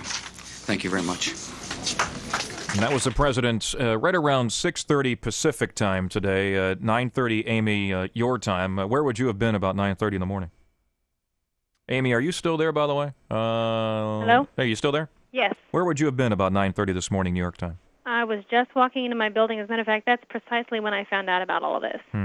And before the effect of his comments fade, I want to make a public request to our president, and maybe he'll catch wind of this somewhere. Maybe this will catch on, and maybe we could all request the same thing of him. But especially in times like these, not to mention in daily life, have the guts to say, "Join me in a moment of prayer." Yeah. It's it's time. There's no more diplomacy. There's no more politics. It's time to pray. It is, and in defense of the president. Oh, I know. For the record, I am a huge, complete fan of President Bush, and I respect him as our president and as an admirable man. I encourage him. Well, I don't chastise him. In the video that I just took a look at, and Amy, you could see it on his face. I mean, gripped with what to say and what he just learned.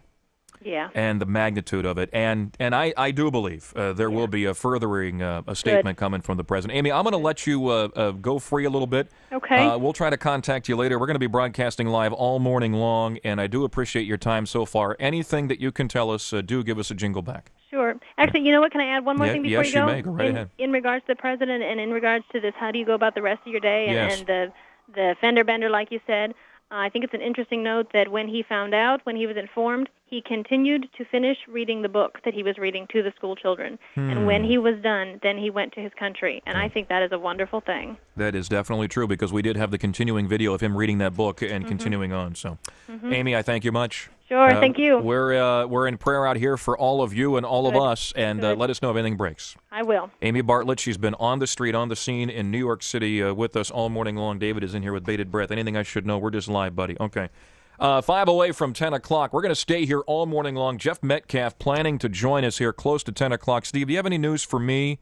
Anything I should know? I've got Rob Griffiths standing by in the K-Talks News Center. All right, let's check in with some news here in the K-Talks News Center. Rob, are you available? I am, absolutely. What do we have on the latest as far as the wire goes and news of this tragedy? Well, I'll tell you right now, Eric, the wires, as you imagine, are just jam full of stuff. I have done my best to separate the wheat from the chaff and get through stuff that people, I think, will either reflect on the enormity of what's going on or will be useful information. President Bush is still in the air. Air Force One is being escorted by fighter jets as a precaution. And so that is what's going on there. So he is still in the air, fighter jets escorting him. 2 Virginia-based aircraft carriers have been moved to help cover airspace around New York and Washington, D.C. The John F. Kennedy and the George Washington have been sent to sea just off the U.S. coast. And again, they are guarding those 2 major cities right now. The jet plane crash into the Pentagon has caused a fire. It is still burning out of control on the west side of the building. Flames are seen leaping in the air from one portion of the complex. A section of the building has completely collapsed, and there are unconfirmed reports that there have been fatalities there. Not too surprising. United Airlines has confirmed that the plane that crashed near Pittsburgh was a San Francisco-bound plane. Now, this is the only thing we got even close to a California plane crash, and that is it was a San Francisco-bound plane that crashed near Pittsburgh. This was Flight 93, Boeing 757. It had 38 passengers, 2 pilots, and 5 flight attendants. It was an 8:01 a.m. Eastern Time takeoff. And so that's what's going on with those. CDF, a little bit off the beaten path. Rob, can I interrupt you just one second? Can you hang with us? We're now getting some live feed of a press conference from the Middle East. Am I correct in saying so? Courtesy of News 10. Let's listen in. Rob, hang with me. I'm hanging. هغه به د هغه وخت سره ګورو خو ما مخکې ولې ټول انواع د تروریزم هغه په دولتي شکل باندې که چیرې یو هیواد بل هیواد ولې طبعا هغه دولتي تروریزم It is a little bit earlier to say at this stage, but as we said that we criticize all forms of criticism. So if Afghanistan is attacked, then we can call it state terrorism. So obviously it's very hard to hear. The feed is not in satellite quality, so we'll plot down. Rob, let you continue. I thought maybe we'd have an interpreter. It looks like they're offering such, but quality from, is that from Afghanistan? I believe it is. Quality is very poor, so our newsroom, as well as Steve Gasser, will be listening. Rob, what else do we have in reference to the planes? We have one crashing 80 miles outside of Pittsburgh in Somerset, Pennsylvania. Actually, Shanksville is the ground zero location there. We have Camp David, a plane crashing there. Anything new on that plane crashing outside of Camp David?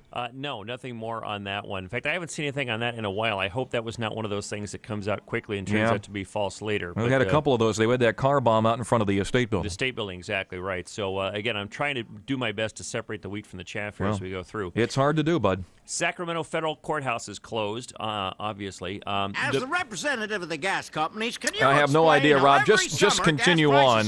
We're getting some feed from somewhere. But your costs stay the same and your profits explode. I mean, another coincidence, sir.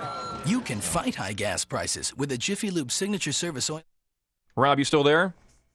Rob, are you there? I am here. Okay, sorry about that. We had some bleed on top of us. There we go. Let me re-engage. This is AM 1380, KTKZ Sacramento, and Rob Griffith inside of the K-Talks News Center. Go ahead, Rob. Sorry about the intrusion there, courtesy of the computer. Very good. Fox News is reporting the Air Combat Command in Norfolk, Virginia is now at threat condition Delta, which is the highest threat level in the military. So the U.S. military is now reported to be at the threat level that would be comparable to a presidential war declaration. Now, obviously, the president has not declared war. We don't even know who we would be declaring war against, but the military is on its highest level of alert right now. We mentioned the Sacramento Federal Courthouse is closed. Federal buildings all across the United States are closed. We heard the report from one of your people that even postmen have been told to go home and don't even bother to go back to your post office. What would that today. I'm trying to figure out what kind of importance that would play into things there. That report comes to us by a resident in Somerset, Pennsylvania, where the one plane crashed. Why would we... the postman, take the mail and go home. Why?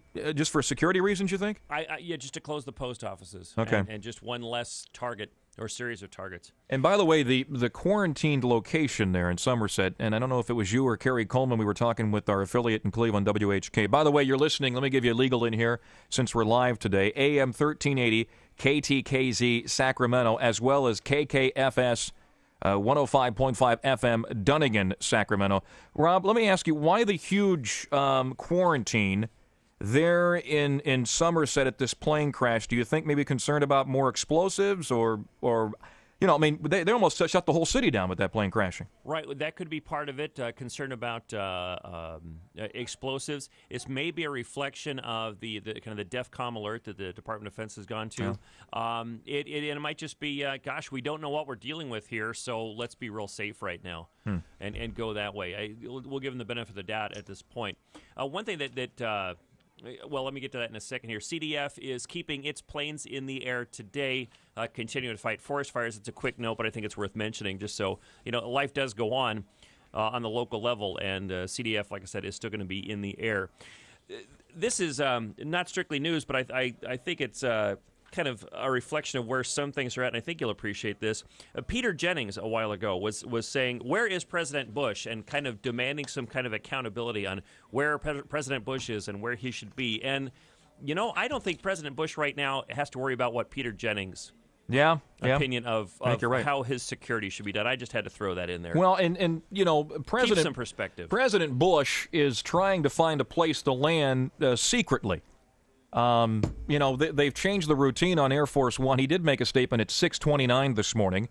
And what, as far as the president right now, if Peter Jennings wants to slide in an editorial, then so will I, and I appreciate your tone here, Rob, because ultimately Peter Jennings ought to just hold back and just deliver the news right now. We don't need to divide over where President Bush is at, and we want to hear from him right now. No, I think there's professionals involved who know what they're doing. Yes, and he has to be protected, as well as the vice president. He's got the football alongside, and what he is doing is he is listening to the information and the details right now.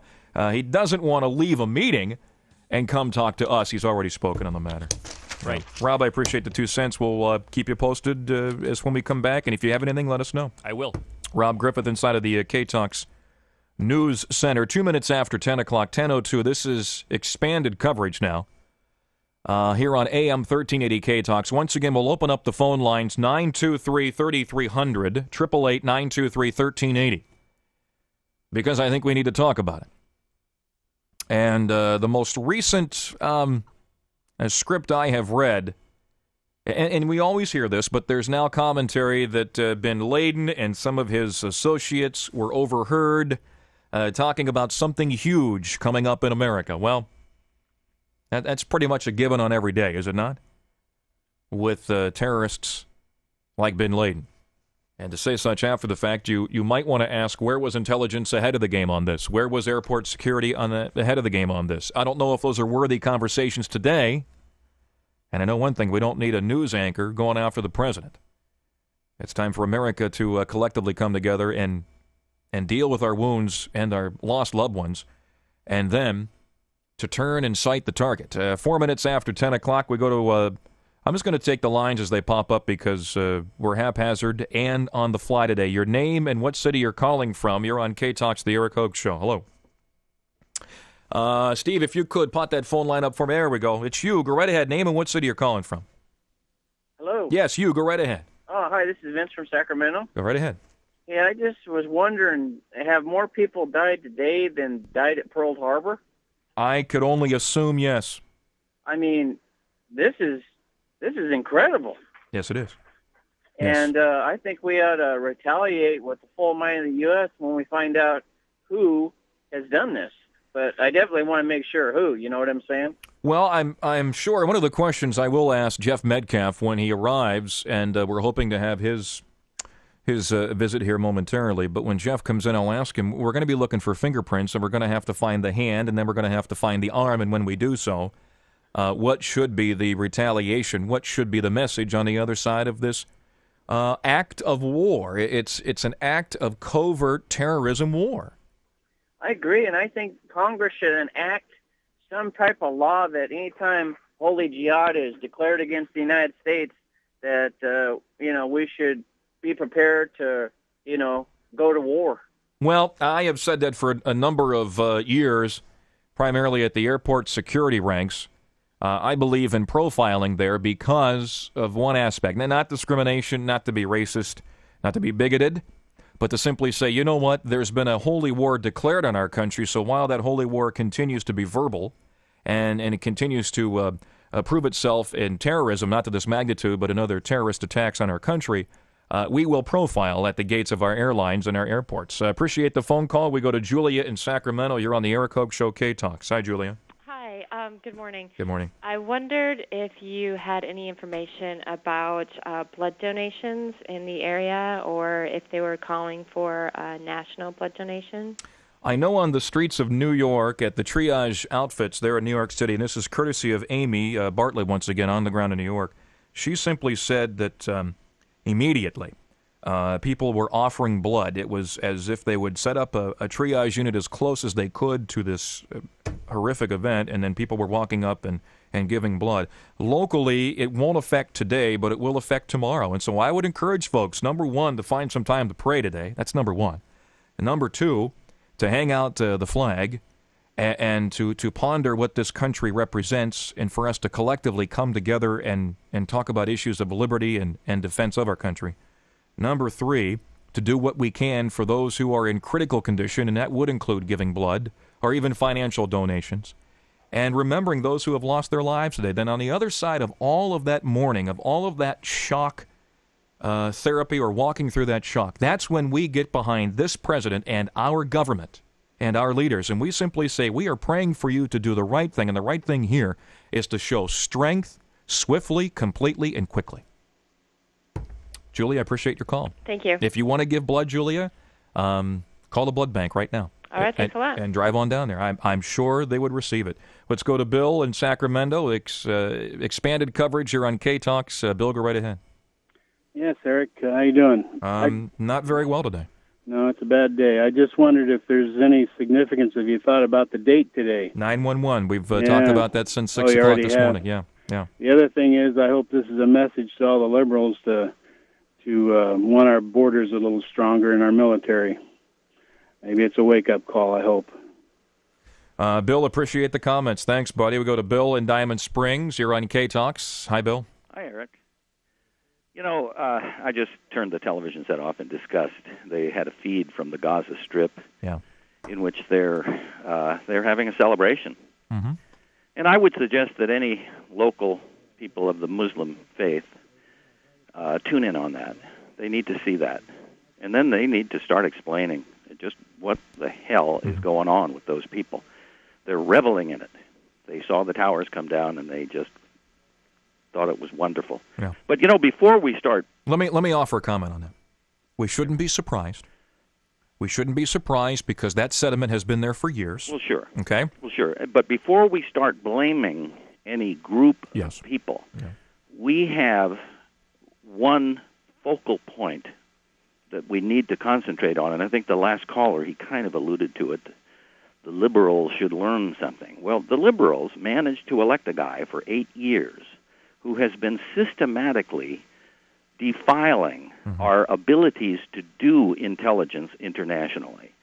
The FBI is in a terrible world of hurt. The CIA is emasculated. One scandal after another in all of those departments. We've seen it. It's been on television, and everybody just kind of shrugs and wonders. Let me put you on pause, Bill, because you're making a good point. But I don't want to make it just the Democrats or just the liberals. No, I'm talking about let's guy. Let's talk about it. I know. Let's talk about our country. We have believed that since the Cold War has ended, taking the quotes away and removing the name, and that Russia has quasi-fallen, although we had reports just 2 days ago of a Russian MiG locking onto one of our fighters, and China wants to be a friend. We have now assumed, because we want to feel things in this country, we want to feel rather than think. We want to go on relative thought versus absolute truth. Because of those paradigm shifts, we have allowed our guard to come down, we have allowed our borders to be superseded, and we have allowed our military to become apathetic and to become a social agenda. Not to target the personnel, but the leadership. This should be a message to Democrats, to Republicans, to independents, to libertarians, to Americans. And to the news media. Everybody. Which orchestrates the attitudes of people. The news media tells us what's important. And, you know, K-Talks is great, but you are a little tiny voice. Yeah, we are. And here we have all these blowtorches, usually that project a picture instead of sound, or picture and sound, telling us for, 10 years now? An entirely different message. And maybe it's a wake-up call to them. I noticed a very, very sober Dan Rather. Peter Jennings seemed to be kind of upbeat, and Tom Brokaw was off in outer space someplace in his commentary. But we have to focus on the fact that all of our institutions have been degraded over the past 8 years and must be rebuilt. But at the same time, we had policies such as bombing aspirin factories in Sudan when other things were happening that needed to be kind of put on the back burner, like testimony that might hurt you-know-who. Right. That kind of stuff. And then, of course, cruise missile attacks on empty camps in Afghanistan, which showed bin Laden, if he turns out to be the actor here, hey, these people are totally incompetent. They can't do anything right. Bill, I got to move along. I appreciate your comments and your I'm glad opinions. we have an adult in the White House now, and maybe we can straighten this stuff out. Well, and already reports, Rob Griffith in our K-Talks News Center said he heard Peter Jennings offer a critique of President Bush, asking where he's at. Peter Jennings ought to go back to Canada, where he belongs, and finish high school. Well, the president right now is not concerned about offering those statements to the media. Peter Jennings is not on President Bush's day planner today. He's got more important fish to fry. He does. Bill, thank you for your phone call. We go to Paul in Sacramento. You're on the Eric Hogue Show, AM 1380 K-Talks. We're delivering expanded coverage. Go ahead, Paul. Yeah, I was just asking Steve, I'm over here on Bradshaw on 50. They usually fly around the aircraft over here, Yes. around a circle. They're not doing it at all today. Everything's grounded, Paul. Everything's on the Yeah, ground. but why don't they put the aircraft in the air? The military Air Force that is up, called to be up, is up. What is in the air is they showed reports of some. Hold on, they showed some reports of F-14s in New York buzzing what used to be the World Trade Center, and so we do have aircraft in the air.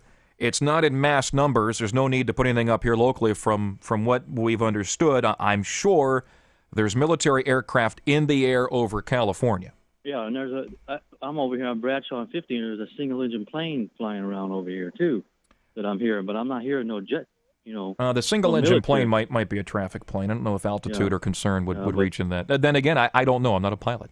Yeah. I'm ready to go to war. I don't know what they're going to find out who did it. We're not going to have to go to war. We're at war. Somebody has picked a fight with us. It's been going on for a long time. I'm not talking about the country. I'm talking about me personally. I'm ready to, to go and fight for my country. Because we weren't getting ready for this. What happened today? Why should we get the other people ready? Hey, we're going to bomb whatever, Bosnia or something. Why should we warn them that we're going to go and bomb them? Well, I don't think we need to initiate any warning.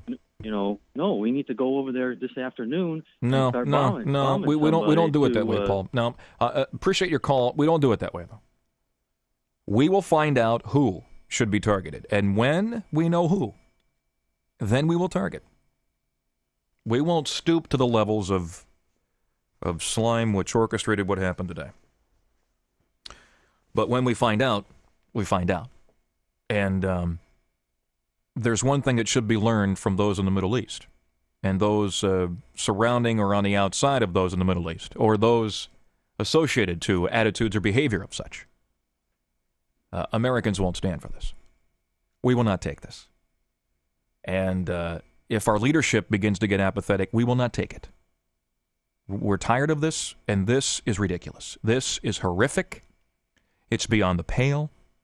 It must stop, and it must be defended. And retribution in this case will be extreme. It should be extreme. We're getting now an EAS? Are we under?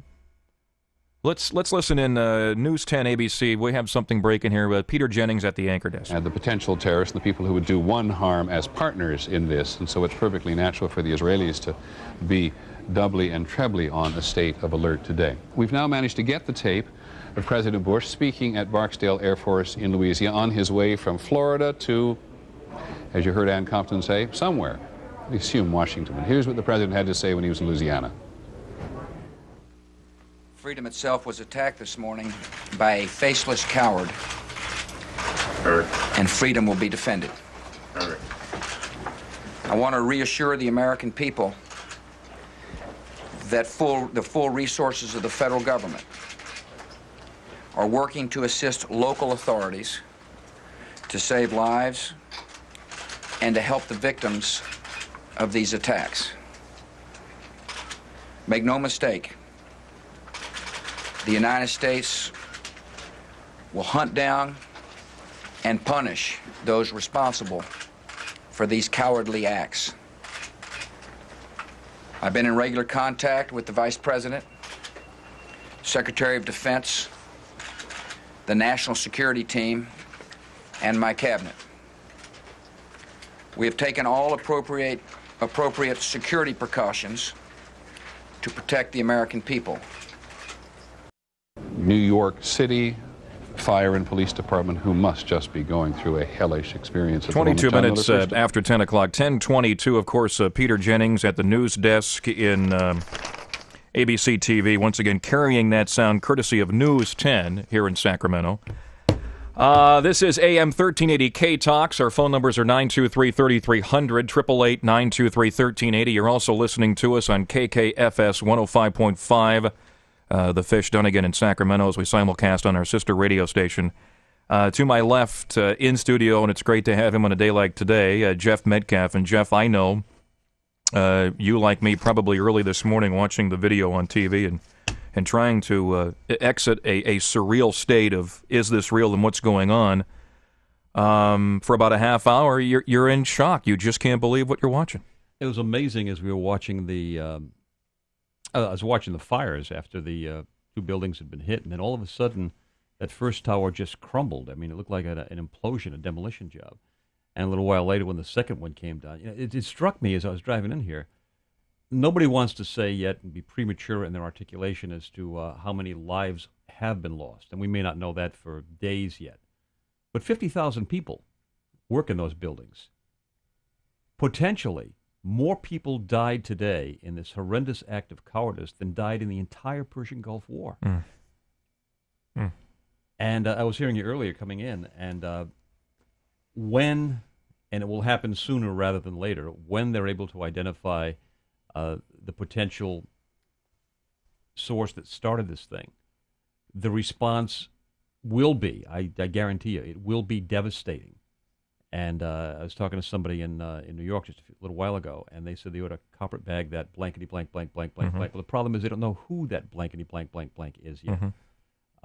Osama bin Laden about 3 weeks ago made an announcement that, and I've got it saved here. I'm still getting up to speed here, but he made the announcement that, and this was 3 weeks ago. Now he's trying to backpedal out of it, but apparently 3 weeks ago he said that the United States would be hit with some kind of devastating whatever, and if this doesn't qualify as that, I don't know what the heck does. In your wildest imagination, I would tell you a week ago that, Jeff, in a week, 8 planes hijacked on a single morning. One flies into the southwest tower of the World Trade Center. Another follows soon after within 5 to 8 minutes. One commuter plane crashes into the Pentagon. We have 2 other up. One is brought down near Pittsburgh, another reportedly coming down near Camp David. We don't know how true that report is, but if you would have just heard that a week ago, you would have said to me, what author, what fiction are you talking about? Full Feathers, movie of the week, Steven Seagal movie. Yeah. Wouldn't happen. We've got up on World Net Daily a list of all the various attacks that have been launched against the U.S., terrorist attacks. And, when you take a look at them in litany, you get the terrorist bomb, 17 sailors killed on the USS Cole. That was in October of 2000. In March of 99, a couple of Americans were killed with some foreign tourists in Uganda. 3 Americans were abducted, Colombian guerrilla. I mean, this is all chump change stuff. Car bombs in 98 at the embassies in Nairobi, Kenya. Truck bomb exploded in the Khobar Towers in Saudi. That was probably one of the biggest things. 19 American servicemen were wounded, hundreds of other people. That was Hezbollah. And some of the denials that we're getting from dirtbags like Arafat and whatnot, I've been saying for about the last 2 or 3 months, Yasser Arafat, beyond being a lying, disingenuous, duplicitous small pile of dried camel excrement, I don't feel, wants to stop the violence that's going on. But if he did, and that's a huge, big honkin' if he actually wanted to put a bridle on the terrorism, he can't.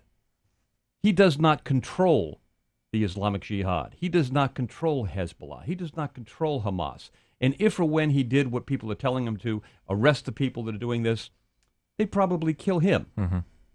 So, frankly, one of the oddball allies that he has at this point is Ariel Sharon, who's got a list of about 450 terrorists. And I say, attaboy, Ariel, go for it. Tick them off one at a time and just kill the terrorists. Exterminate them. Eliminate their ability to do any more harm. But in this attack, and again, this is speculation on our part because nobody's sure who did it yet, but there's a strong case to be made that it's probably, if not Osama bin Laden directly, Osama bin Laden's money financed it. Because the guys that did the World Trade Center, was it 93? Yeah. One of the things they were complaining about was, well, if we had more money, we had more resources, we could have done more. Didn't they fly over the Trade Center with a chopper, mentioning that to the investigation? Yeah. I mean, weren't they forced to go in the air, look down, tell the folks how they got there? And they said, if we had more money, that building wouldn't be there. Yeah. The amazing thing, though, is that this obviously was a well-planned, well-coordinated, multi-target attack. I mentioned to a guy in D.C. I was talking to this morning. I said, they hit New York, they hit D.C. If it is as coordinated, as well-financed as it apparently was, I wouldn't be the least bit surprised if by noon we hear that some West Coast target got hit. Now we've got 2 planes down, the one on the way to L.A. and the one, the San Francisco plane. That's correct. They're down. Yeah. We've got the plane that went down outside of Philadelphia. Right. Anything else I'm missing here so far? Somerset, Pennsylvania, actually Shakersville is where the one plane went down, and reports now that maybe that plane was shot down there. They're not sure. It's 80 miles out of Pittsburgh. And we have the one out of Logan here in California that it has crashed, and we're sketchy on this. Rob Griffith has details in the KTOX News Center. Been following this story. Was forced down, maybe ordered to return. And that was one in California where they said, hey, you're coming back down, you're going here. What's happened, Jeff, in all of these locations? I mean, even here in Shakersville, the plane crashed, 421 people on that plane. The plane crashed, and the whole city is quarantined. In Cleveland, they have one on the tarmac, and momentarily we're going to go to WHK Radio and Carrie Coleman at our sister radio station and find out more. One plane on the tarmac at Hopkins International Airport. And reportedly now they're concerned about explosives in this plane, and that was the second plane in Cleveland that was hijacked. Another one was forced down. So the reports of how thorough they were in breaking whatever we could call security at our airline industry. Well, I got to tell you that the real tragedy here is the inimitable, and I'm going to tell you the CIA ought to have their ass kicked because the inimitable breakdown in intelligence that this could be that such a coordinated effort could happen. And that it fell through the cracks, and they weren't able. I mean, there have been other terrorist efforts that they've stopped before they ever happened. Some of them we heard about, some of them we haven't heard about. The fact that this was able to be planned, coordinated, and executed is abominable. Yeah. Moments or seconds away from going to Cleveland. By the way, Rob Griffith in the KTOX News Center, stand by. We will check in with you after we check in with Cleveland.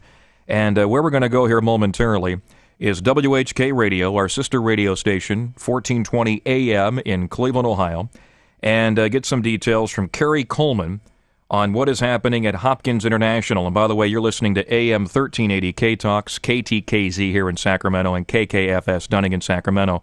We're going now live to Cleveland, Ohio, and Carrie Coleman. Carrie, can you hear me? Yes, I can, Eric. Eric, any further developments out there in California? You know, we don't have any further developments. And once again, I want to stress for your folks in Cleveland and for our folks here in Sacramento that when you're talking about ground zero, you're in a much more heated state because of the plane crash in Pittsburgh and because of the one you have resting on the tarmac there in Hopkins. So what's the story with that bird? Well, so far, I don't have any confirmation of an actual bomb being found on that plane here in Cleveland. It is still there from what I can see on various television news agencies who have cameras out there. In fact, and apparently the mayor is going to be holding a press conference, news conference at 2 o'clock. We hope to join that as well, and I'm certain there's going to be some further developments. So far, so good. We haven't had any attacks directly here in the Cleveland vicinity, but there have been evacuations of all the public buildings. That has been ordered by the mayor. He has also asked voluntary evacuations of private buildings in downtown Cleveland. As you might imagine, under the circumstances, that pretty much everything has come to a stop when it comes to meetings, games, sports events, and there are a number of prayer meetings set up through so many churches here throughout this area. So many to mention right now. In fact, you might want to call your own church and find out if there's going to be a prayer meeting this afternoon or this evening, because certainly we need it in this world and this country. You know, Carrie, with me in studio here in Sacramento is our afternoon host, Jeff Metcalf, also works for WorldNet Daily and WorldNet Daily Radio. Jeff, a veteran himself, and Jeffrey speaking to Carrie and the folks in Cleveland on WHK. Your military background right now, and the Pentagon being struck with a commuter plane. This is almost like walking up to the beehive and shaking the puppy, isn't it? Well, it's twofold. First off, obviously, any terrorist effort is designed primarily to provoke terror, and that's why they don't pick military targets. The fact that the Pentagon was hit is flipping off the United States. I mean, it's neener. We have hit the military establishment, and that's huge. That is monumentally significant. And the fact that anything was able to get that close, heads are going to be rolling over this. Absolutely. Hey, listen, Eric, I want to go to retired Major General Paul Vallely out of Atlanta right now, who's been with me for the balance of most of the last hour and a half. And I want to ask the General that as well. Is this, as you had said there, like shaking the beehive and really essentially bringing on a force that these guys probably may not even be aware of how intense this might get? General? I could not hear the question, Kerry. Could you pose it again? Yeah, the question is, the fact that they have attacked the Pentagon may in fact be essentially having the same effect of shaking a beehive, that these terrorist factions are going to unleash a force that, boy, they better be asking for Allah to help them. Well, the targets are very high-profile targets. You don't get any higher profile in the Pentagon or the World Trade Center buildings. And as you know, that's the organization tied to bin Laden hit the World Trade Center several years ago. And so they wanted something very high-profile.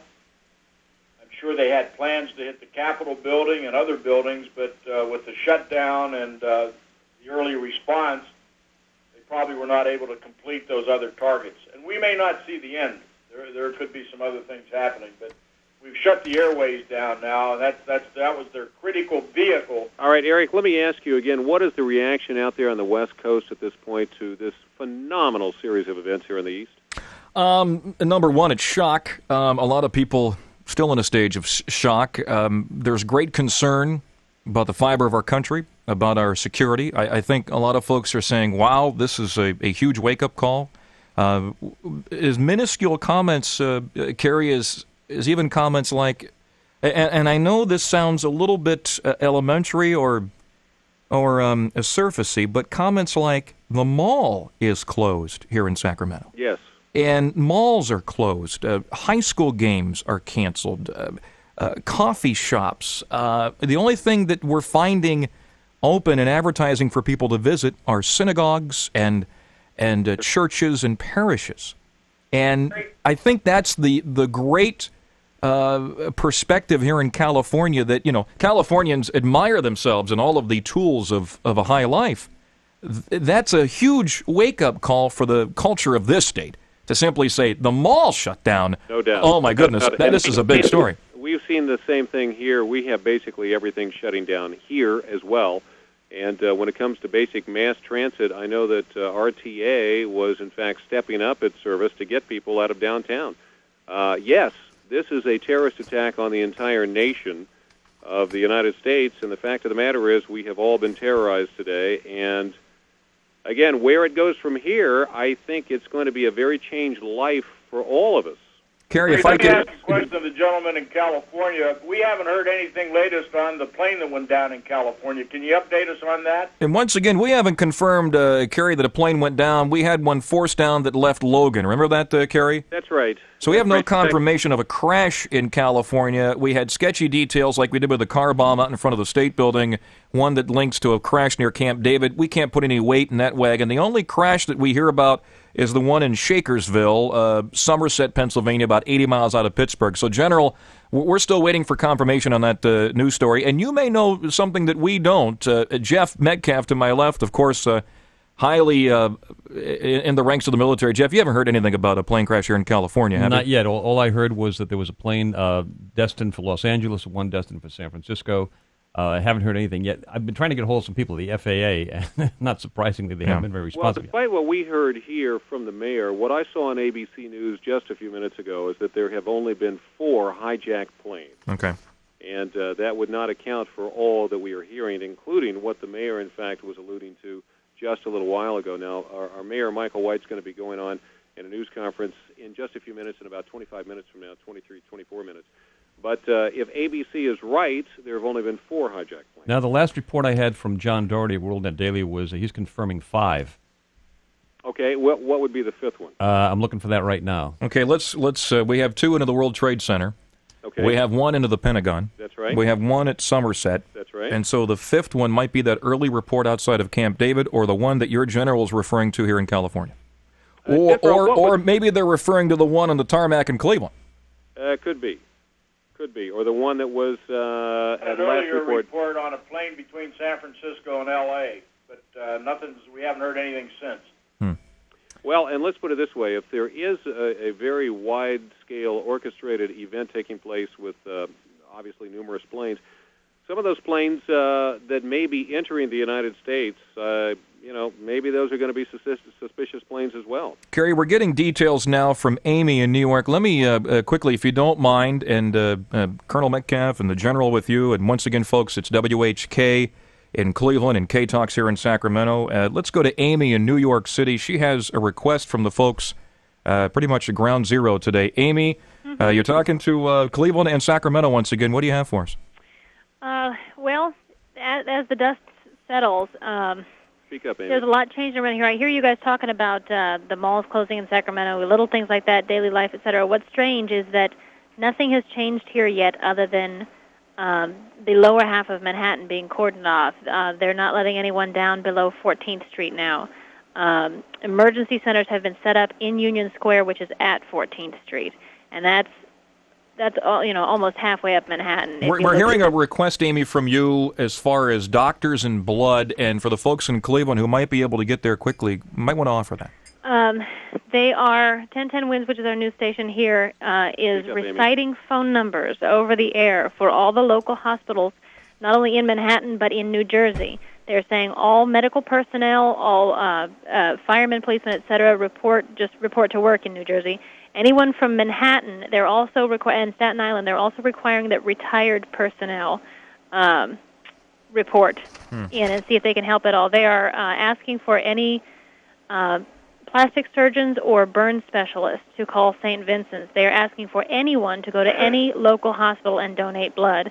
They even said, and this is the reason I caught this is because I weigh about 100 pounds, and no one ever lets me donate blood because you have to be a certain weight. They said there are no restrictions. You want to come and donate blood, you come and donate blood. I think even in Cleveland and possibly even out there as far away as California, the Red Cross is, in fact, asking for donations. 1-800-GIVE-LIFE is a number that you can call, I think, anywhere in the country to find out the nearest blood donation center, Red Cross Center, to you. Kerry, can I offer our news department? We have an update on one of the flights. Very good. Let's go to Rob Griffith in the K-Talks News Center for KTKZ as well as WHK in Cleveland. Rob, what do you have for us? And good morning to you, Eric. Okay, here's I've been putting together a little bit of information, trying to kind of cull down this list. The plane that was bound, United Flight 93 from Newark to San Francisco, was originally reported as crashing near Camp David. That's what that plane was. That is actually the plane that crashed in the Pennsylvania area. Somerset, Pennsylvania. Exactly. Okay. So that is one and the same flight.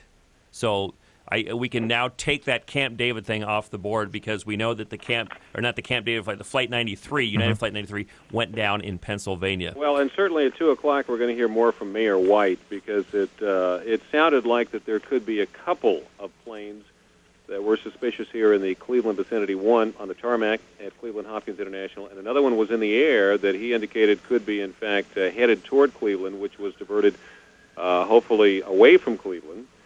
We will get, I'm certain, an update at 2 o'clock from the mayor on that. Once again, gentlemen, and for the General, for Amy, we're talking to Rob in the K-Talks News Center, and Kerry Coleman, WHK, Jeff and Eric Hogue here on K-Talks in Sacramento. The most recent detail now is that a columnist and an analyst for one of the Internet columns is reporting that one of the little technical tidbits that nobody's been picking up on here is that these aircraft or these airplanes were picked so that they had long flights. And the reason that you wanted to pick a plane with a long flight would be the obvious reason of they would have a full bank of fuel. And so, very interesting. And so what they did is they tried to find the Boston to L.A., the New York to San Francisco flights so that they could commandeer, hijack what, in the end, is a bomb. Well, and that would also lend credence to the fact that the plane that crashed in Pittsburgh or outside of Pittsburgh by about 80 miles may, in fact, they potentially tried to send that to the United States Capitol. That was, in fact, the indication initially. And they didn't succeed at that. Now, again, General Vallely has said, and there's absolutely no indication that this actually happened, but there's a possibility that our military stepped in and, in fact, did not allow that plane to be crash-landed into the nation's capital, may have shot it down. Now, that's a possibility in these sets of circumstances. And Jeff, we're not going to hear about if indeed that happened. We're not going to hear about it real quick, are we? Not real quick. Eventually, maybe. But I mean, it makes sense. Kerry, what's the pulse in Cleveland these days? Because this is not a normal Cleveland morning. Well, no, not at all. In fact, a bomb squad has been called into the downtown area. The downtown Federal Building has been called there. That's as of about 1 o'clock here today. Obviously, all of the buildings here downtown are closed. All of the major buildings, private and public, are closed. There's a parking ban that's been implemented downtown. Mayor White is asking for a voluntary evacuation of the downtown area. So far, the public schools, as far as we can tell, have remained open on schedule, but I think a lot of that has, in fact, been to the fact that a lot of people cannot get to the schools, so the teachers and administration is doing the responsible thing and making sure that all of the children are safe, secure, and unalerted as to the emergency that's going on in our nation at this point. We're looking at an early report of... I want to make sure I say this correctly now. The death toll from the 2 plane crashes in New York, in other words, those passengers on board, an early report here of 164, that's unconfirmed, on those 2 planes. The plane that crashed outside of Pittsburgh, 241. So what we can tell, the plane that crashed in Somerset, Pennsylvania, 241. On board that plane. Combined, the 2 planes leaving the East Coast, 164. I got to be honest with you, that seems rather low for planes leaving the East Coast and coming to the West Coast, unless, of course, one of those planes was not a passenger plane. Yeah, I definitely agree that those actually sound fairly low in terms of the number of passengers, crew, and the like that are on those airplanes here. Again, you're looking at situations here, everything changing in the country. The Immigration Naturalization Service on our U.S. borders, United States borders, Canada, and Mexico are on the highest state of alert at this point. No decision has been made as to closing those borders, but you can guarantee that there are going to be long lines in and out of this country when it comes to actually security measures, checking everybody very, very thoroughly. And, of course, since we are close to the northern border here in the Cleveland vicinity, anybody who is planning to go to Canada here today, or even arriving back from Canada, is going to be severely scrutinized at this point. Hey, Kerry, let me give you a dose of Jeff Metcalf. Jeff, once again, from 5 until 7 for KTOX here in Sacramento, works for WorldNet Daily Radio, and for the folks here in Cleveland, and even Amy for you in New York. Jeff, when we're talking about terrorism, this has become the new war. It's been a hot topic over the past 8-10 years. But nobody would think that we would run across a threshold like this on a Tuesday morning. Well, it's fascinating because last Friday I was talking to Colonel David Hackworth, and it was a day after I interviewed a China expert. We're talking about potential strategic threats. And I asked him, I said, Hack, what do you see as the greatest potential threat? And I'm anticipating, he's not that big on China, but, the Mideast or whatever. Number one thing he mentioned, terrorism. Terrorism. He said that is the most significant threat. Terrorism ahead of China, ahead of the Mideast flaring up, ahead of Russia exacerbating something. Terrorism is what Hack said on Friday is the most significant threat. And the defense of terrorism is the problem, right? I mean, finding the fingerprint to find the suspect, even before and after. Well, it's 2 things. It's number one, finding the target who will that you can crystallize. I mean, Osama bin Laden 3 weeks ago warned of something. He said he and his followers would carry out an unprecedented attack on U.S. interests for its support of Israel. That kind of sounds like this might be it. Mm-hmm. But once you identify who the threat is, then what can you do about it? Do you have does the country have the will to respond with the kind of surprise firepower and violence of action that's necessary? Mm-hmm. Well, you know what? There's going to be far-reaching consequences of this, and one of them is going to be our immigration policy. I would assume, despite the fact we have, and this being in California, we have millions of illegal aliens in this country. About 9 million. Or more. And the fact of the matter is, I would bet you that these individuals who perpetrated these terrorist attacks today were, in fact, legally here. I'll bet anything that they were legally here. Yeah. I'd go with that. Yeah. Yep. And the fact of the matter is, we are going to have to examine our immigration policy, our visitation policy. It is all going to change. We had a caller recently, Kerry, here, it was about an hour and a half ago. He recently boarded a plane in Columbus. He said his luggage was being checked. Now, You have to understand where I come from when I do talk topics like this, but his luggage was being checked through security with individuals who he could tell, obviously by profiling, came from the Middle East.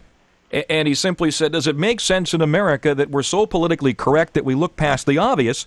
If we have the third world nations or the Middle East declaring holy war on us, why would we look the other way when we can obviously tell there's linkage here and we just want to be safe rather than sorry? You know what? At some point, you have to use a rational, reasonable mind when it comes to the policies, our security policies here in this country. And the fact of the matter is we have thrown logic and reason out the window, and look at the consequences today. The fact of the matter is we have decided that we are going to be politically correct in virtually every way, and the fact of the matter is we have totally let down our guard, and today is a result of that. You know, one of the frightening things is when I was talking to Hack on Friday, I asked him, I said, you know, if or when something catastrophic were to happen, would the American people have the will? Because Americans have been kind of jaded, and, you know, the Gulf War, the casualties were thankfully, you know, so slow, and the tendency is, yeah, we'll get involved as long as nobody gets hurt. Well, the reality is, you know, war's ugly, and you kill people and you blow up stuff. And in response to the question of would America have the will, he was pretty optimistic that if or when, God forbid, and we've come to that point, the United States was actually attacked, then he anticipated that the American people would respond much in the same fashion that they did during the Second World War. Well, I can tell you one thing, gentlemen.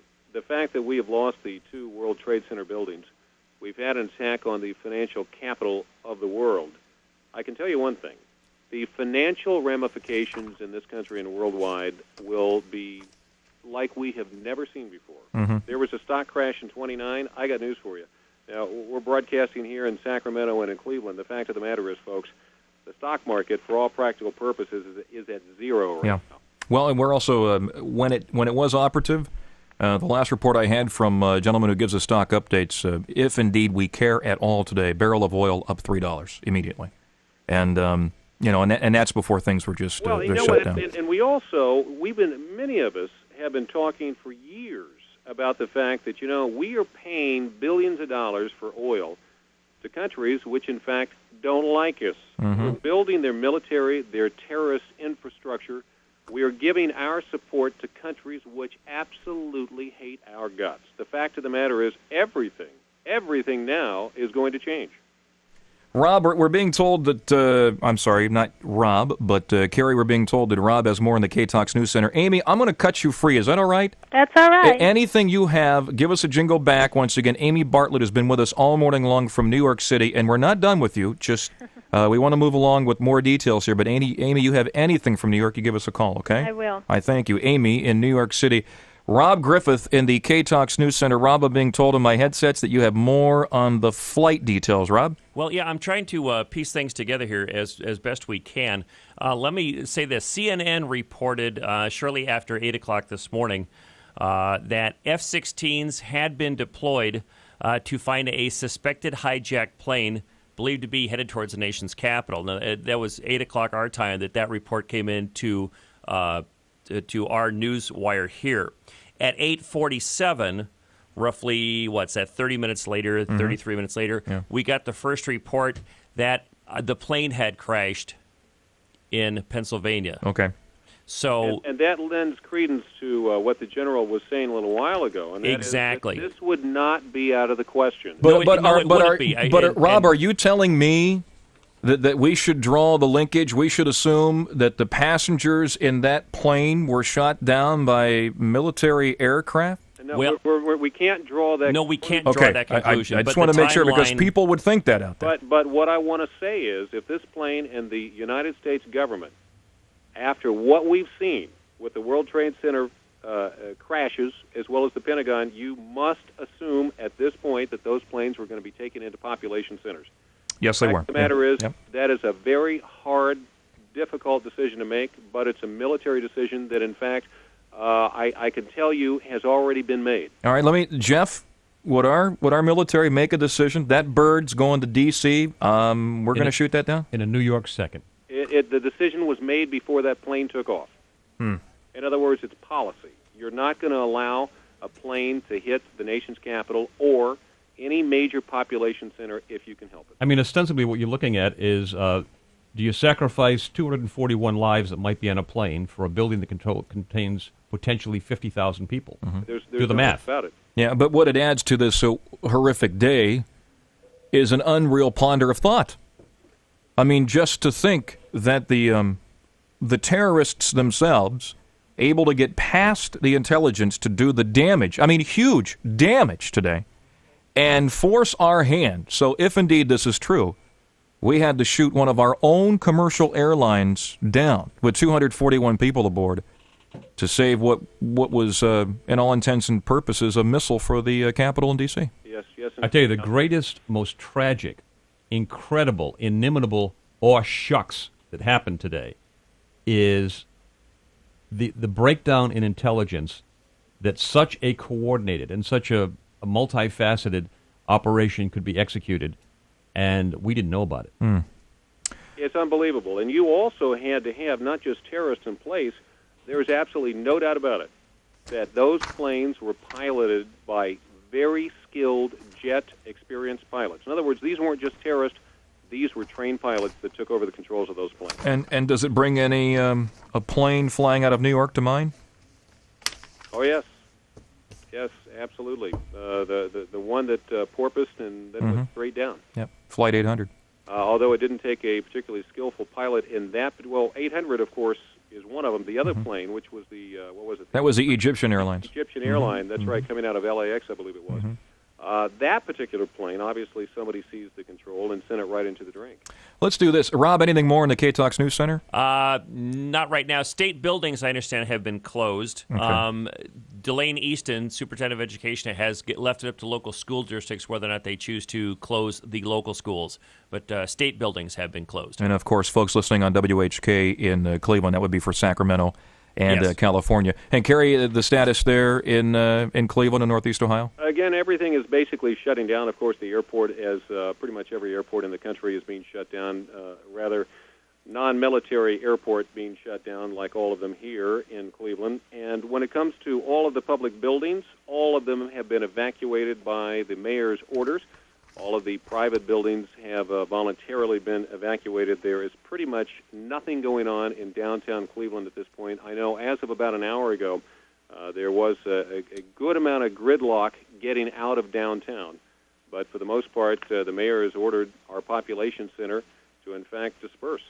Kerry, I don't mean to commandeer, but if you'd like, I don't want to take calls to sensationalize what is a tragic day, but I think we need to take calls for people who want to talk about this. Yeah, I don't disagree with that. At this singular moment in time, what I would like to say, generically speaking, I've been given just dozens of announcements here from churches which are going to be holding prayer meetings this afternoon. In fact, I would say call your local church, call the church that you're part of the congregation of, and ask, in fact, if they're going to be having a prayer meeting. Many of them are. Some as early as this afternoon at 4 o'clock, others at 6, 6:30, 7 o'clock tonight. And I'll tell you, the nation needs everybody to pray at this point.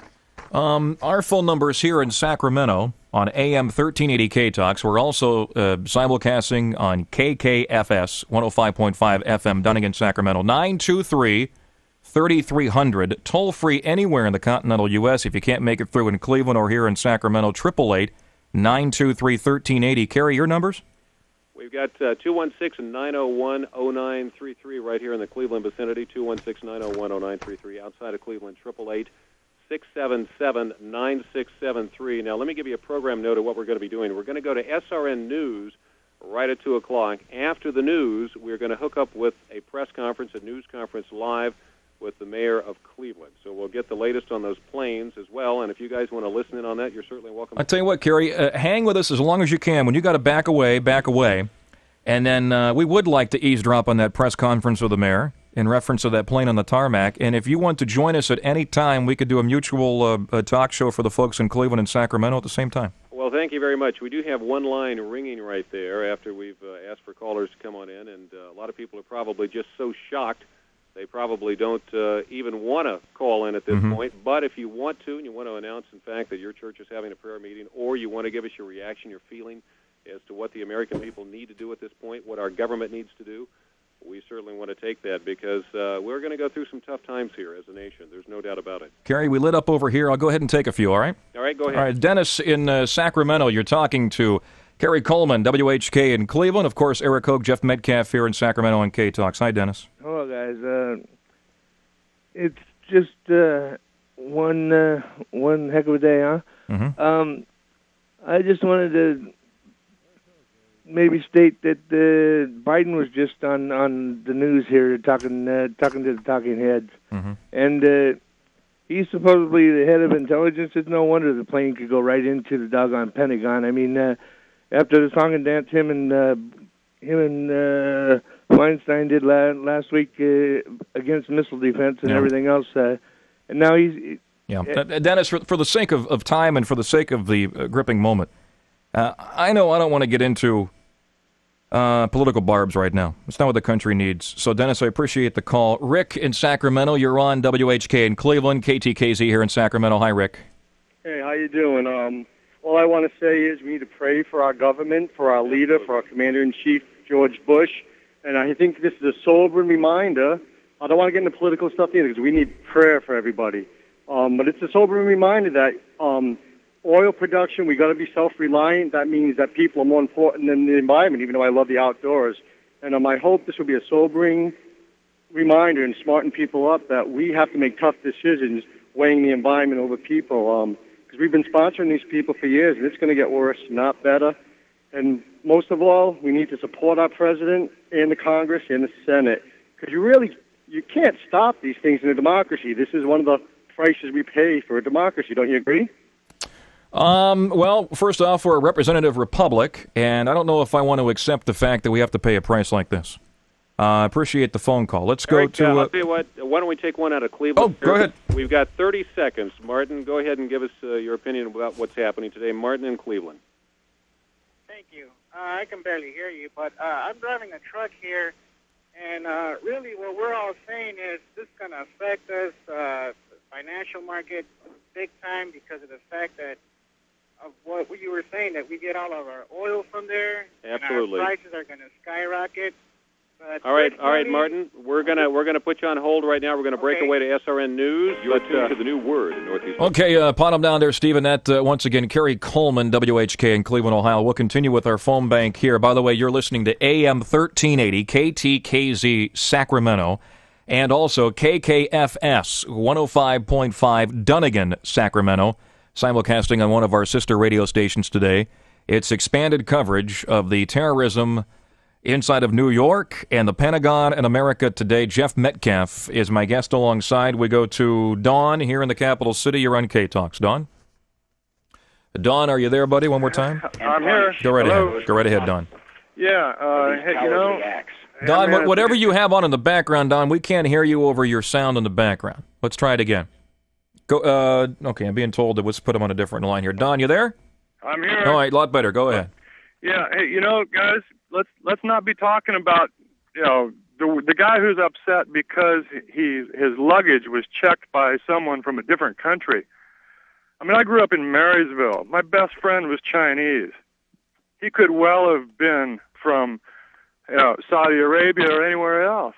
Well, what we're not saying... I'm Italian, but Don, this guy's telling me, oh, my God, I was had my baggage checked by somebody from out of the country. No, what terrible. we're saying, Don, is there's an aspect of common sense that if indeed there is obvious linkage, you should consider that for background checks. Don't you think so? So in other words, you say that during World War II we were right to intern the Japanese. That's not what I'm saying. I'm not talking about refusing them... Listen, Don, listen for a second. Don, listen for a second. Just listen, okay? Don't get mad. Don't get emotional. Just listen. I am not saying they shouldn't have a job. I am not saying they should be put in prison. I am not saying they're wrong. I am simply saying if there's obvious linkage, there should be a background check done for the consideration of such. They should imagine they did a background check. No, there's legislation to refuse such in this country, and that is why our political correctness has allowed us to ease our defense and security. That is all we are saying. Well, all I'm saying is if we are a nation of laws and you don't like the laws, you should work to change the laws, which it sounds like you're doing, but you can't do the ex post facto law thing. Remember, that was thrown out way, way long ago. You can't use a law you want to write tomorrow for something that happened yesterday, no matter how terrible the circumstances. I have no idea why you were thinking we're writing a different law today, but I do appreciate your comment. Don in Sacramento. Let's go to Patty in Fair Oaks. You're on with Eric Hogue, Jeff Metcalf here on AM 1380 K-Talks. Hello? Hello, Patty. Hi. This is kind of eerie. My daughter just pointed this out to me, that this is a wake-up call for America. You realize what today is? It's 9/11, 9/11. 9/11 for America today. Mm-hmm. And I just thought I'd point that out. It's kind of scary everything that's going on is scary, but think about today for a moment. I mean, it's hard to really pull back and think about it. Yeah. But consider what has happened today in a matter of 5 and a half hours. Yeah, you know. This is a gripping day for America. It's a huge day for our leadership. It's a huge day for all of us when it comes to our hearts, our families, our lives, our patriotism, and how much liberty and freedom means to us. That's right. Patty, I appreciate your phone call. Jeff, in the aspect of that, I know that sometimes in trial and tragedy on the other side, there is a diamond that comes through all of this horrific torment. We're not even close to that today, not even saying it's a fair exchange. It's far from it, but there is hopes that maybe we can, down the road, understand what this grand old land means to us. Well, one of the frustrating things is, and several politicians have already picked up on the theme, which you're going to hear repeated a lot over the next several weeks and months. They're calling this a 21st century Pearl Harbor, and it is. But there's a difference. When Pearl Harbor was attacked by the Japanese, you had a sovereign country, an enemy that was clearly identified. The problem with this war that we're in, and it's a war against terrorists, is they don't represent a specific country. It's not one piece of dirt you can go at. I mean, this week Osama bin Laden is in Afghanistan. Next week it could be in Libya. So, it's not like you can clearly define who the enemy is and go after them. Two things that I think are going to result out of this, which I think dovetail with what you're suggesting, is the glass half full, despite the devastation. One is, I think Don Rumsfeld, who had a tough row to hoe recently in trying to get the necessary defense funding out of the liberals in Congress, they're already rattling sabers about how they're going to cut back on this and cut back on that. I think one thing you're going to see is, although it may not be as effusive as during the Reagan years, initially at least, now that it's recognized because of the overwhelming tragedy, the money for defense is going to start to get loosened up one way or another. And those people who are, the Liebermans and the Joe Bidens and the Dianne Feinsteins et al., the usual suspects, if they want to attempt to be resistors to the prospect of generating the necessary funds to build up the military so that they can deal with these kind of threats, they do so at their own political peril. Mm-hmm. And I think that's going to be the reality check for them. The other thing I think that you're going to see happen, and I'm already getting kind of a subtext flavor of this, Americans are PO'd. Mm-hmm. We've been pretty fat, dumb, and lazy for a long time. And that's because any bad stuff, even the tragedy of the USS Cole, it was a terrorist attack on a U.S. naval ship. A bunch of sailors died, but it happened in Yemen. The World Trade Center isn't there anymore, folks. The Pentagon, the symbolic essence of our Department of Defense, has been scorched. Americans, it's that territorial imperative thing. And I think you're going to see two things result from this. Number one, defense money is going to become available where previously it was not. And the American people are going to say, hey, not in my backyard, pal. Mm-hmm. Mm-hmm. To show you how big an event this is, if a picture says 1,000 words, here's a statement about a picture. Astronauts living in the International Space Center today, orbiting the Earth at more than 200 miles out, report they are seeing plumes of smoke emanating from Manhattan, from the collapsed World Trade Center buildings this morning, 200 miles out in space. I heard they had paper falling like 5 miles away from the Trade Center in New York. One of the most gripping shots I saw this morning. The planes going into the building, hard enough. But the shots before the shots immediately after the first tower fell, and they panned the remaining tower, and the people who were left in the tower, Jeff, realizing that the other one just fell. Jumping out of windows. Jumping out of windows, waving sheets or clothing or whatever, and realizing, folks, that they're not alive today. They're not alive. That the building crumbled.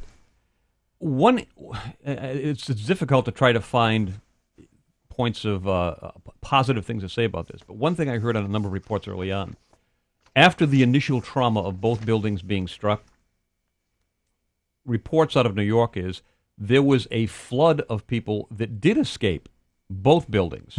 Now, 50,000 people work in there. Yeah, they all didn't get out. But apparently in that time, and it might have been, 20 minutes or so before you're right. First strike before it actually collapsed. All during that time, people were, seeking egress from the building. So there were a lot of people who potentially could have and would have died who hopefully escaped during that small window of opportunity before the two things collapsed down. Military term, Atlantic Fleet on was it ThreatCom Delta? Is this it looks like a typo in here. No, that's right. Meaning? Most serious. Most serious. In fact, the in Yemen they were a ThreatCom Charlie, I think. This is higher. This is higher. Yeah. Highest? I'm not sure. I think so. Okay. Let's go back to the phone lines. By the way, Steve, if we have anything in Cleveland with the mayor's press conference on WHK, let me know. We are still connected with WHK, our sister radio station. Scott in Sacramento, you're talking with Eric Hogue, Jeff Metcalf. Good to have you along, Scott. Go ahead. Yeah, how you doing? Hey, just quick comment here for you guys. I just wanted to say that I can appreciate the safety that we need to instill upon America, but I really hate seeing everything shut down, the airports, the malls, etc., because this is exactly what the terrorists want, and it would be nice if we could just keep everything open, because that's sending them a message that we are scared of them, and I just like to see everything as normal as possible. Yeah, but Scott, that cuts both ways. Number one, there's the responsibility from a safety standpoint. I mentioned earlier this morning, you've got two high-profile targets, New York City and Washington, D.C., that are struck. It is not inconceivable that if this was as well-coordinated and planned as apparently it is, that there were other targets that they probably didn't hit. So, it would be irresponsible not to respond with an air of caution initially. Now, I don't say you lock down the whole country for months, but in the short term, for the day, it's a prudent thing to do. Right, yeah, I just hope it doesn't last, Scott, also in the aspect of people going to work, there's not many folks who want to go to work today. That's true. Okay, you may want time to pull back and grow quiet, contact a family member or a friend. New York's a big city, buddy, and also our country being targeted today. You may want to find time off today. You don't want to go and work them all. And I think a lot of that plays into it as well. This is a tragic day for America. And yeah, but you understand what I'm saying. Let's I do. Make sure that we don't. And I'm sure that come tomorrow or come a certain hour, America will pick itself back up and begin to get back to work and find some kind of mechanism of mourning and begin looking from one fingerprint to another and find the slime that did this and dump on them. Or plural slimes. Well, Scott, appreciate the call. I'm still planning and hoping that a week from Saturday I'm flying to Washington, D.C. Mike in Sacramento, you're on AM 1380 K-Talks. Jeff Metcalf, Eric Hogue. Go right ahead, Mike. Hey, Eric. Hi, Jeff. You guys are great. I mean, your insight is always great, but in times like this, it's good to have you guys around. But I think the thing is that the thing about the President of the United States, he's a leader here, and he is the President, and I don't want to hear the illegitimate president again from anybody. Those people in that building, those buildings were Republicans, Democrats, liberals, conservatives. They're all Americans, and we got to get behind this Freedom guy. itself was it. Go right ahead. I'm sorry, bleed on my part. I just don't want to hear the division whether or not this is our legitimate president anymore.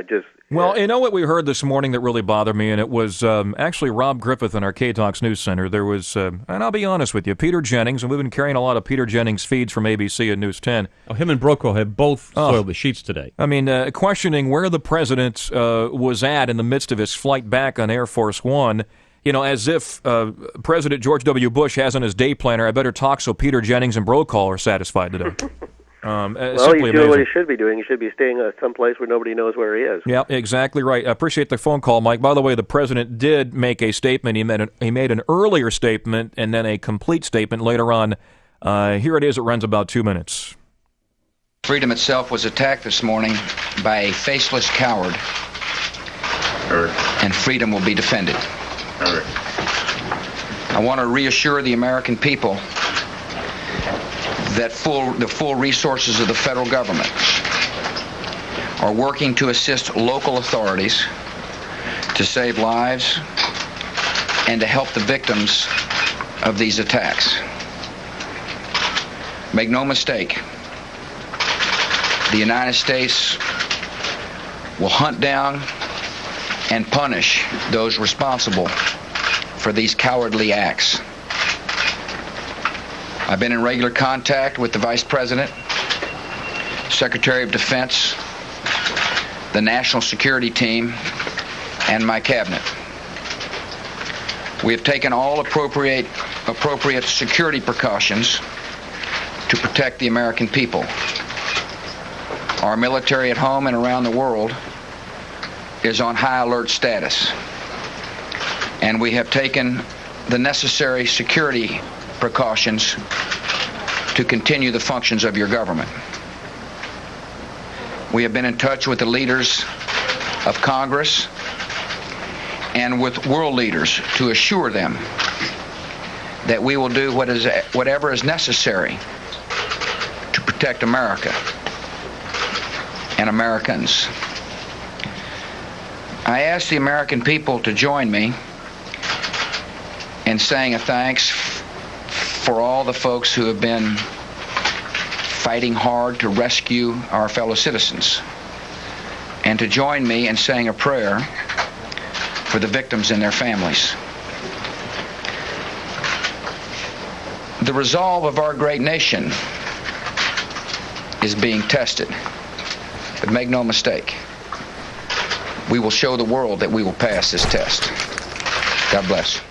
14 minutes after 11 o'clock, 11:14, AM 1380 K-Talks. This is Eric Hogue, Jeff Metcalf alongside, and exclusive coverage, expanded coverage here on AM 1380 KTKZ, as well as our sister radio station, KKFS 105.5. Steve, you look like you want to tell me something. Well, Go I ahead. just look like Rob Gregory Griffith, Yes. I should say, is standing by All at right. the Metro, at our KTKZ News Center. All right, and, let's do this. Some local angle on road Okay. closures and things happening locally. Very good. Debbie, Sean, Bill, do hang on. We'll come to you momentarily. Rob Griffith in the K-Talks News Center. Rob, what do you have for us? Well, let's go over a couple things here. Let's go with the American. I can give you victim hotline numbers if you like those. Give us what you have, bud. I think All right. folks need some information here. Okay, American Airlines victim hotline numbers for American Airlines: 1-800-245-0999. For United, victim hotline number 1-800-932-8555. That's 1-800-932-8555. And Eric, I know you're writing those down, so you'll be able to repeat them periodically. Sacramento International Airport, the on and off ramps are closed. All traffic in and out of the airport is being screened. At this point, pretty much you should have any business taken care of at the airport, but they are continuing to do that, and the airport will stay closed until further notice.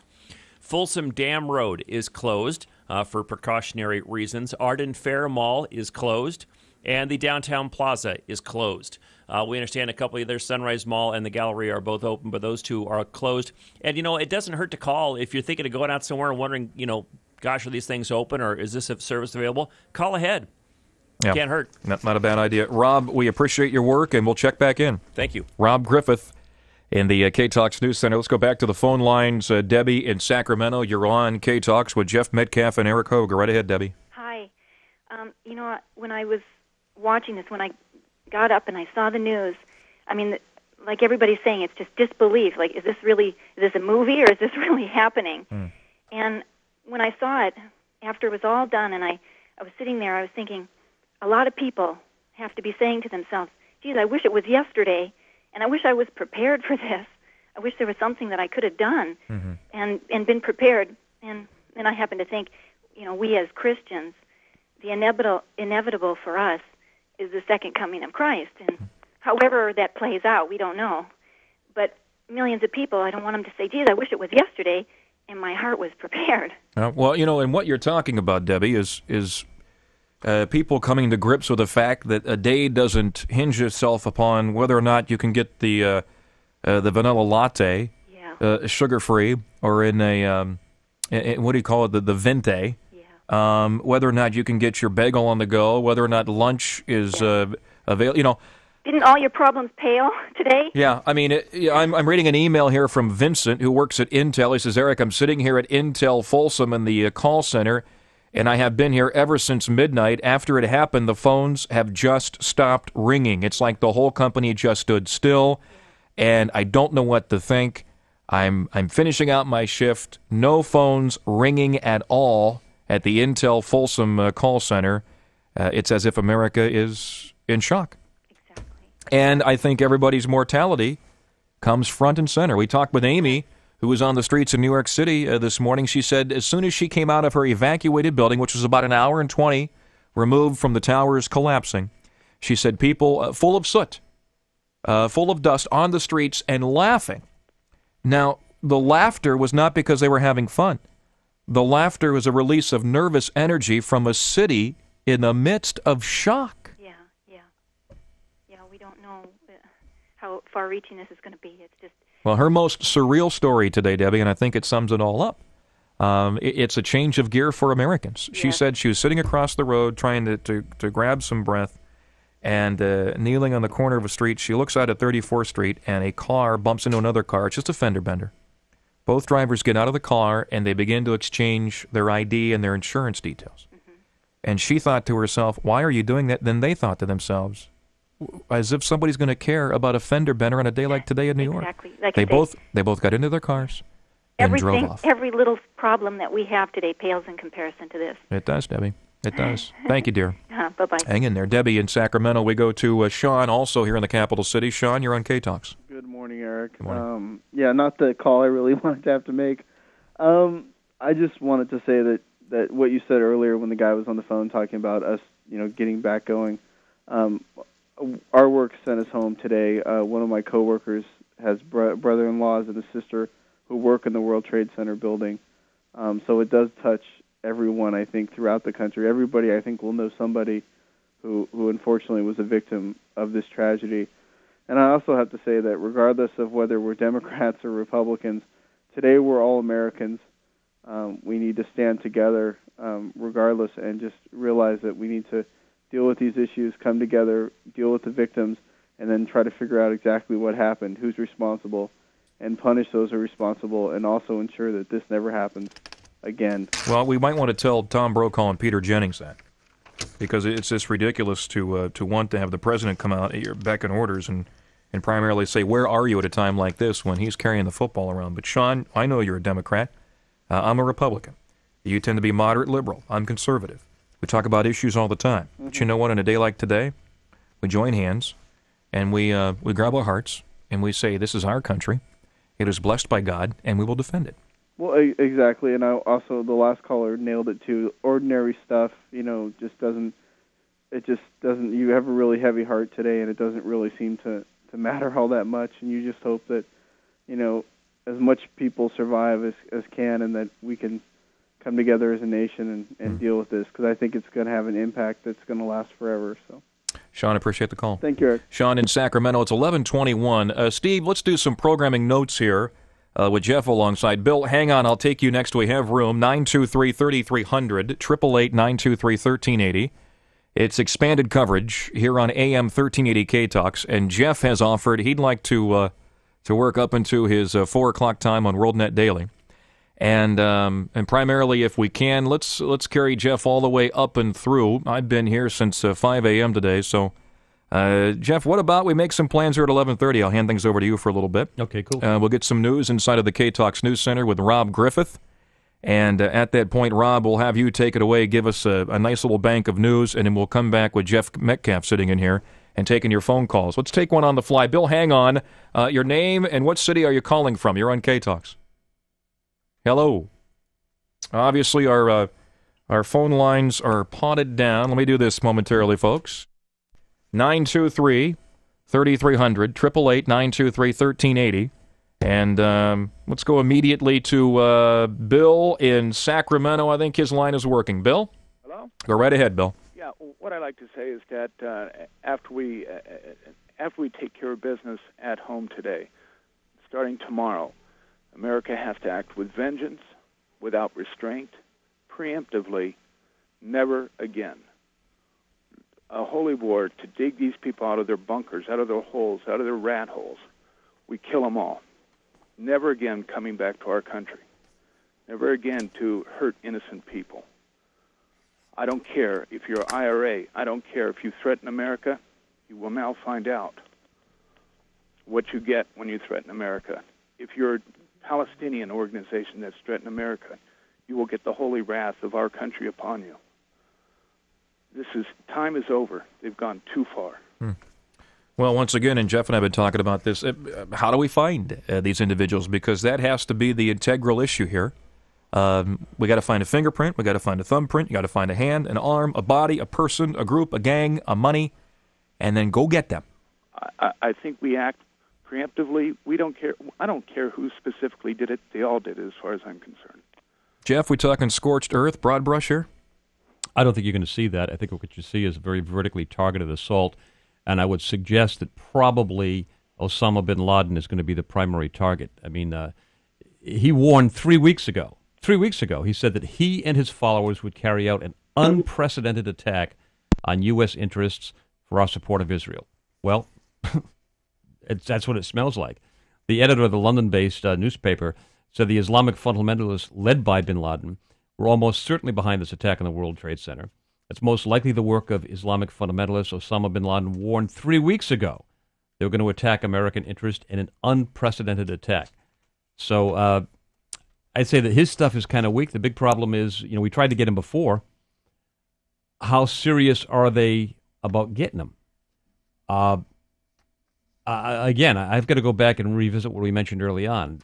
The most horrendous thing out of this whole, tragedy, beyond even the loss of the tens of thousands of lives that may result from this, is the breakdown in intelligence. And again, I know a lot of people are going to be real hot, and today we'll try to avoid it, but the reality is the malaise that has been allowed to be precipitated and continued in the defense arena, in the intelligence arena during the last 8 years.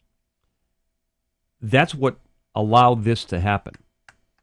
And I know there's going to be a reluctance on the part, particularly of the Democrats in Congress, to acknowledge that. Mm-hmm. So, okay, say you don't want to say the last 8 years created a scenario whereby something like this could happen. In the meantime, what's imperative is that Don Rumsfeld gets the necessary tools, and that means money, unfortunately, to rebuild the military structure necessary to maintain the kind of necessary intelligence oversight so that these kind of things can't happen in the future. I mean, this is you don't conduct a massive, multi-location international assault like this without a whole heck of a lot of coordination. Mm-hmm. And this is the kind of thing that normally could have and should have been picked up. I mean, come on. We've got the National Security Agency, Echelon, all this other stuff snooping on everybody all over the world. They couldn't pick up some factoid somewhere that something like this was going to happen? Yeah. Oh, amazing. 1126, the voice of Jeff Metcalf. This is Eric Hogue. You're on AM 1380 KTOX, KTKZ here in Sacramento, KKFS Dunnigan, Sacramento. Let's go back to the phone lines. Pam, welcome to KTOX this morning. Pam, go right ahead. Welcome to KTOX. Oh, good morning, Eric. This is probably the worst tragedy this country has ever seen. And for me, I had a son in the air at the time that this went down. And it took a couple of hours before I found out he had been grounded in Sacramento, or grounded in Albuquerque. Okay, you had a son in the air. In other words, you're flying commercially here. Your son is. Right. Okay. Right. And I'm just, I don't have words for what I feel other than to put a plea out there to everybody in this country to join together in prayer and for us to take in a very aggressive tactic to deal with this. Pam, have you heard from your son? Yes, I did. He is on the ground and he is safe. Where is he? Albuquerque. Okay. And what was he flying? He was coming in, I'm not sure on which airline. I believe it was United. Okay. And once again, most of these hijacked planes today were flying from Boston, New York, East Coast to West Coast because they'd be jam-packed with fuel. Right, and he was coming in from Texas. I see. Pam, I appreciate your phone call. Thank you, dear. Mhm. Pam in Sacramento. We go to David. David, you're with Eric Hogue, Jeff Metcalf on K-Talks. Hi, David. Hi. I have two assertions. One of them is I don't believe that an American pilot would go and crash a plane into a tower. So that means that there must have been, among the terrorists, trained pilots. Yep. And I believe that these people can be kind of tracked down. The other thing is... Well, let's go with just that conversation quickly here, David. Jeff, obviously, hijacked plane, weapons on board. You walk into the cockpit, you pop the pilot, you sit in the chair, right? I mean, it's simply yeah. You execute the pilot, and then you sit in the chair and you take the bird down, and primarily that's the mentality of the thuggery here. Go ahead. The other thing is there isn't such a thing that individuals, without the help of a country, can do terrorism. Not at that magnitude, and not at the magnitude when they were hijacking aeroplanes to Jordan or to Libya and so on.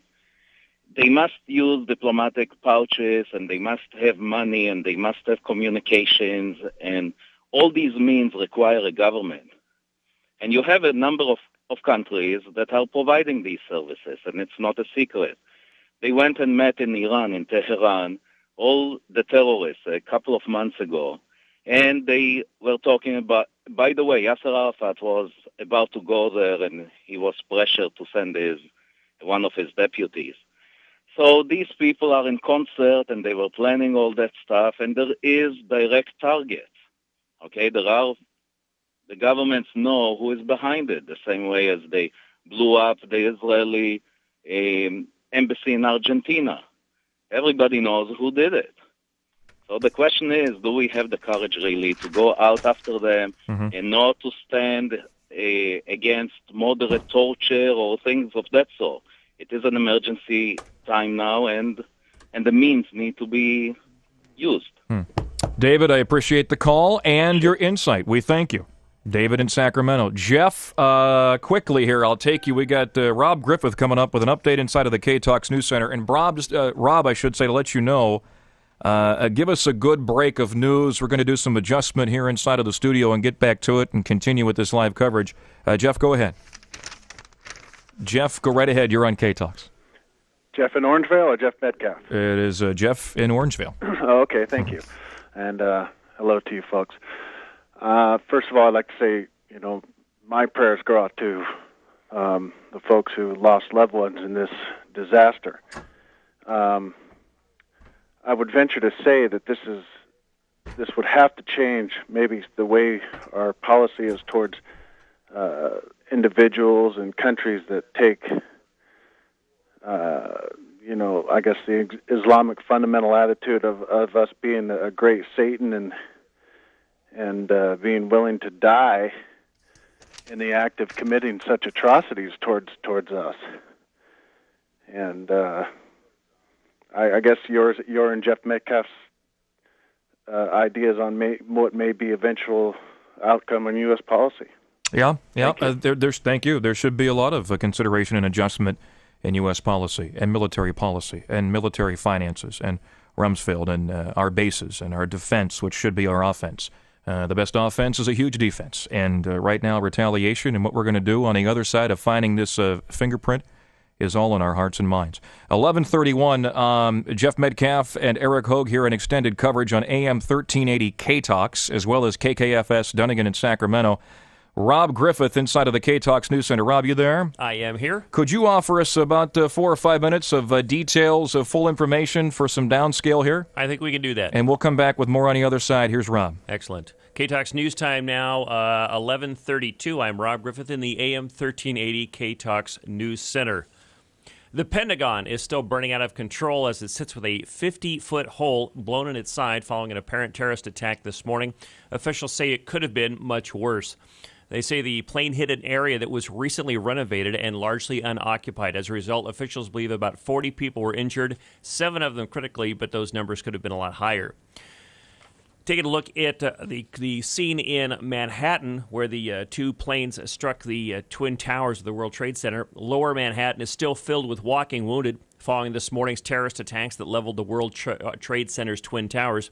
As the 2 largest buildings in New York City lay crumbled on the ground some 110 stories below, smoke and ash continues to rise above the city's skyline, looking like wayward clouds. New York Mayor Rudy Giuliani is calling on New Yorkers not to panic. He says the city's airspace is now secure and warships are now surrounding Manhattan Island. Giuliani is calling on citizens to leave Lower Manhattan, saying anyone with emergency skills to volunteer their services, please go to local hospitals. The mayor says blood is badly needed to help the victims of the disaster. He says there will be no run on food and urges people to get off the streets and remain calm. And I spoke with somebody a little while ago who's in Manhattan who said he had already been down to donate blood. Congressman Jim Moran of Virginia says the death toll in the crash and explosions in the New York World Trade Center has already reached 10,000 and could go higher. U.S. fighter jets are patrolling the skies over New York and Washington at the hour. Jets have also been seen streaking across the skies of the nation's heartland and over the cities in the western United States. The fighter jets are enforcing the current ban on commercial aircraft in American airspace. Many of the nation's airports have been closed and international flights are being diverted to Canadian airports. The aircraft ban was put in place within an hour of the hijacking and crashes of 4 commercial jets into the World Trade Center towers, the Pentagon, and in central Pennsylvania. We have word here that San Francisco International Airport is being evacuated. Authorities are evacuating the public from SFO for precautionary reasons. Stranded travelers will be shuttled to nearby hotels. Once the airport is clear, there will be a systematic search of every terminal and then the roads in and out of the airport. San Francisco airport spokesman says the evacuation is being done as a precaution, and the airport has not received any threats. There is no estimated time on reopening. BART has suspended 2 of its 5 normal lines for security reasons. BART officials say it will allow police and supervisors a more manageable system during this period of heightened security. The trains are essentially operating on the schedule they follow on the weekends. Sacramentans are lining up to donate blood already at the Sacramento Blood Center on Stockton Boulevard. Director of Public Relations Leslie Bodos says there has been a huge increase in the number of donors this morning in the wake of the terrorist attack on the United States. Bodo says one problem all blood centers are experiencing is there's no way to ship the blood because of airport closures. She also says it hasn't been determined yet how much blood is needed. Bodos isn't discouraging donors, saying for some people, donating blood is the only thing they can do to help in an emergency situation. Bodo says in any type of emergency situation, type O donors are the most needed because of the universal blood donor type. The other thing is if you are not medically able to give blood and you are financially able, cash is always the appreciated donation. Nothing helps in a situation like this, like cold, hard cash. Governor Gray Davis has closed state offices. All non-essential state employees have been sent home on paid leave. Some county offices around the state have been closed. That doesn't include Sacramento County. Sacramento County offices remain open. Local schools remain open with the exception of the Wheatland School District, and the 2 schools at the Air Force Base have been closed for the day. The others remain open. Arden Fair Mall has been closed. Downtown Plaza has been closed as a precautionary measure. Folsom Dam Road has been closed as a precautionary measure. We also got a report that bridges throughout the area, for example, the Benicia Bridge, there are a number of emergency vehicles on scene. They're checking things out and looking for any kind of terrorist activity that might be going on there. We have a report in now. Yeah, we'll skip that one. Blood donations for the Red Cross. If you are interested in donating blood, you can certainly call ahead, 1-800-933-BLOOD. That number again for blood donations to the Red Cross, 1-800-933-BLOOD. Victim hotline numbers. Some of these flights that were involved in the hijackings today that were used to wage their destruction were planes that were headed into San Francisco. So if you want to check on people who might have been involved in these hijacks and crashes, the American Airlines victim hotline number is 1-800-245-0999. That's 1-800-245-0999. The number for United Airlines, 800-932-8555. That's 800-932-8555. CDF air tankers will be flying today to continue to fight California wildfires, and cars into Sacramento International Airport will still be individually screened, and the airport remains closed as flights have been canceled all across the United States. Eric? All right, Rob, I appreciate your tutelage today, and we'll have you hang with us, buddy. We don't know what's coming down the pike, but appreciate your hard work. Thank you, sir. Rob Griffith inside of the KTOX News Center. 11:37. This is a special expanded coverage of what took place this morning, just a little bit before 6 o'clock in New York City. The World Trade Center towers no longer there. And two planes, a little bit before 6 o'clock our time Pacific. Then at 6:03, the second plane flying into the other tower. After that, the Pentagon. And then from that standpoint, both towers falling from the immense destruction that happened earlier this morning. Our phone lines are open, 923-3300, 888-923-1380. We're also joined in studio, Kim Kaplan, and on a day like today, we'll downplay this. We're also being simulcast on our sister radio station, KKFS, 105.5 FM. It is called The Fish. And because of this tragedy today, management has made a decision that for those of you listening on 105.5 The Fish, today is a good day for you to listen in and be a part of this great concern and a time of prayer for our country. With that, something that will be announced down the road, Kim Kaplan, going to be the brand new morning host of KKFS, or The Fish 105.5. And Kim, we'll downplay that quasi-intro today, but I know you coming in to get ready for that launch date down the road and dealing with all the news today. You've heard Amy Bartlett give us details from New York City, a women's perspective, a Fish listener's perspective. This is a gripping day.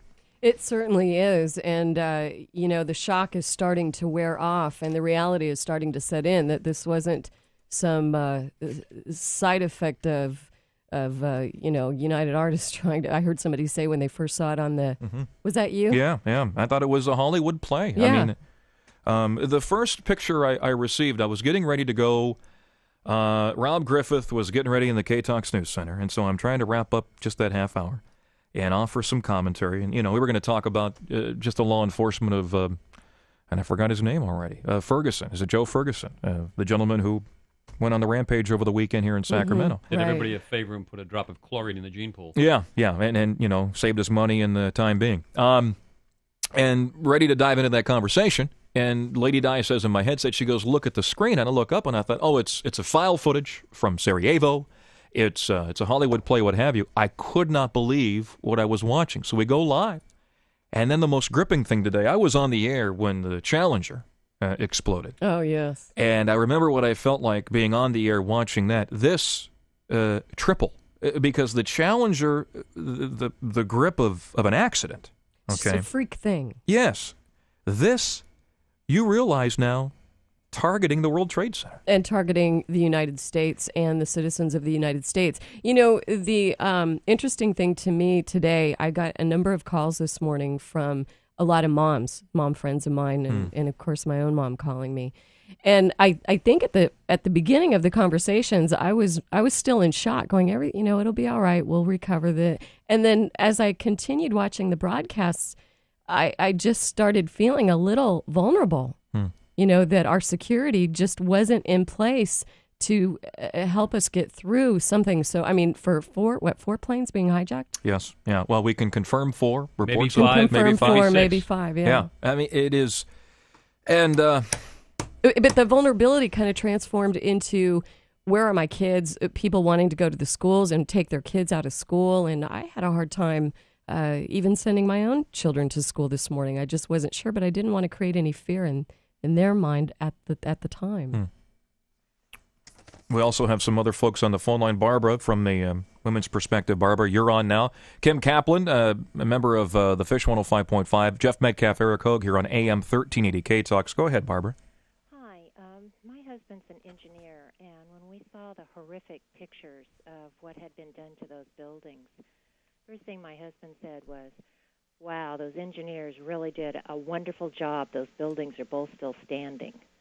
And I would like to praise not only the engineers' brilliance, but the steel workers who constructed them that allowed those buildings to take those hits, and they stayed upright, giving those people, the other people, time to evacuate. I'm sure tens of thousands of people, not only in those two towers, but in the buildings around them, gave them time to get out and save their lives. Eric and I were mentioning that earlier, that even after the tragedy of the first hit, reports out of New York was there was a flood, and surprisingly a fairly well-ordered flood of people leaving both buildings. Yes. I just, I think not enough is given to the engineers and the steel workers. The other thing I would like to say to President Bush, let's pick up on Teddy Roosevelt. Speak softly and carry a big stick. And we've got big sticks, let's use them. Big honkin' stick. Yes. Yeah. Thanks. Something quick and thorough. Barbara in El Dorado Hills. We go to Rick. He's in Grass Valley. You're on AM 1380 K-Talks as well as the Fish 105.5. Hi, Rick. Hi, I want to say everybody God bless America. I'm a veteran. I used to be a 2nd 75th Ranger. Hoorah! Yeah, hoorah. Fort Lewis, Washington. I went in when I was 17, 3 weeks old. Wow. I like that. Walk softly, carry a big stick. We have I was taken back seeing this. You have to remember, this is the first time since the founding of the United States of America that we've had an attack on the continent of the U.S. Unless I'm wrong, can you guys remember anything? Well, the World Trade Center prior would have been considered such. But this, at this magnitude. Yeah, this is, even if you compare it to Pearl Harbor, there's a huge difference. Pearl Harbor, the country, the world was at war. But we're talking continental U.S., and we're talking in each of those towers, Jeff, what did we say, 40, 50,000 people work in these buildings? About 50,000 people in both buildings. Yeah, and about 100,000 a day just going in to visit. Not to mention all the people down below with the planes falling on them, the debris. Sure. I heard the chairman of the Armed Services Committee, he was asked a direct question from Peter Jennings about war, and he said, we are in a state of war. And we should be. This is a act of war. Here's the amazing thing to keep in mind. In February of 93, when the World Trade Center was hit last time, 6 people died and over 1,000 were wounded. Okay? 6 people died, 1,000 wounded. Tens of thousands of people died today. Yes. And we have no idea to understand the type of death here. I mean, not that death has any different scenario. Right. But you're talking, all right, let me give you a real perspective. During the bottom of the hour, Rob was giving us news from the K-Talks News Center, correct? Right. We're on the 5th floor of this building that we broadcast from. I simply went to the facilities. You know where my mind went? Somebody was doing the same thing that I was doing in one of those towers, and probably didn't even work in those towers, just happened to be there.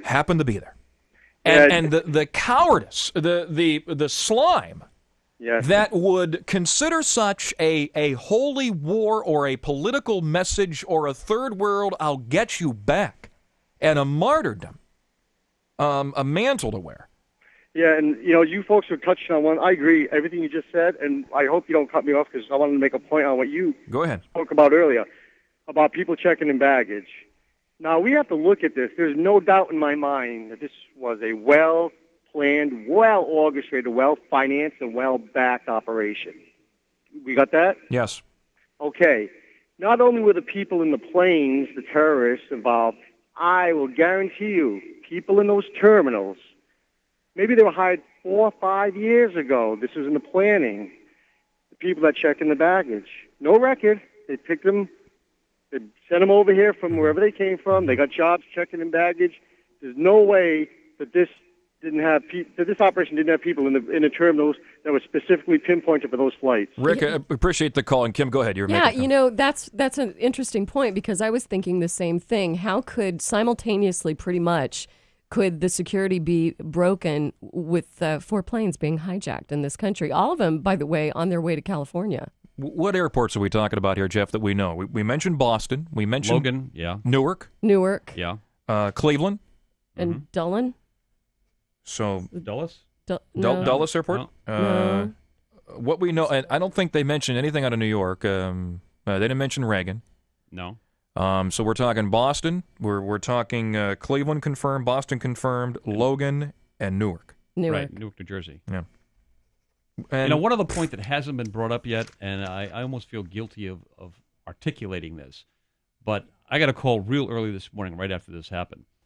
And considering the fact that this was such a coordinated effort, and obviously of massive scope, the next concern that I'm sure the people in the Department of Defense and intelligence communities are looking at is, okay, so they hit these high-profile things. That's for the news and everybody's attention.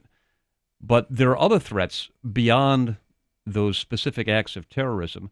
One of the things everybody ought to be looking at right now is the potential dangers of chemical and biological warfare, which sends a chill to my spine even to say that.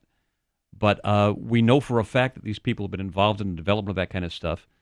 And, as tragic and as overwhelming as the destruction of the World Trade Center is, what if they drop anthrax in the water system of New York or Washington, D.C. or Los Angeles? How long until we would know what could have been carried upon those planes in the conduit of biochemical weapons? I don't know. I mean, how long until some virus like that takes hold? Depends on what it is. The West Nile thing that happened a while ago, it took weeks for that to. It depends on what they use. Just amazing. But I mean, you're talking about one thing that you have to recognize is if they would do this, most certainly they wouldn't be restricted in potentially employing chemical and biological warfare. It's a dozen away from 12 noon.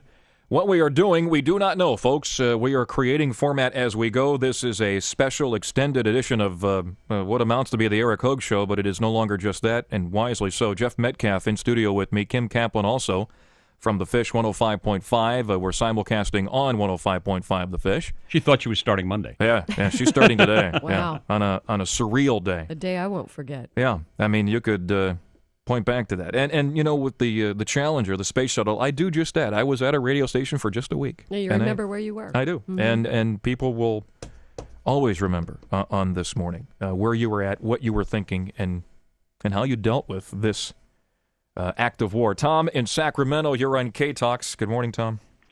Good morning. I've been listening to your talk show, and I think we could put a few things into perspective. Without defending or persecuting any group of people or anything like that, I think we should take a look at what's occurred in Afghanistan. At one time, the Communist Party, Russia, invaded Afghanistan. And when they invaded, they executed all the Afghanistan military officers and then placed their Communist Party government. Soon after, the Great Wall went down in Europe, and Russia was no longer a Communist Party country completely.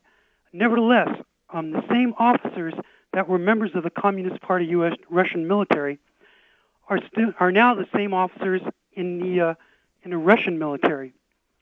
And so we can't really conceivably believe that this is not completely a Communist Party conspiracy.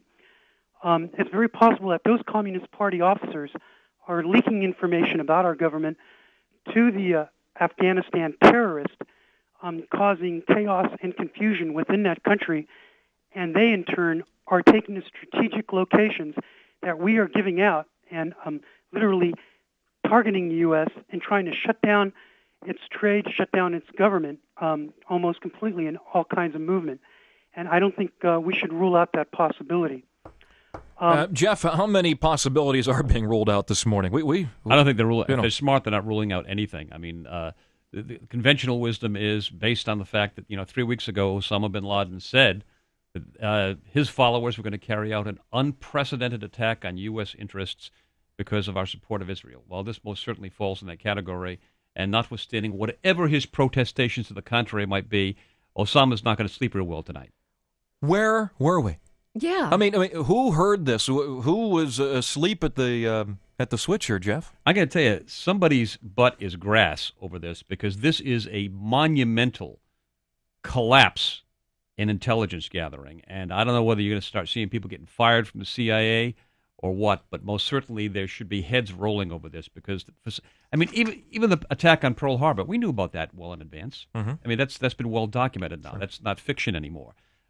If in fact this was a secret thing and nobody knew about it, boy, somebody really soiled the sheets at the CIA.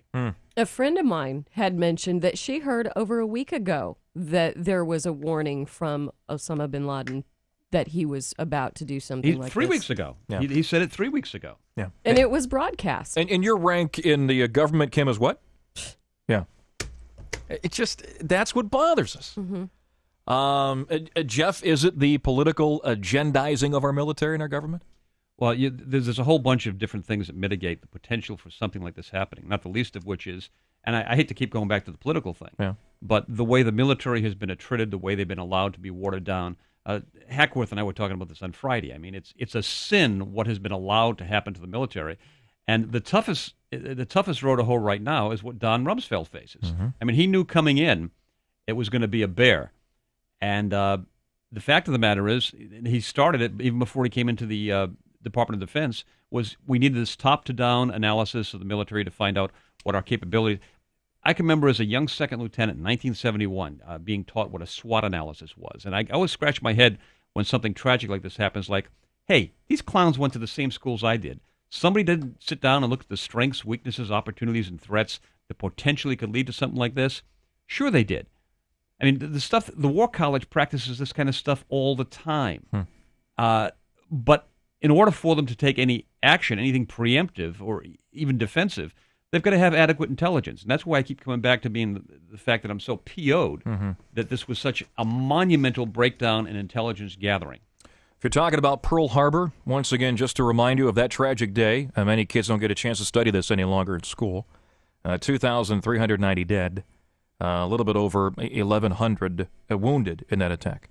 Today, we don't know what we're talking about. Tens of thousands. Tens of thousands. Let's go back to the phone lines. You want to talk about it, and that's why we're here. Donna, Rancho Cordova, you're on K-Talks AM 1380. Hi, Donna. Hello. Good morning, or good after, well, whatever it is. Whatever today is. It's not a good anything. No, it isn't really. And it's an interesting day outside, isn't it? The clouds it's kind of cloudy somber. and cloud cover here. I'd like to make some comments here.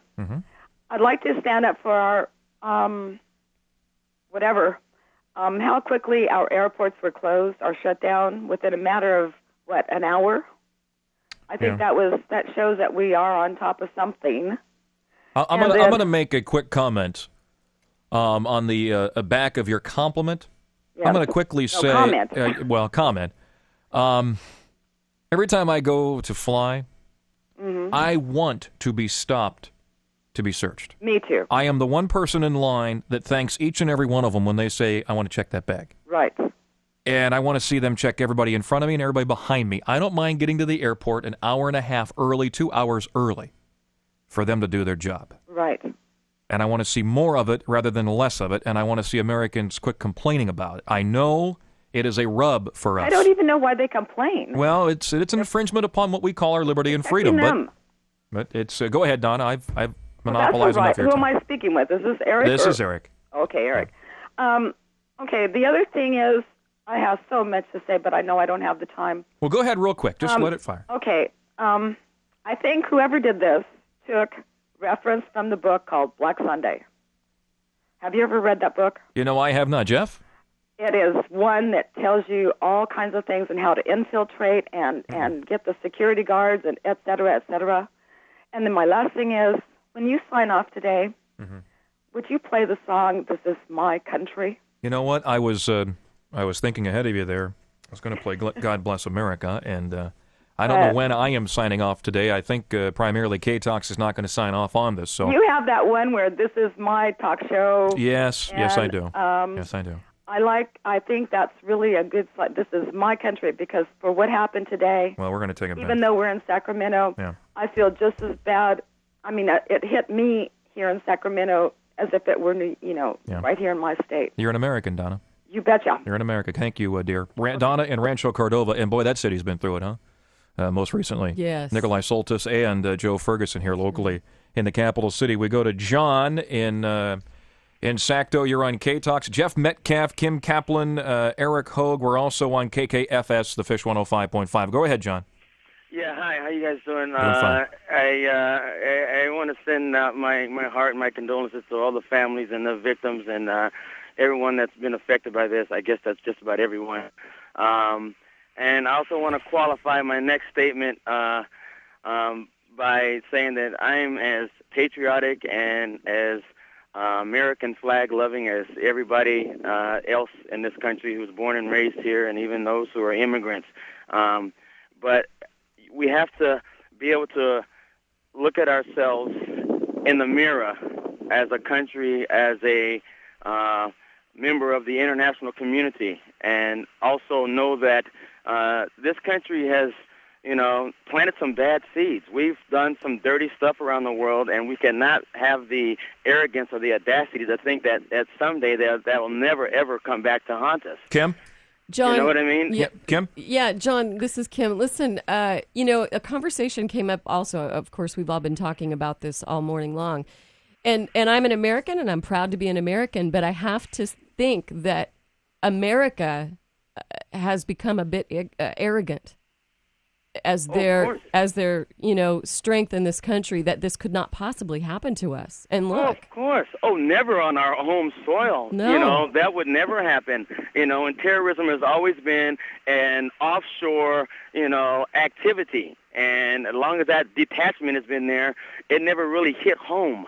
You know what I mean? Never felt it close enough, like in your own backyard, to have it be something that you consider to be threatening. Well, and John, the aspect of America being arrogant, apathetic, and Jeff, in the reference of the military, how many high-level ranking officials said, early retirement, I'm out of here, because I'm not seeing much support behind me?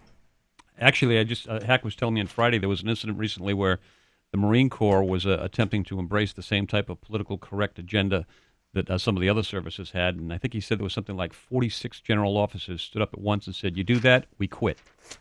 Getting details now, Jeff. John, appreciate the phone call. Fox News is reporting that President Bush has landed in Air Force One at the Air Force Base in Nebraska. Do you know where that would be, Jeff? The Air Force Base in Nebraska? Nebraska, no. Okay. CIA does not want the president back in Washington, D.C. They feel that they cannot protect him right now. And political advisors want the president back in Washington, D.C. to assure people of America that it's okay.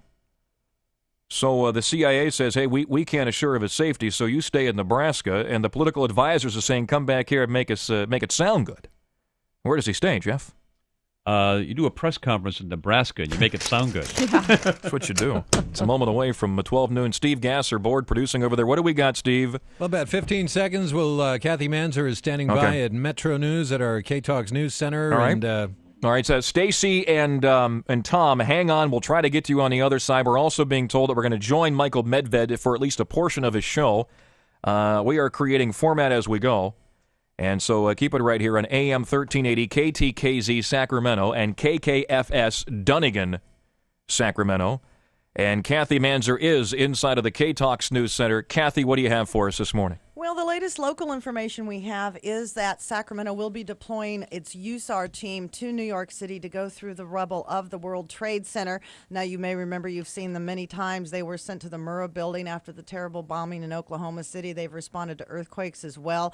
So this morning we are told that they will be deployed. They are mobilizing right now at the B.T. Collins Center, and 64 firefighters from Sacramento City Fire and Sacramento Metropolitan Fire Team will make up that team, and they will once again be taking their specially trained dogs and going through the rubble of the World Trade Centers.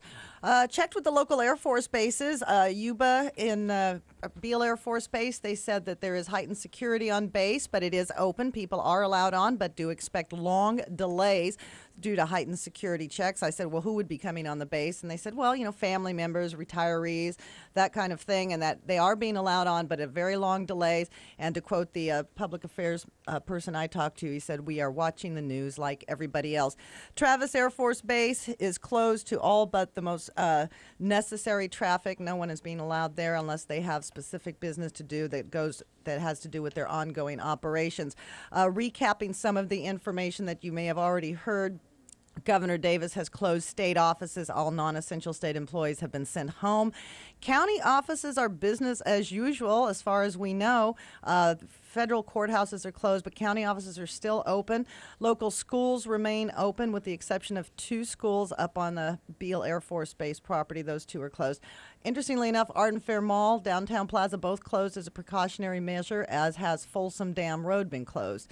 Now, victim hotline numbers, if you're concerned about someone who may have been on one of the hijacked airplanes, you should call the carrier. American Airlines, 1-800-245-0999. United Airlines, 800-932-8555. Now, the local Red Cross is in the process of setting up what they call their Family Wellbeing Inquiry Hotline if you're worried about someone being caught in the rubble. But you can call this number, and I'll give it to you in just a second, and you can leave a name and number for callback. But I'm told by the Red Cross it may be up to 48 hours before those inquiries can be investigated, because, of course, everything is going to rely on how fast they get things in place in New York. So a local number for the Red Cross to inquire about family members who may have been caught in the rubble in New York. That number is area code 916, obviously, 368-3167. Once again, that's 368-3167, and that is for people you're worried about who were not on the hijacked airlines. And once again, it could take about 48 hours. I talked to the local Red Cross, and I am told that there were long lines, a huge response as far as donations at the Stockton Boulevard Blood Center. The director of public relations for the Red Cross, for the Sacramento Blood Center, Leslie Botas, says she doesn't want to discourage people because she understands that this is what people feel they can do in a disaster like this, is give blood. They are facing a bit of a problem, as all blood centers are, in that the blood can't be shipped because all planes are grounded, as you can imagine. That is a problem. Plus, she said they also don't know what the demand is truly going to be out of New York or out of Washington. At this point, they're still waiting to hear. And, of course, O-type is the universal donor, and those are the people they encourage to give. And as I said, she's not discouraging people. She said there are long lines, and they're just not really sure what the situation is. And once again, that's at the Sacramento Blood Center. And the Sacramento airport, obviously, is closed.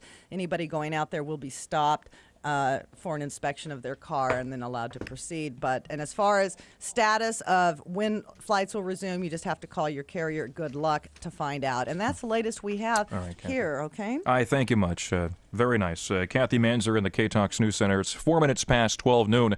Let me give you a brief synopsis of what we're facing today. Shortly before 6 o'clock Pacific, one commercial airline jet into the southwest tower of the World Trade Center. Then we went live. We watched the second of the other tower happen at 6:03. From that standpoint, the Pentagon, a commercial commuter plane crashing at the Pentagon, 6:20 a.m. Pacific time. After that, numerous reports of a car bomb, of the executive building, the White House, numerous reports of what have you. Then a confirmed report that we had hijacked planes in the air. After that, the Southwest Tower comes crashing down upon itself after the damage, and about 20 minutes later, the other tower comes crashing down. And where we are left today, sketchy details, as little as 4, as many as 8 planes hijacked today. The World Trade Center is not. 2 planes crashing in, both towers coming down. And the Pentagon, a commuter plane crashing there as well. We have a plane on the ground in Cleveland, suspected to have explosives. We have reports of a plane crash 80 miles outside of Pittsburgh that has been confirmed. Somerset, Pennsylvania, reports that plane might have been shot down by the military. And we also have reports that there was a plane forced to land lifting off from Logan here in California. Where we stand right now, we do not know. The president is in Nebraska. The CIA cannot guarantee his safety. America is in the midst of a war, and this one's terrorism. We now join Michael Medved. Michael Medved live here on AM 1380 KTKZ.